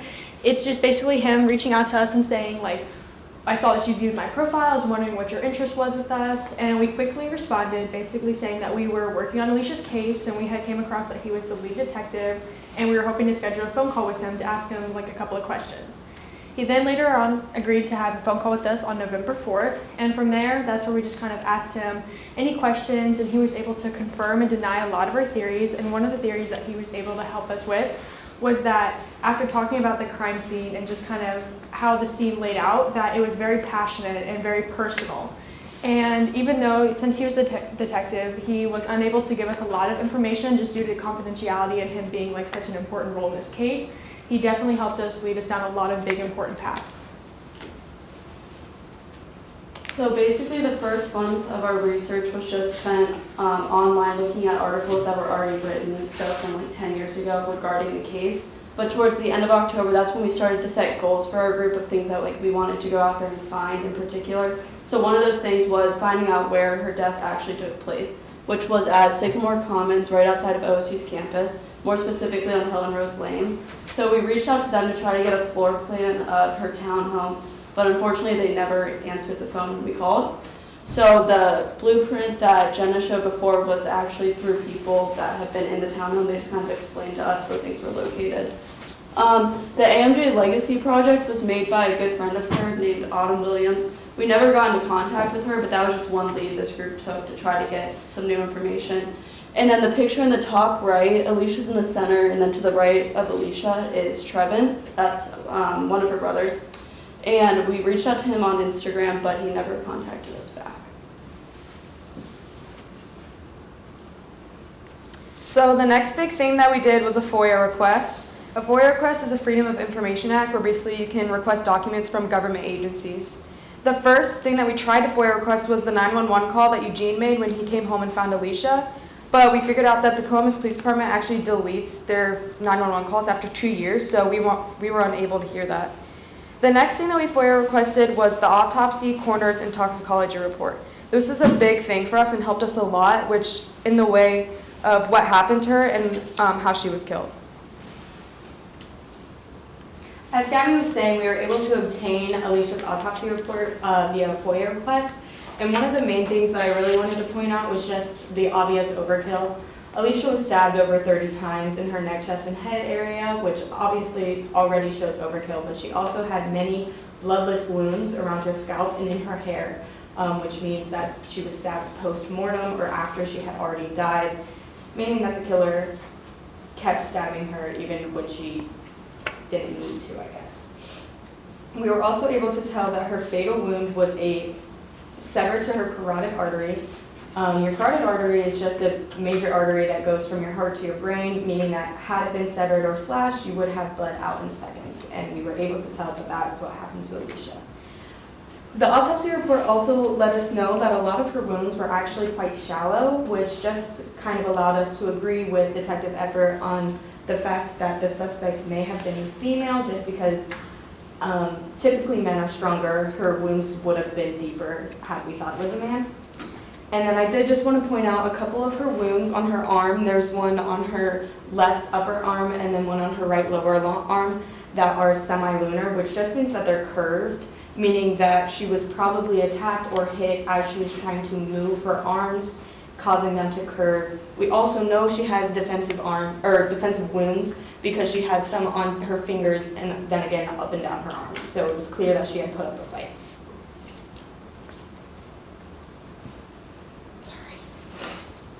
So like Gabby said, we were unable to get the 911 call, so our second best option was going to be the radio run. So a radio run is pretty much the conversation between the dispatcher and the officer that's going to the scene.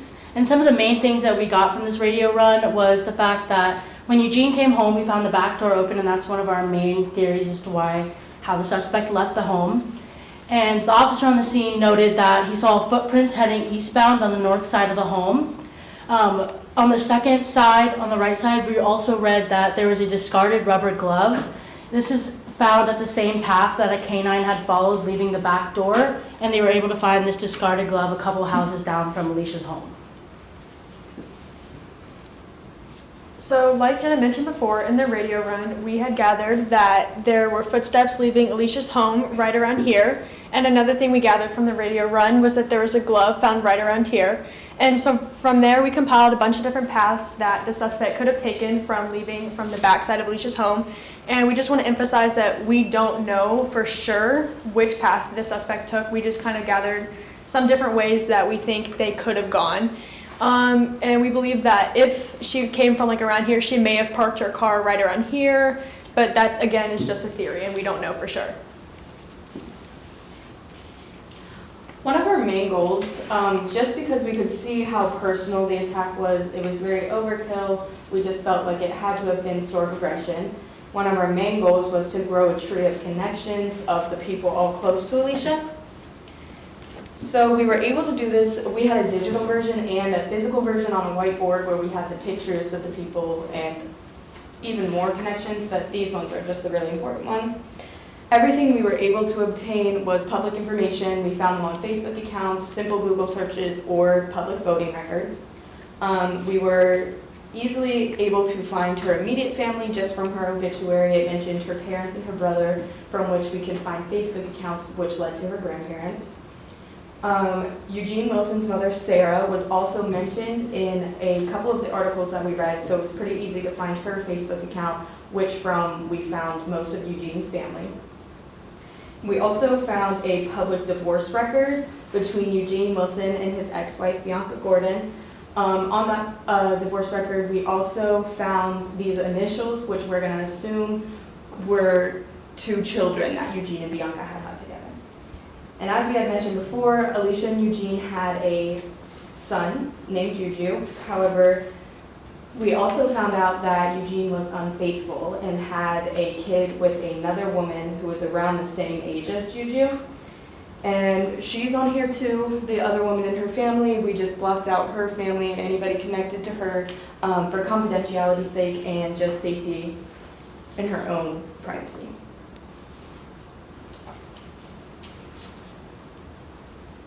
Okay, so here we have a list of 3 people that we had spoke to and we just wanted to touch base on. So the first person we have is Jermaine Anderson, and he actually grew up with Alicia throughout their whole life, and they went to each other's proms, even though they were living in different states at the time, which shows that no matter like how far away they were, they always stayed in contact, and they were just like, they were best friends. And one of the main points we got from that phone call was he just kind of told us more about who Alicia was as a person, and he put more personality to us and made it more personal for us, so we knew her more as a person than just a name and a case. The second person we have is Shantae Jackson. Shantae is Alicia's cousin and also one of her best friends. Shantae was honestly like a huge spark in our investigation because we reached out to her and she not only was conducting her own research from 2010 through on now, so we were able to like feed information back and forth with each other. So she knew stuff that we didn't know, and we actually knew stuff that she didn't know. So she was just a huge motivator and a huge support system throughout this whole thing, and we're still in contact with her. And I mean, we are super thankful for her, and that we're still in contact. So she's just a huge person in this investigation for us. And then the third person we have is Rebecca Weber. Rebecca Weber was also one of Alicia's best friends that we got in contact with. And one of the most important things that she gave us was she was able to give us the layout of Alicia's townhouse. So as we showed before with the layout that Jenna talked about, she gave us piece by piece of what she remembered the townhouse to look like. So that definitely helped us kind of picturing the crime scene and kind of how the suspect went throughout the house and what it looked like at the time. So this is some of our suspect theories that we kind of gathered. We kind of gathered like a suspect profile of who we believe the person that did this to be. So the first thing that we think is that it was a female. Like Lily said, the stab wounds were really shallow, which may indicate that the person wasn't as strong as a man would be. We also know that Juju was left unharmed, which kind of says a motherly instinct, like she wouldn't want to hurt the child. Next, this person knows Alicia personally. Alicia loved her son and would never let anyone that she think would hurt him in the way. So if she would have to know the person for her to let them in, because there was no forced entry.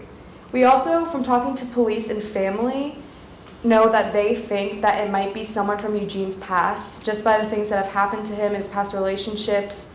That kind of has people questioning maybe it's one of them. We also know that there was a lot of stored aggression. Obviously, 30 stab wounds is very aggressive, and so the person must have had some anger towards Alicia going into that. We also think that it was planned because it doesn't seem like there was any weapons stolen from the house. So we think that the person brought the weapon in and planned to kill Alicia. We also know that the crime scene was basically wiped clean. There was only blood of Alicia, not the killer. And there was also no DNA anywhere, so we believe that this person has to have some knowledge in forensics. So with the help of Shantae, Detective Epper, and many others, we were able to get national coverage on the case. We've had People Magazine interview us and Shantae. News stations in Pennsylvania and around here have done interviews with us. Even YouTubers have made videos. A lot of podcasts have been made on Spotify, which is not only important to shine light on the case, but also the wonderful woman Alicia was. Like, we don't want to forget that time either. We think it's really important to get her case back out there because we believe somebody out there knows something, and if more people see and more people hear about the case, somebody will feel pressured to step up and say what they know. You know, our main goal was to bring light to this case and hopefully to bring hope back to Alicia's family and friends, since this did happen so long ago. So we really hope we did that, and also hopefully bring justice back to Alicia. And then we just had some extra points. Like Carly said, we want to try to get her story out there because we do think that somebody knows something. And if we put enough pressure on them, they will hopefully go to the police. So we just wanted to say that if anybody has any information, please call the Columbus Homicide Cold Case Unit at 614-645-4036. And then just a couple extra notes is we just wanted to thank anyone who has helped us through this whole process. A year's worth of work for school was a lot of time and dedication, and we just wanted to thank especially Shantae for giving us all this information, talking to us. She was really a huge supporter for us, and having her in our corner was amazing for us. Especially, she knew that even though we were seniors in high school, we were more than that, and we actually had a reason to do this, and we really felt so passionately about this, and we weren't just some high school students. And then lastly, we just wanted to thank Mr. Hubbard for everything he's done, especially for our group, and I know I can hopefully speak for the entire class, that he is just an amazing teacher, and he really means a lot to us, even with problems in school and out school. He's just always somebody you can talk to, and just being in our corner and just always going with our crazy ideas of what we want to do, or even calling us out of class if we need to get some work done. So he's just been a really, really big part of our school year and our project, and it's amazing to have him in your corner and just know he's there to support you with whatever you can put your mind to. So that's it for now. Do we have any questions? Yes. You said there was a lot, like you could tell she have defensive wounds, and there was zero DNA under her nails. Go ahead. The police, we didn't really get any information from them. We asked Detective Epper, and he didn't really give us a ton of information about what they swabbed for. The only thing that we knew definitively was that they cut a square of carpet where she had blood on the floor, but they did say that the only blood and DNA they found was Alicia's. Even in the bathroom, the only blood that was in the bathroom was Alicia's blood. Which has been hard for us to believe the whole time we've been looking at it. It just doesn't seem very plausible. But one of the people who has also looked in the case with us was Stephanie Harlow. She made a YouTube video on it, and she has mentioned that she would be willing to help like funding if anybody wanted to, if she wanted to talk to the Columbus Police Department and see if they like had the resources to either like retest anything, if they even had evidence still that they could retest. She wanted to talk to them and see if that was a possibility, and if that was the case and they were just like didn't have the funds or anything, she would have been willing to start a GoFundMe or anything in order to get new DNA tested. So through the work that all these groups have done, I've been able to get in contact with two main ones, but a few other ones, DNA companies that are doing tremendous work in new DNA technology. And I've offered the Columbus Police and several other police departments, she mentioned it, I have offered to get them in contact with them. And hers wanted to they said that they would be willing to. I haven't heard from Columbus yet, but I'm hoping maybe if we can get them just to try it. I mean, there's nothing they can hurt than to try it, so. Yeah. Do you know if she was buried or cremated? Like, is it possible that she could be exempt for further DNA testing under the nails if that technology becomes available? We do know that she was buried. She's buried in she's buried in Pennsylvania because that's where her family is from. But I'm not so sure. I mean, I guess we haven't looked into. To be able to in the body and look at DNA. And I think that would be like, we'd have to talk with the family about that because that's obviously going to be very difficult. And it's even if something they're even considering, because I know her dad is very like faith driven with everything. So, and it's just kind of like hard bringing this all back up. And there was footprints going out. Do they have any evidence of the footprints still? With the footprints, we really didn't get anywhere with that besides the fact of it kind of leading us saying that the suspect left. Like we've talked to Detective Epper, we talked to a bunch of different people, and we really didn't get anything from that. I don't know if they like took a recording of what the shoe print was, what size, what kind of shoe it maybe was. We never got that information. Okay, so you heard already, and it's fairly common knowledge that you always look at the husband or the boyfriend first. So why, I know the wounds were shallow, so probably possibly a woman, but why not the husband more? I can say it. So Eugene actually did have an alibi. He was taking some extra classes at Ohio State, and so he does have some professors and some other students who can corroborate his alibi for where he was that night. And he also passed the lie detector test. So he was questioned and he passed that. Him and his brother as well, because his brother was known to stay at their house often. So actually I think a lot of the DNA that was found at the house was kind of pushed to the side because they were known to be there. Like if Eugene's DNA was anywhere, they kind of didn't pay attention to it, along with his brother's DNA and getting the lie detector. All right. And was there any, are they questioning the mother of the other child? They tried to, and she lawyered up immediately, so she did not talk to them. So she never took a lie detector, she didn't have an alibi, it was nothing. Would she have ever been in the house for her DNA to have been in there? That's what we've wondered because as we talked with Jermaine, one of the main things we asked is how close was Alicia and this other woman, and a lot of people didn't they knew that she obviously with this situation no one's going to be a big fan of how it unfolds, and so they weren't that close, but he always said that if she ever wanted to come talk to Alicia or if she ever wanted to come in the house, Alicia would definitely let her in with no problems because that's just kind of the person Alicia was. But from talking with her friends and family, we don't know if she really was ever in the house or not, but she could have been, but no one really knows for sure.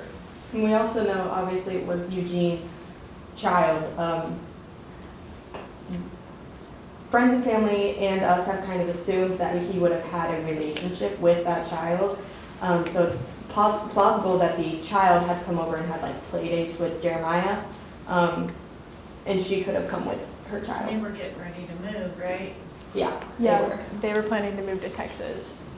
And going off of what Lily said, one of the things with the kids having play dates is we know that Alicia was very faith driven, and she had a journal that some of her friends came across when they were cleaning out the apartment. And one of the things they were reading in her journal entries was she was always praying and thanking God. And one of the things she wrote in her journal was that she was thanking God for this other woman in their life, and that that even though with this hard situation, she was able to like overcome it and have their kids have a good relationship. So from there, it's kind of throwing us in different ways of whether or not how close they were or how close their kids were. So that just kind of pulls us different ways. Going off of the fact that you knew she was moving to Dallas, Texas, we believe that Eugene had let the other woman know that week, like 3 or 4 days before Alicia was murdered. Any other questions? All right.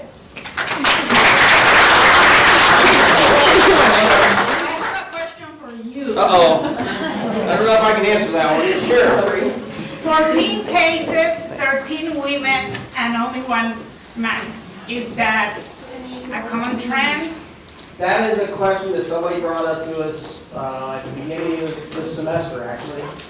And there is no data that I can find out there that has been researched on that. If you look at most of the cases that are online, it appears that there are more women than men. I will say that a lot of times the men that show up in these cases, oftentimes are inner city type crimes where nobody wants to talk. And unfortunately, that's the unfortunate part about that is that usually the males that are involved, especially with males too though, is that a lot of times the violent crime with a gun, where it's sometimes can be just a random murder of some sort or some kind of conflict at a bar or something like that. And oftentimes they get away with it because they use a gun instead of a knife and things like that. So usually not quite as personal as it is with females.